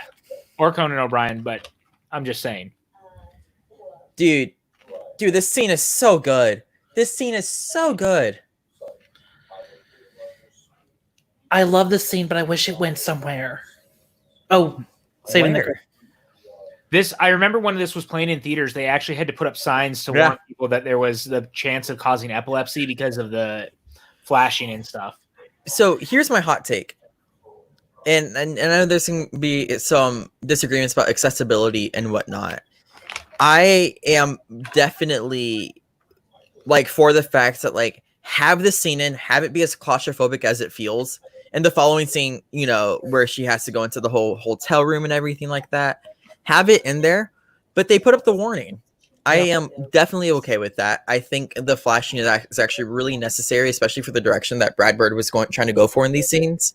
It makes sense to me. And the fact that they're smart enough to put, you know, warnings about it for potential epilepsy warnings is what's really smart. I am in favor. Yeah. And I'm pretty sure they put a cutout without the scenes too, or with it lowered a little bit later. I don't remember, like, yeah, I'm a little bit with Jen. I'm not epileptic either, but that one sequence gets it's a lot. There's a lot of strobing. I think that's the point. But I'm also used to stuff like that because I love going to haunted houses and things like that and mazes, and so there's a lot of that and I think sort of effect work. But and you could argue that's kind of what it was for her, was a haunted house, and we'll get to that scene obviously, but it plays like one, you know. So this is definitely supposed to be Chicago, right? Or at least modeled after Chicago. I don't know enough about Chicago to say so. I'm just saying it's very reminiscent of Chicago to me. It is Chicago. Like it is Chicago, right? Like it is. I mean, I've never been, but that all looks like Chicago landscapes. That looks like the river that runs through the city. Yeah, that's what and I mean, it may not be Chicago necessarily, but like it's definitely, you know, modeled after it. Kristen Smith in the chat, Incredibles 2. Look at a screenshot from it. Is it Chicago? Let us know. Because she has, and wherever Christos is too. Would love to hear from him. Christos never watches our watch-alongs. It's actually kind of rude. Oh, we hate to see it. Yeah. I want waffles now, guys. Boys are jerks and superheroes suck. She's starting to look like Samara again. Don't do it. She is. But the lighting on her is still good. And I know. She actually still that's like alive, number one. Yeah, she looks still alive. There. It's so good. I'm just saying, you guys. And it's again because I just watched those movies so recently, but you had me erased from Tony's mind. Jack.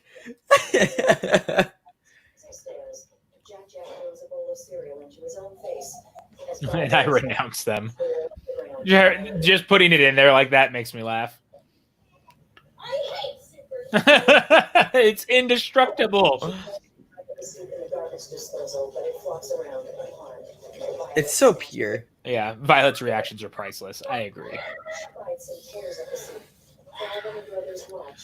Man, I just love everything, all this stuff. And I love seeing Elastigirl really getting a chance to shine in a way that she didn't in the first as much. What? I wonder if Brad Bird ever has like moments like this as a father. Just like, what is going on? Why are my kids so angry now? Right. I wonder if they actually do take this from their own. I wonder if Bird actually does take this from his own life. I think a lot of filmmakers, no matter what, are always going to pull from their own life in some sort of way, you know? Yeah. That's so good. That's such a good nod. I forget what movie that like. That's a reference to something where like you just have the random person flip over the sign. That's a sign for like the future. You're talking about Watchmen because Rorschach walks around with a sign that says "The end is nigh" around it. What's Watchmen again? God damn it, Evan! It's a really good comic book. It may be a good HBO show, but I don't know. It's a fantastic HBO show. I think that I think it's one of the best TV shows of the decade, maybe of the last 2. Is it Damon Lindelof's best work, in your opinion? The Leftovers is still probably a slightly bit better, but like, I mean, Watchmen's also contained in 9 episodes. The Leftovers had 27. So, because for me, the best, I've seen all of Lindelof's work as a film, as a screenwriter, and to me, The Hunt still sound it's better than pretty much anything he's written so far. fair. To me, he's worked with great directors, but The Hunt is like the one where it's like, oh, this is an actual story. We concentrate on the interesting parts. The characters are great. Here we are. And it's an hour and a half, and it was decent. And it was the last movie I got to see in the theater. She looks like Kristen Stewart. Yes, I think she is. I'm pretty sure Kristen Stewart voices her. Could you look? I'm looking right now. I don't think it is. Yeah, Jen's right. The Watchmen show is art. Saul says it's most certainly a great TV show as well. Mike says, I haven't seen The Leftovers, but Lindelof created a near flawless single season of television with Watchmen. And then Mike says it is not Kristen Stewart. Sophia Bush voices her. That sounds about right. Kristen Stewart is in the movie. Checks out. Is she? Is she Jen? Where is she? I mean, I'm looking at her. That 100% looks like her. Just like Abe Vigoda, clearly in this movie. And Bob Odenkirk. And the girl from Megamind. Yep. Megamind girl. Can we get that hashtag Megamind girl? I am called Brick. Brick. Ryan Johnson made it to the movie.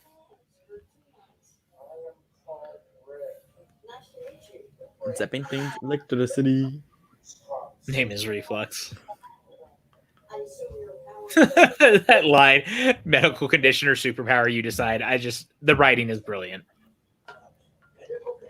I kind of love this too because it goes back to what we saw at the beginning of that idea of creating a Watchmen style group of superheroes and like having a super team of some sort. Very Minutemen-esque. What's great about this is a lot of setup for payoff later, because now you're seeing these characters, like the guy smashing his can, you're seeing them all do certain things, and you know it's going to be play for later in the third act. Yeah, there's some real good setup throughout this, for sure. I mean, I know that's easy to point out, but still. This is why I like this what's coming up. Like she's boosting her up, only to be like this is her manifesto here.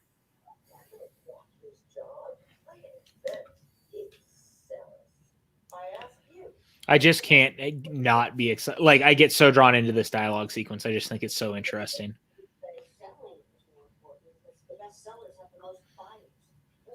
They really sell Bob Odenkirk as the villain, don't they?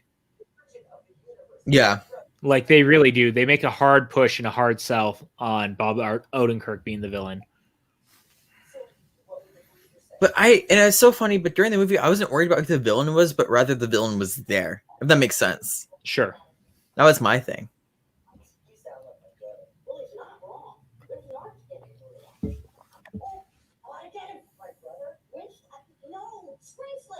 $5 a.m. Imagine getting that done so quickly.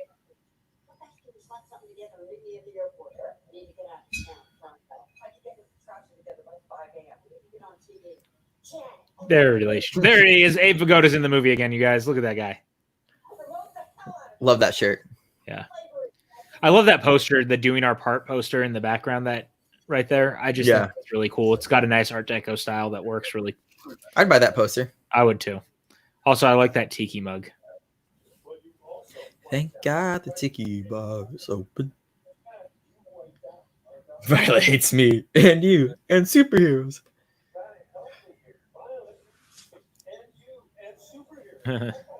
Popular. Happy Platter sounds delicious. I love how he says not much and he gives a list of shit that he knows about him. Yeah. Because government, you know. He reminds me of someone that would show up in Law and Order. Yeah. Dun, dun, dun, dun, dun, dun, Thing to dun. Kristen said One Chicago of the maybe. best memes. Oh, sorry, Kale. Did not step on you. Not many great pictures. What great Oh, memes this is right here coming up? yes, yes. Get ready for the meme. It's coming up. Oh, it's perfect. Yeah. Well, the whole scene's perfect. It's great.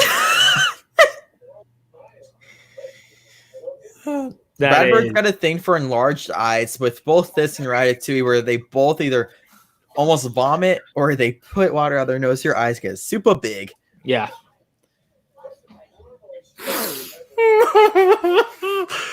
that bird is like, Could you imagine being in Violet's shoes right now? no, and her face being so red too. Red in your place. It's very I good. think it's Sap. I love Craig T. Nelson in this. Dash is so good. Yeah.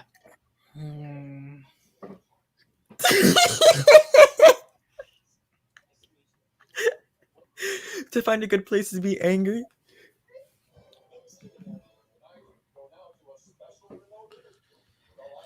I love that every time they bring it up, I have no memory of the event because we continue to literally erase people's minds.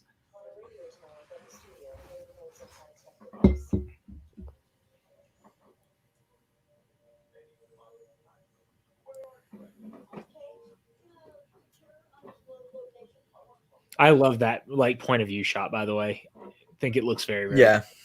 I love the shot of her just on the thing. Yeah. On the it look like they really went out of their way to make this all Mm-hmm. amazing. Look, combine the reds and blues and Well, it's very Batman-esque too, which I kind of dig.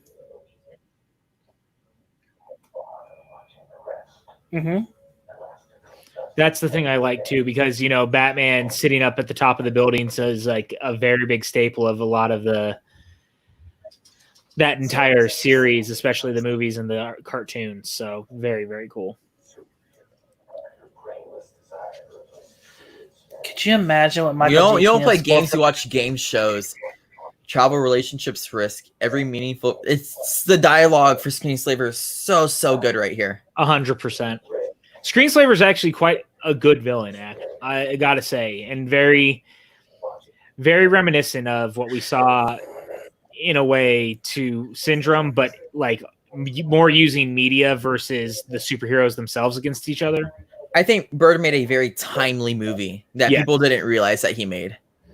Mike K says, "I spy with my little eyes a Johnny Quest Easter egg." What am I missing? Yeah, what am I? Because I love Johnny Quest. I need to know now.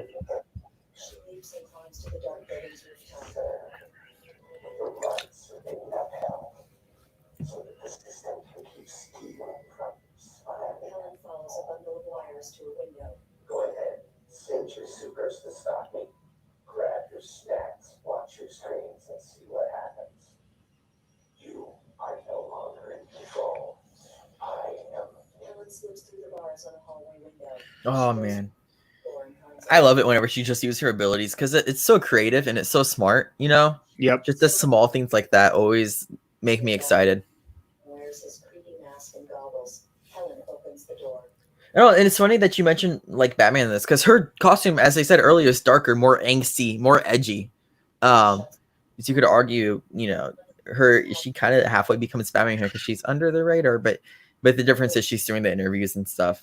But she becomes more of an investigator in this movie than not. The many displays show digital graphs and readouts. Helen continues down a dimly lit hallway. Shout to Kale. Yeah, shot. And his audio descriptions. That was so funny. I was just like, that's incredible.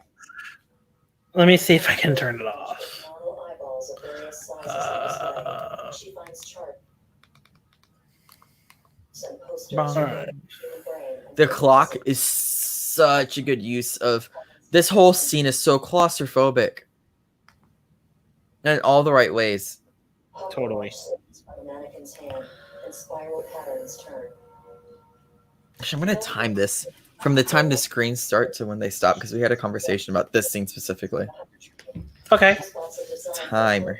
Stop on. Oh, Kale said it was or Mike, not Kale. I was looking at Kale. It's a blink and you miss it. One of the buildings had a Quest Industry sign. That is awesome. To think that the Incredibles and Johnny Quest live in the same world. I'm kind of about that. Here it is. Nice. Screenslaver arrives. And the way how it outlines their bodies too is so cool. Calls. Keeping her eyes shut, Helen fights without knowing where her enemy is. Screenslaver I can't even imagine seeing this in 3D and having this happening. It probably would have wrecked my brain. It was so cool. It was so cool. Helen takes his weapon. Screenslaver opens the gate and Helen tackles him. She bashes him against the And the score behind it too. 'Cause Yeah. It was deathly silent. Well, the score is also very dangerous, and I like that. Like, it just sounds terrifying. He pushes her away and runs to the door. It was about 40 seconds. Helen follows him. 40 seconds of that. Screenslaver But the animation is the best it is in those 40 seconds. Yeah. Because everything's bright, but it's clearly all defined, and it's still, using all of that color in the black, Oh, yeah. harsh black to make everyone stand out and more clear. Could you imagine seeing this in IMAX? I think it would have been breathtaking in IMAX, to say the least. Oh, what I would have given to have had my AMC stubs back then. Mm-hmm. I had Movie Pass at the time, actually. That's how I I did- saw it 3 times. I did too, but MoviePass did not allow you to do the IMAX thing. I think I paid extra one time for it. You could do that at your theater. Yeah. Everywhere I went to do that, they were like, couldn't do it. They were just, and I was like, fine, I'll watch it 2D in 15 minutes later. If you were to ever get into Florida, down by Tampa, there's a theater called the Good Time Rich Theaters. They have GDX screens. It's the best movie theater I've ever been to. It is so well done. The prices are justifiably correct, and you feel like you're at home there. It's really nice. I almost went to Tampa because there were supposed to be a Braves thing in Tampa in March, a Braves training game, but then they canceled it all. Yeah. They canceled it literally as I was planning to go down there. So, But now we got baseball. Then we're no longer going to have baseball. Yeah, baseball's probably canceled. I hate to say it. Hey, look. As much as we like to shit on Movie Pass, it forever changed the industry, I think, for the better. Movies were becoming inaccessible. R.I.P. Movie Pass. Oh, Movie Pass and a lot of dots. I feel the same way as Jen. But it was becoming inaccessible, and Movie Pass changed the industry, I think, for the better. Well, assuming we still have movie theaters when all this is said and done. well, you're right. I think you're right in that it forced the industry to think more subscription, because the problem was everything was so expensive. Totally. I mean, Patrick, you used to live in Burbank. You were having to pay $25 per ticket. Yep. For what? AMC for Dolby Digital? Yep. And it was like And- $18 just for a normal screening. Good God, that's ungodly. I know. I That mean, probably explains why I was so used to buying like Blu-rays and 4Ks all the time. Because I'm like, I didn't have to pay that much for a single ticket. Why would I pay it for something to watch at my home? 3 months later. Yeah. I mean, I'll say this. This is I picked this up finally today. It's the Omen collection that Shout did, and it's 5 movies. It cost me $40. That would have been 2 movies essentially for me to see in Los Angeles. Whereas now I have 5 movies that I can watch at any time. That kind of says it all. Yeah, even in Atlanta at the Phipps Plaza, it still is almost $20 Yeah. to go watch a movie. And the Phipps Plaza is the one where you get like the independent films first, like Call Me by Your Yeah. Name, Yeah. all those kind of movies. So I was back in the Movie Pass beta long time ago. That's so good. We should call Lucius. Oh, Jen, don't be sad. I don't want to make you sad. We like you. Don't be sad, Jen. don't be sad. Movie Pass did it to themselves a little bit. No, I think I might have said we don't know if we're going to have theaters after this, which was my mistake. I shouldn't have said that. I think the industry will come back. It'll just be different. I think it needs to be different, though, and I think that's something that the studios and the theaters need to work on together. I shouldn't have to pay more than $100 a month to go see movies in a theater. Well, I think the studios also need, and this is something I've always said, is that the studios also need to rein in their budgets. Like, no movie should cost $200 million. Just simply, like, you know. You say that, but the problem is, movie they are costing more because there's more resources being thrown at it. I know, but when I look at like Bad Boys for Life, it costs 85 to 90 million. We should be spending that kind of money on a lot of these movies. On a lot more of them, I would say. Yeah, I would say have more movies like Bad Boys for Life than let's invest on the next Avengers movie. Or a next Avengers scale budget. This is a PJ Campbell show topic because I could go to bat for this all day. Well, no, the only reason I say this is because movie productions cost so much is why our tickets cost so much, because the theaters and the studios then fight over the revenue of how much it's going to cost to go. I also think general inflation has just hurt in general too. Yeah, and yet there's a lot we could say, but we're not going to. I love how he's looking just a ball of ice. Reminds me of my dog. Sorry, Jen. That was my bad. I love how Bob just looks. My golden doodle likes ice. So whenever I go to the ice maker in my refrigerator, she always comes up ready for a freaking piece of ice. And I take it out of my cup, give her a piece of ice. Same thing. So I get it. Freaking dogs. I love Edna. You're dressing like that.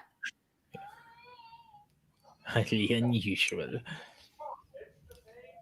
God, you've gotten fat. Oh, so good. Edna's just so great. Ghastly. I need hours of Brad Bird just doing Edna stuff. Right? How do we not have like an Edna series at this point? Good question, but I think Brad Bird just does what he wants. Well, that's accurate. Well, what's Brad Bird working on right now? Sleeping. Probably so. Well, no, it's 8 o'clock in California. Who says he lives in California? Oh, that's true. I just assume everyone lives in California. Look, if Brad Bird stopped making movies right now, I would be upset, but I wouldn't be mad. I'm like, what hell of a career. Way to go. No, just do one Him more. eating her. Him eating the clothes just makes me laugh. Jack, choose her.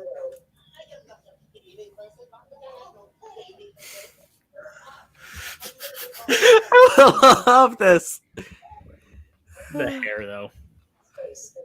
Disney Plus, get on that. I agree. We need the Edna TV series. All of the Toy Story shorts are so good, especially with Forky.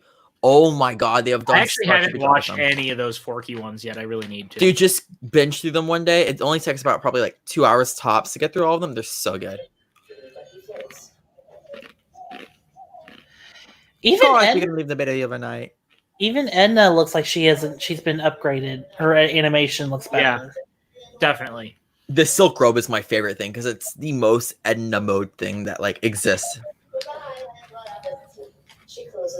Dude with Kale in his name assumes everyone lives in California. Pretty on brand. I love you, Saul. That was amazing. All right, I'm going to watch the Forky shorts now. Okay, it took them two telling you to watch it versus me. I don't the person who you do content with every day. I literally trust you. I told you by the way. What was that, Kale? I'm sorry. I didn't say anything about the Forky short, so don't. I have no. I am. I'm not. I don't. I'm not on the. The Forky I'm not train. on the side of it. All right. Interesting. I'm still gonna watch him. I trust Mike K and Jen Kemp. And if Saul told me to watch him, I'd trust Saul because Saul's a good person and he makes me laugh. And I trust Kale's opinion though. So now, Why don't you trust me? have you seen yourself? What do you mean? So does John, whatever his name was, dead. Yeah, you said John Ratzenberger was dead. We make mistakes every now and then, okay? I know somebody that actually made a movie with him. Oh, really? So yeah, I don't have any stories, but I just know somebody that actually That's got funny. to work with them. Hey, we got a Pat Hogue that literally does everything with everybody. That's true. Shout out Pat Hogue. I know a lot of interesting people in my life. I know the screenwriter of Vampire in Brooklyn. That's awesome. I love Vampire in Brooklyn. Can we get an interview? How much would it cost?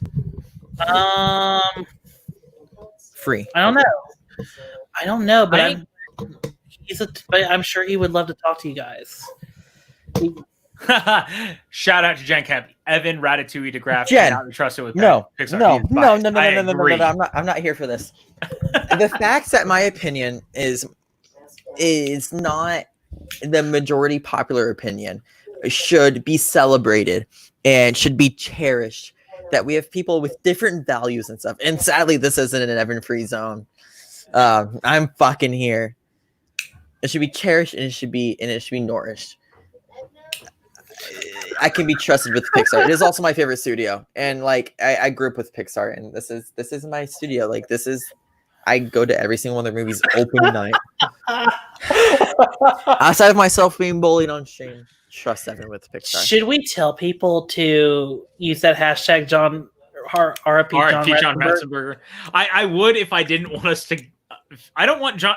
I think he has a Twitter. I'd hate for him to find out that this stream was like one of the people kept saying he was dead. I'm sure I actually quite like John Ratzenberger. You know, like seems like a good dude. I don't want him to think that we were on stream watching The Incredibles 2 and the ongoing joke became that he was dead.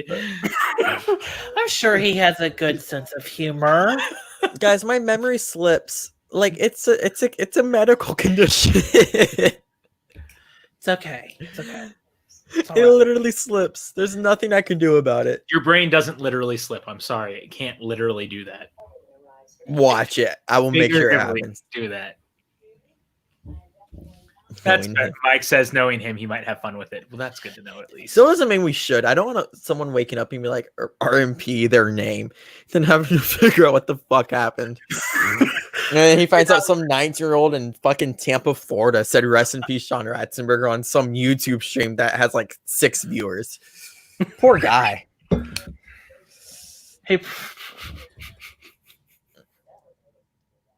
Hey, you never know. He might have this is great scene. I don't care what anyone says. It's almost like she's saying what Screensaver would say. 100%. Oh. It's almost like she's the bad guy. Oh, wait.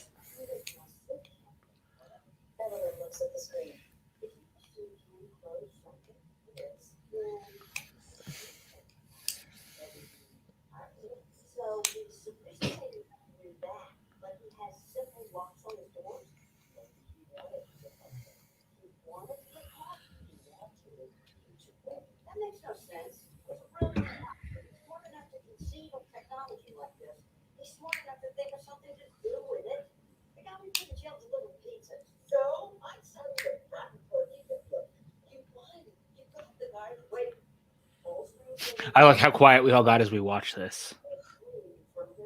Because it's such a good scene. It is. It's just such a good scene. Ellen reaches into the villain's mask. What? The pizza guy. This And was then the actually a Gikino very score. good feel. It's controlled by the screens built into his. And then the Gikino score kicks in too. Evelyn puts Johnny Quest on the TV. There's Yeah. another thing for Mike K there. Very good, Evan. I'm glad that you caught that. He looks up at the card I only caught it because of the subtitles. Not even. I feel, my memory can be a bitch too. Not long ago, I thought radium was palladium. That hurts a little, man. I'm sorry. Truly. You can blame. I'm just kidding. Don't you dare.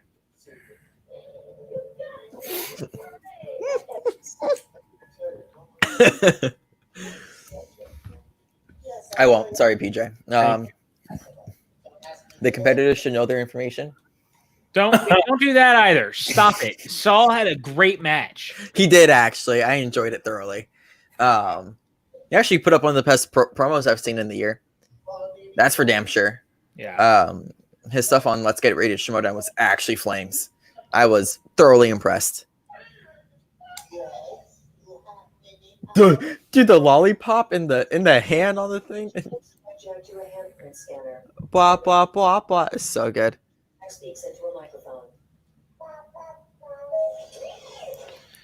Robert. I wonder what will happen when Jack actually does grow up. And that's what I want. I really want to see a movie with them actually flung forward farther into the future where Jack's actually older. Because, I mean, he has to work through all of his powers, right? Or is he just going to become like Brightburn? Oh, God. I don't want him to be like Brightburn. That would be... I've heard good things about Brightburn. It's fine. I just mean I don't want Jack to be Brightburn. That's all. Oh, yeah. Mike says, you know what? I want a Brad Bird directed Johnny Quest movie. If anything, it'll be better than Scoob. A lot of things are better than Scoob, Mike, but that's a good point. I still need to see it. No, you don't. I'm telling you right now, you don't. Starting in August, I'm going to start watching one 2020 movie a day because I've heard there's enough performances this year to easily give like Oscar nominations out and stuff. Scoob is not one of them. Don't waste. We're going to watch it. Watch The Rental instead. Yeah. Oh, it's on HBO Max, I think. Or catch up on literally anything you've never seen before. Watch How to Get Away with Murder. You will not stop watching that show. I've actually seen it a couple of times. It's a good show. Saul, I really do hope I see you back in though. Your voice in the show is greatly valued, and I think you are incredible on the mic. Your promos are some of the best. Blackberry Live. Period. And delicious.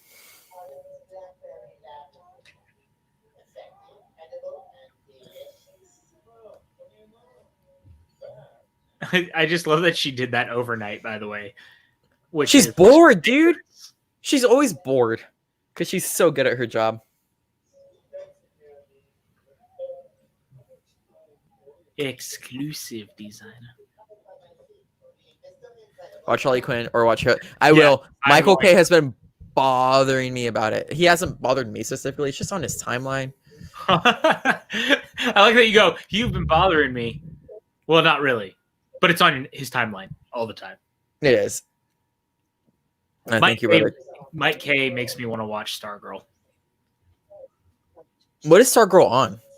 CW and I believe or it might be DC Universe right now. It's on DC. Yes, it's on DC Universe now, and it's finishing it up, and it'll be on the CW for season 2 because I think everything's just getting moved out of DC Universe. Yeah, I mean reason. Because DC Universe is no longer going to be a thing. Well, it just seems irrelevant now that we have that HBO Max. Right. But HBO Max is kind of faulty on its own because they can't keep any of Warner Brothers' big titles longer for a month. It'll be fine. Hold up, really quick. This dialogue is so great.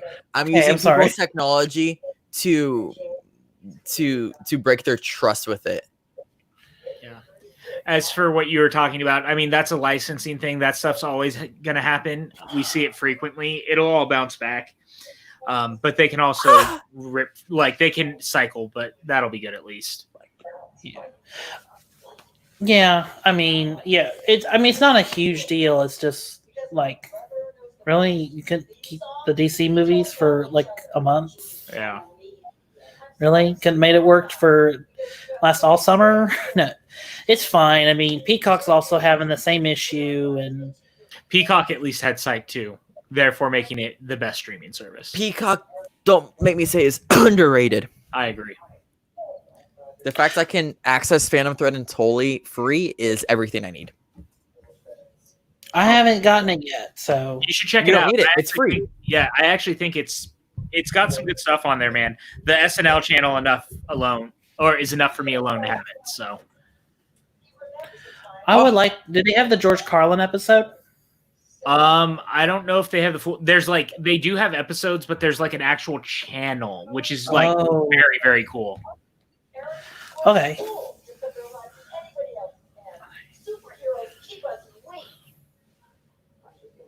Oh, this is so good. Evelyn sits outside the chamber. Saul said HBO Max will be my favorite streaming service one day. I kind of feel the same way. I'm not And gonna look, and I look at him, understand laser that- eyes. Yeah. And I for sure like understand that like HBO Max and a lot of these streaming services are gonna like fluctuate with what titles they have on because it's theoretically known as borrowing a movie. But my issue is they're not open with what is conflating. Like Disney Plus weekly gives us updates on what's leaving the service and what's entering the service. Mhm. A lot of Right. those streaming services need to be more transparent with their buyers. Yeah, and I agree with Saul also that I think that Max is actually one of the best that if you're I looking agree. for classics, especially because they also have the Criterion stuff on there, which is rad. Ghibli. Yeah, and Ghibli the two. I don't like how Peacock doesn't. The Do channel they have? I thought it was TCM. They have not Criterion. they have both. Criterion's they've got a bunch of the Criterion titles. I don't know if they have all of them, but there's Nom Nom quite a Cookie. few of them on there. Because like all the Criterion Godzillas and stuff are all there, and some of the others too. So it's pretty rad. I love that. Yay! Jack. I like the red phone, you guys. That's pretty cool. It's very Batman 66 the series. Because I'm a big fan of the Adam West Batman time. Actually, you know what?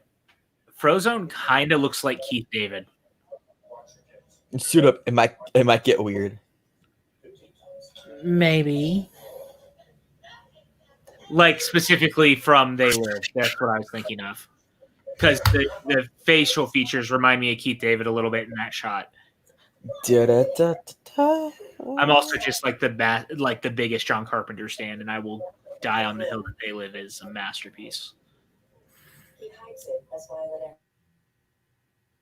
She pulls out their suits.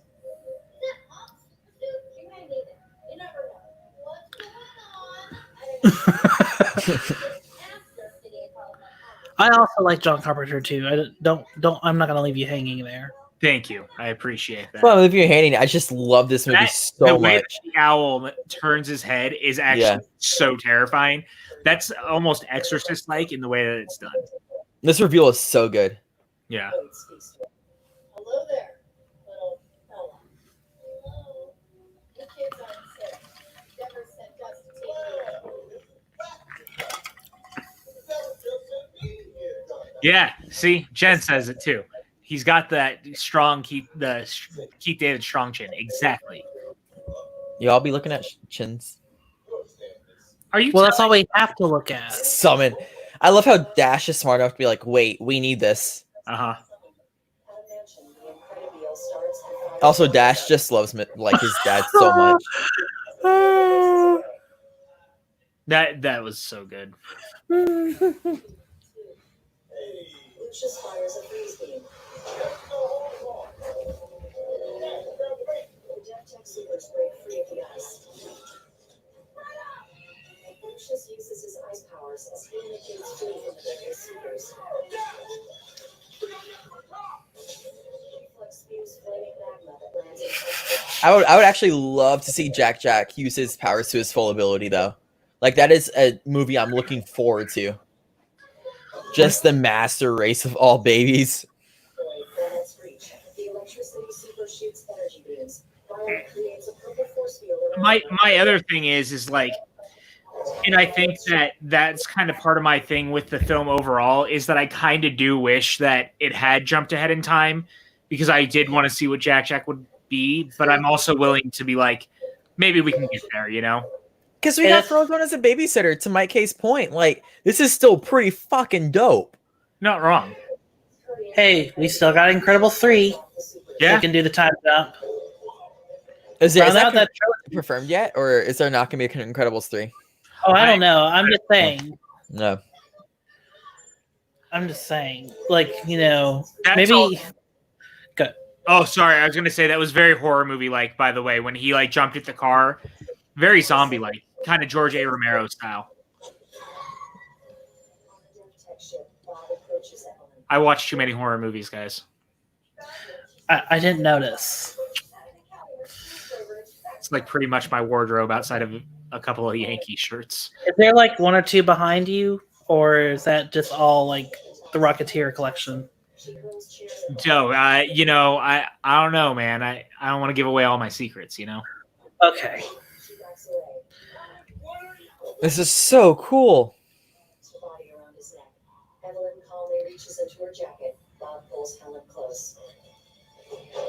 Ellen, it's me. Helen hesitates, then kisses Bob. She stretches her arm to Evelyn and grabs another pair of goggles. Helen puts them onto Bob. He tries to fight the hip. What I really like about this is it doesn't take her much. It's just about the plan and execution. It's amazing. Do they try to close their eyes, or that doesn't work at all? What is not a thing, Kristen? Watching too many horror movies? Because I don't disagree with you. Like my diet is basically horror movies and SNL at this point, and then whatever Evan puts in front of me. So Evan's like your curator. Only on watch-alongs. It's unfortunate, really, but we took over. He's still very unhappy with monsters and slashers and horror movies for the next 3 months. I'm assuming just one night, Tim, Max, and PJ all decided to what's the word I'm looking for? Get high, and they're like, you know what's smart? let's watch a bunch of horror movies. Fucking We wanted to celebrate Halloween time, bruh. assholes! Jesus Christ, kill me. It's gonna be Halloween. What are we supposed to do? Watch Tim Burton's The Nightmare Before Christmas 100 times? Dude, you think Kristen gets it? Kristen literally gets it. You're gonna give Evan nightmares. He's only a lad. Thank you. It doesn't matter. You gotta grow up eventually, bro. To be fair, some of the movies you guys are watching are not that scary. I don't think. Kristen Smith, do you want in on the scary movie squad? Yeah, I want Kristen on the scary movie squad. And Evan, horror movies are good for you. Horror movies can be really good. I didn't used to think so, but I've changed. See? No, it's not that I don't think they're good. It actually brings me like real anxiety. Gotta give that heart pump, That's Evan. the point. It's stuff I don't like. Evan, we're gonna teach you. It's gonna be okay. It's gonna be I fine. can deal with the poltergeist. Poltergeist is easy scare. Not much there. That's like one of the scarier movies. So Really? yeah. I don't think so. I'm really nervous for Haunt. Haunt's gonna fuck me up. I'm so excited for Haunt. You have no idea. Sure. Have you seen Haunt yet, Kale? Side eye emoji. You know I I have live. not. Dude, I've not even seen. you got I've it. not seen Hellride either. Okay. I really want you to watch Haunt because I think you'd like it a lot. All right. Should I watch it before the watch along? I think you should. I want the rest of the chat. No, Jen, Poltergeist I actually love a lot. I think the story's hella interesting. It's a really cool commentary on like suburban families. Hey, Jen, if you want to be on Poltergeist with us so that we can kick Evan out, you're more than welcome. We have 10 screens on here. I'm not skipping out on Poltergeist. I love the movie. We're doing the old one, right? Not Yeah, God, the- no. That remake is garbage. We did a podcast on Poltergeist. We did. Way back when. 13 Days of Horror 4 years ago. No, it was for I think it was for my show, wasn't it? Oh, maybe it was. Yeah, you know what? You're right. Because I definitely did one with Andy also where we talked about it. That was it. I did one with Andy as well. I think we've done a lot of things over time. Gosh. Wow. Jen, if you're thinking about driving down to Florida to throw hands, have fun getting COVID-19. Jen, you should just come drive to Arizona. You might get COVID here too, but we can watch movies and make fun of Evan together, and that would be good too. I'm glad that Han is going to be the first time with us too, Mike. I think everyone who has not seen Han is going to love the hell out of Han. I can't wait to watch it with you guys. This sequence is very cool, by the way. Yeah, dude, the action is so creative. It reminds me a little bit of Days of Future Past because there was a little bit of being able to like open portals and move around and stuff. But it works. It's very, very cool. I like it. Take the thing off. Oh, teenagers. I know. Damn it. They were only smart. Kristen, don't try to convince Jen to go to you because you don't have COVID. I have corgis. Or you have corgis. I can't argue with you on that. Damn it. I have trashy bars. You have COVID. Trashy bars. I have beagles.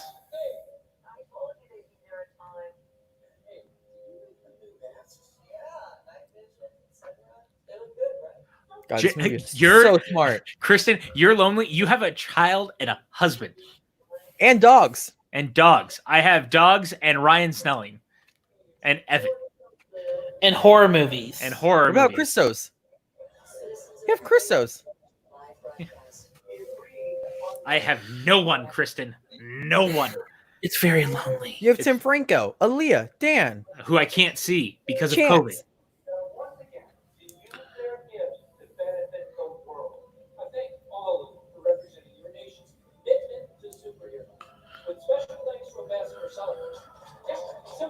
Kristen, I'm gonna send you the graphic. Just let me know what you want to be on, and you'll be on it. Like, honest to God.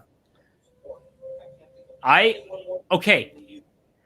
Kristen, send me a list of every one of those movies that you want to be on for horror night, and you are on. I'm not kidding you. Send me a I'm list not of either. all of them.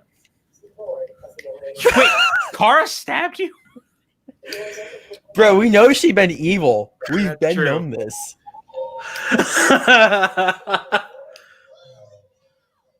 would be on any of them, honestly. All right. Kristen, Should we confirm Kristen for all of Scary Movie Squad? I will confirm her along Tim Franco to be on every one of them right now, and I will have her put onto the graphic immediately. Hell yeah. Send us a picture and you're on it. Are y'all doing Friday the 13th? I don't remember. We're doing Part two. part two. Oh, that's good. Because that's going to be a great... I like the sequel more than the first one. I do too. So yeah, that'll be great. Although I do recommend people, if before you watch Friday the 13th Part 2 watch along, watch the first one, have a good laugh, then watch the second one. I like the second one quite a bit. I think that's actually the second one's a good way to start the franchise. Also, Big Baby Jack Jack is my favorite thing. It's so fucking huge. Jack Jack swipes the cookie out of Violet's hand and runs away. But yeah, Kristen, if you have your Friday nights open, 10 o'clock. I think she just said she wants to be on all of them, so we're making it happen. All right. Hell yeah. Can you say hell yeah? Jack who phases through a wall. Another ambassador signs the accord. It is done. The world is super again. Tuning into the broadcast. So really, her whole plan just went to crap. What do you mean? Well, the treaty's been signed. Lights flash on the wall, hypnotizing Winston. I mean, the signed treaty doesn't mean much. Look at Captain America Civil War. Literally. Well, to be fair, that movie has a premise that never gets explored properly. Oh. Ooh. Oh, did I burn some people? Yeah, I'm not here for that. Not for that, Sander. Okay. We'll save it for a different. We'll save it after the show. Bum, bum, bum, bum, bum, bum, bum. Dude, Giacchino's score here is so creative. It is.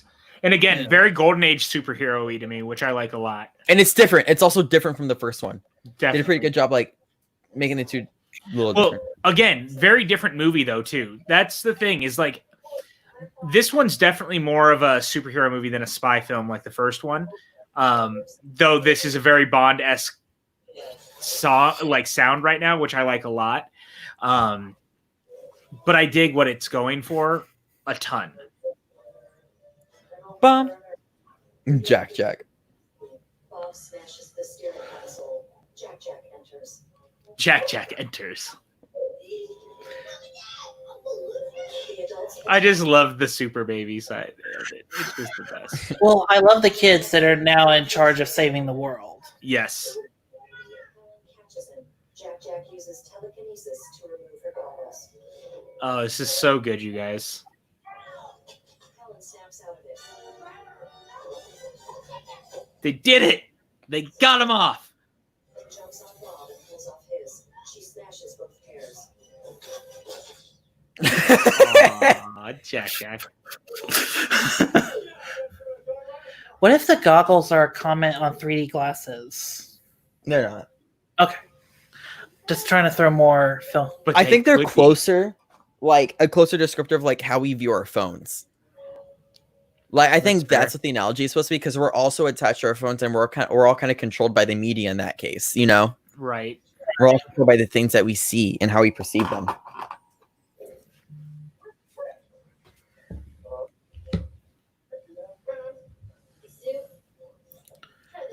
Violet gives Helen the red super suit.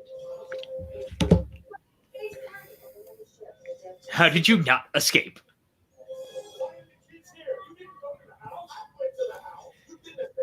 I'm laughing because I'm still not watching the movie. Y'all are nice to listen while I work. Aw, Oh, Kristen, you're the best. love our voices are like radio at 7 a.m. heading to work. That's what I've always gone for. I just wanted us to be like morning radio mixed with, nerds talking about movies, even when it's just watching movies together.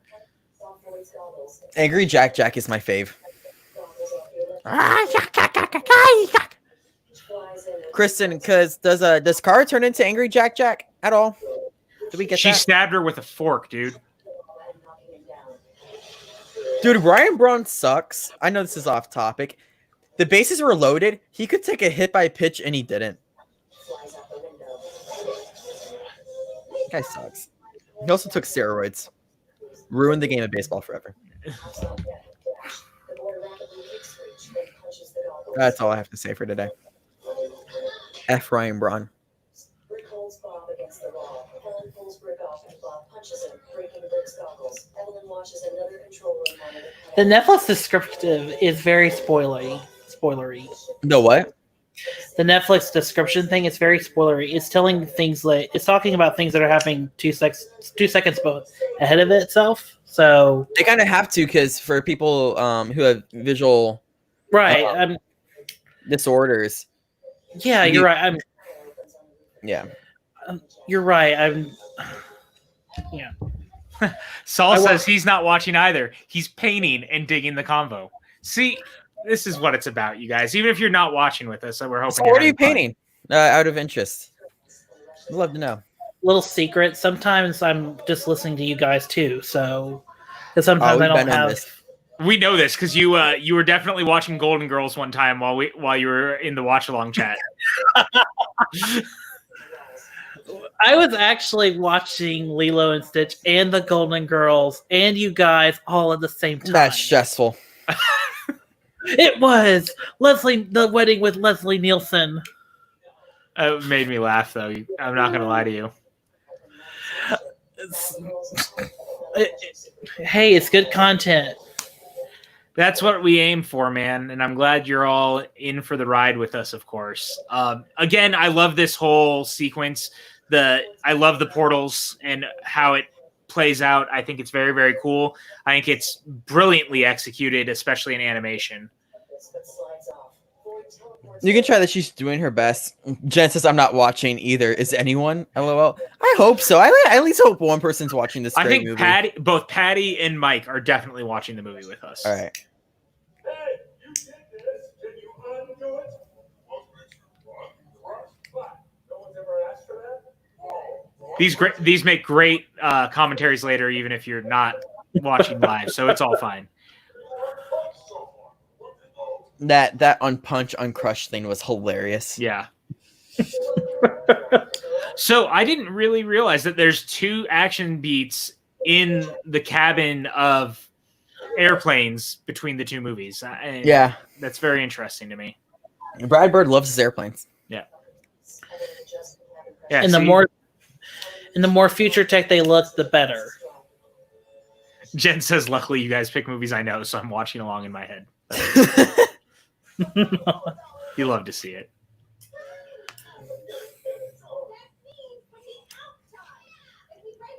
I love Violet actually being an integral part of this movie, like in the decision making, like even from the get go, because you'd realize she is like 16, 15, 14, like around that age where she is smart enough to know.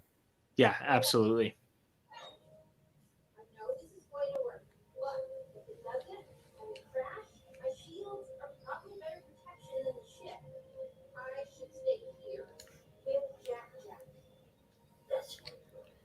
I actually really just like this whole sequence, and I think it's really cool the way it plays out.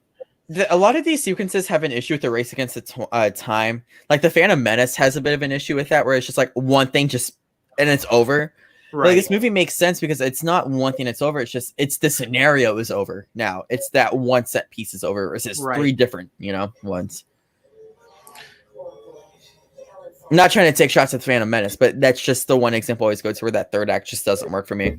Outside of them all.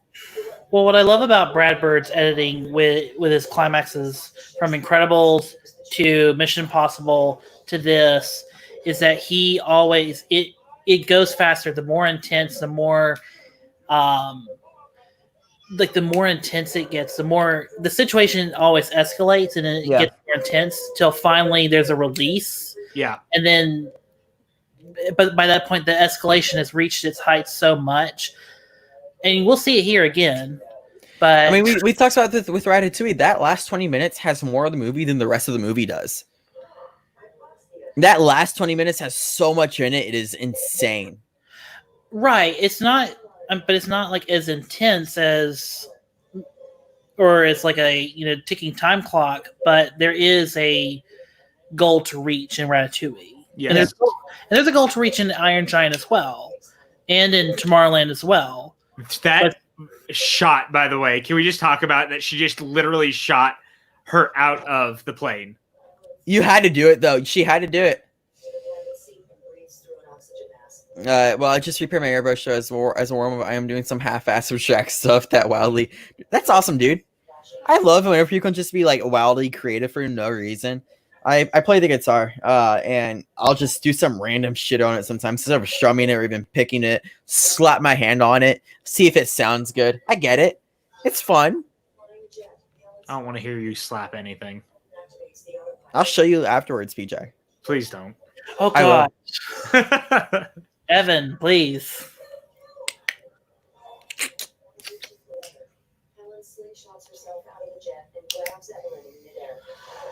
But she also saves her too, though. It wasn't like.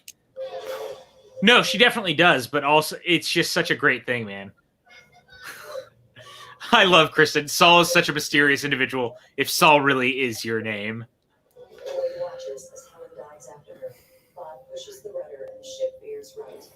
Hey, Saul, has the dog gotten the bacon anytime recently? Because I'm still been very concerned since that original incident.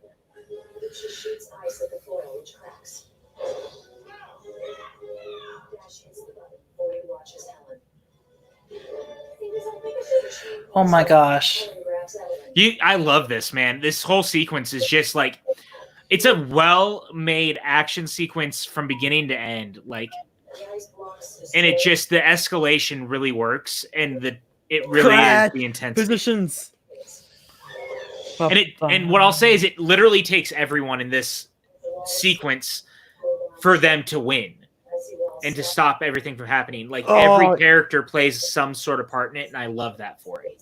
So I don't know how much people understand music, but Giacchino fucks with those sevens so hard to add suspense, and a lot of those chords they were super suspended too. Woo, Giacchino, dude. But the best turn of this is in Mission Impossible Ghost Protocol when everyone is, I mean, they're in 2 different locations. Tom Cruise is trying to press the thing. Oh, did y'all ever do Mission Impossible Ghost Protocol? No, I'd like to. I'd like to do all those movies. I almost say we probably won't do it until at least next year. Probably March, Mayish. Okay. Or I'd we'll like wait to, till 'cause I another love one all comes out. Or Yeah, until that's what I- the next one comes out. Although, is the next one still coming out next year, or did it get pushed back Yes. to 22? No, it's still coming out in November of 2021 Okay, I think so it'll come maybe- out then. because they're supposed to start filming either next month or in September. That's Yeah. a quick turnaround. Oh my god. That's Well, a really fast turnaround. I'd say that a lot of the previs and stuff is probably like well handled because they were starting to shoot already before COVID started. I They probably mean, got their system down. Yeah, yeah, I mean, they were literally about to start production because they were going to do the two movies back to back, yep. from what I heard. But then everything got shut down, and here we are, and now they may or may not be starting in September. Yes. I can't wait either way. I really do Oh, enjoy what? how the first movie kind of ends as the last movie, where it kind of just ends with both of them getting a date at the end of it. It's kind of great.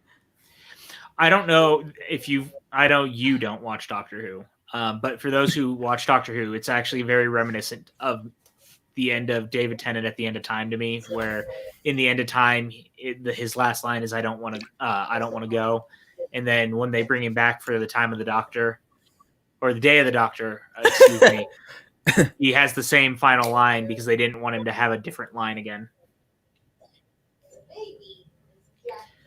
Well, you got to film them while Tom Cruise is young enough. You also have to film them before he decides to go to space and accidentally doesn't, survive that. I worry about that dude going to space with Joseph Kosinski to shoot things. Are you saying this because I brought up the "I don't want to go"? Is that what this is? Don't yell at me about that. Yeah, Hey, there's that A113. Yeah. Cameo. Wait. Well, Easter egg. wait a minute. I thought Doug Liman was shooting the space movie. Oh yeah, Doug Liman. Thank you. I got it confused with Joseph.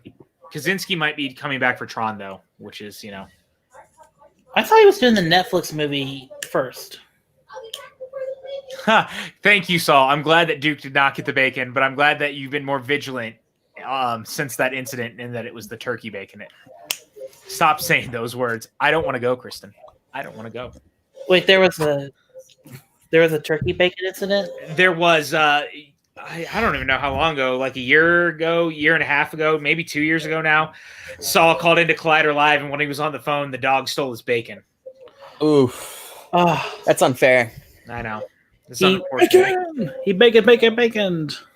I gotta say, man, I enjoyed that much more this time than I did the first time. I think it helped a lot that I got to watch it with two people who enjoyed it as much as they did. But I also I took more away from it this time, I think. And being far away from it since the last time I watched it, and like my initial feelings of it's a lesser version of the first, I don't feel that way now. Like I think it's a very earned sequel.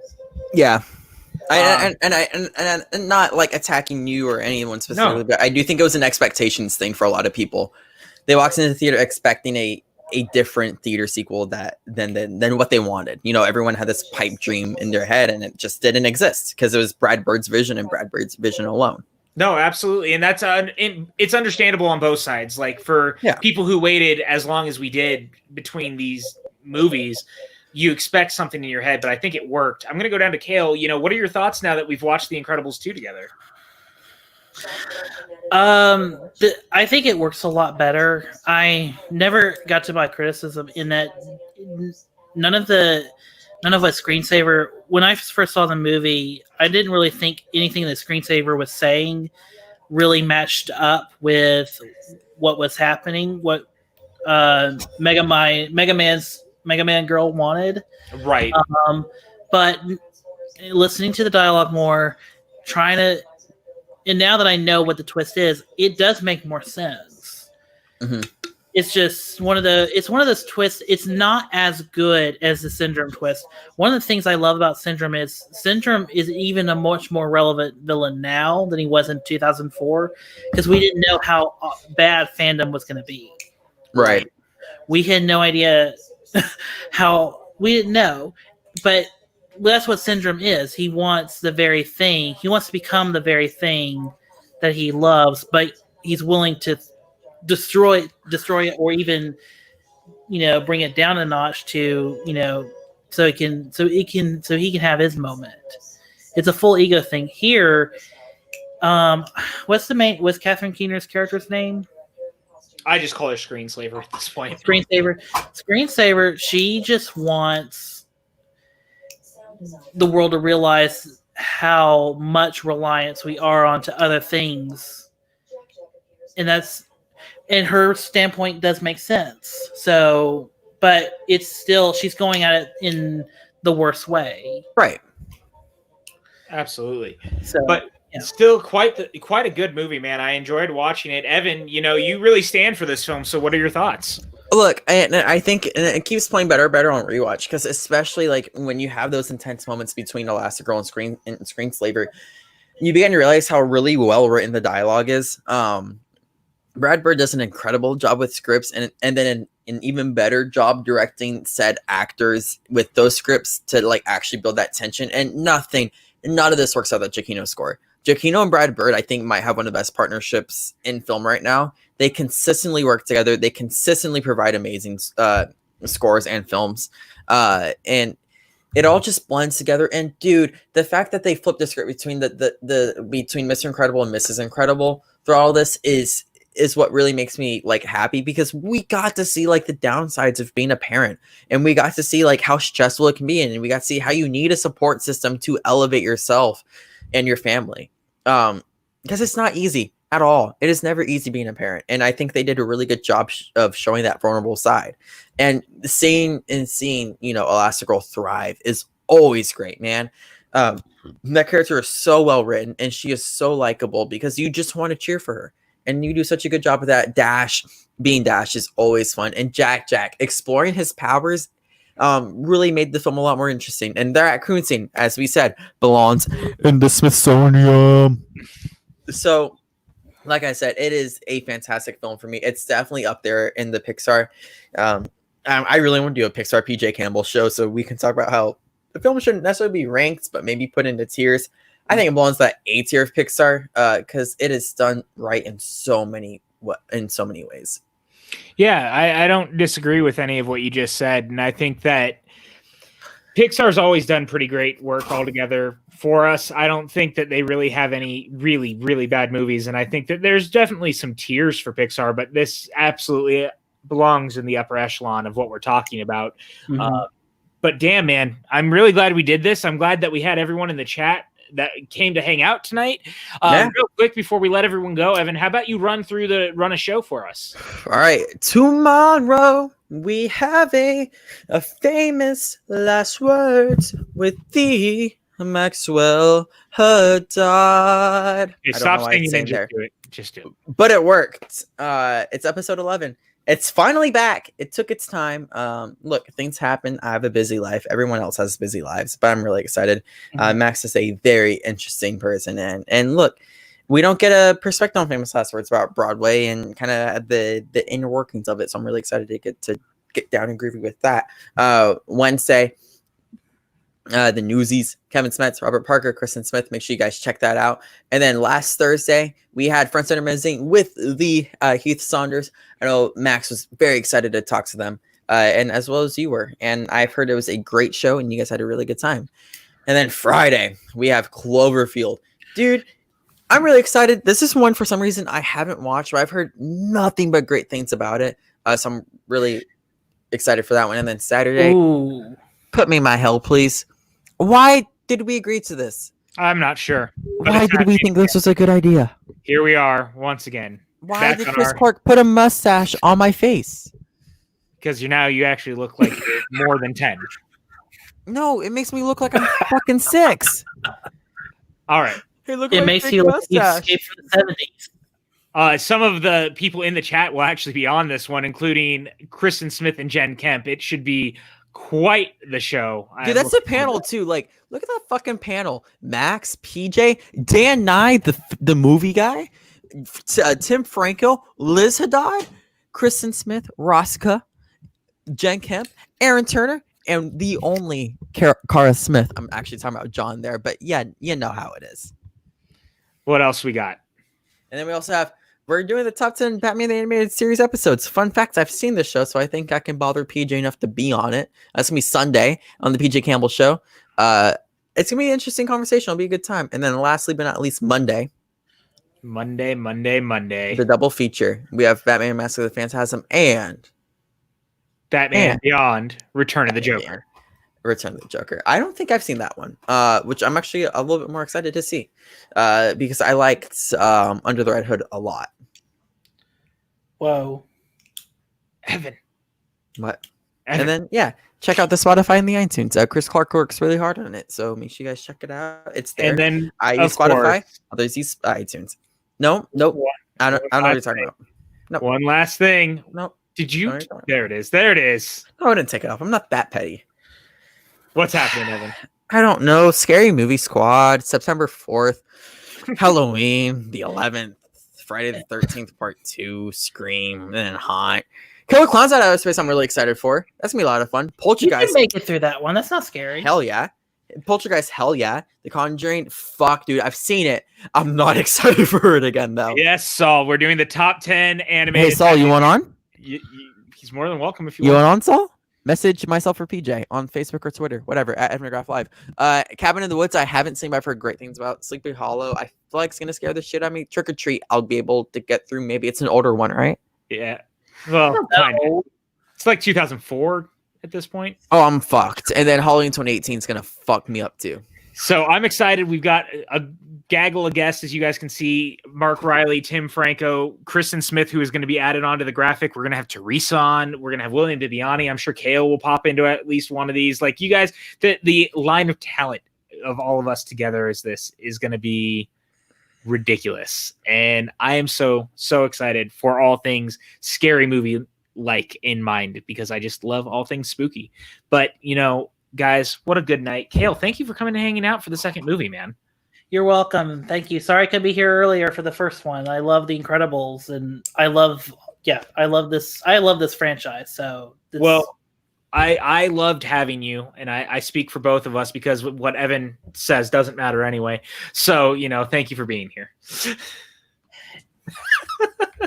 Where can you, Evan? Kale, where can everyone find you online? You can find me on Twitter at Movie Kale, and then you can also follow my podcast channel at The Youth Critic. I do a podcast. I haven't done it since February, but I'll leave the link in the description with Patrick. Yep. But other than that, yes, you can. But I'm mostly on Twitter at Movie Kale. Thanks, everyone. Of course, and you get to hang out. We wave bye to everyone now at the end instead of dropping everyone. So just hang as we say goodbye. Evan, where can everyone find you? You guys can find me at Evan Degraff Live on Twitter. I think it's Evan Degraff on Instagram. I guess I'll start promoting that. I'm going to take some sick pictures because why not? And then, yeah, that's kind of about it. I'm really excited because I'm actually we're doing Famous Last Words on Tuesday. I'm so happy that the show's back. Life gets hectic, and you skip your own show that you pitched to PJ a long time ago, but we're back at it. We're back on the grind, boys. We got a new mic. We got some earbuds, and we're ready to go. Absolutely, man. And of course, you guys can find me on Twitter and Instagram at PJ_Campbell. You can find me here pretty much every other night hanging out with these fine people. I like being here. We have a good time. You guys, we've got so much cool content coming up. I can't wait to share it with you guys. And again, we'll see you Friday for Cloverfield. We'll see you next week for Batman, the animated series, double features for both Batman Mask of Phantasm and Batman Beyond Return of the Joker. It's going to be a great time. So until then, guys, we'll see you over on the next one. Peace out. I want to be so long. Farewell to you, my friend. Goodbye for now. Until we meet again. I said so long. Farewell to you, my friend. Goodbye for now. Until we meet again.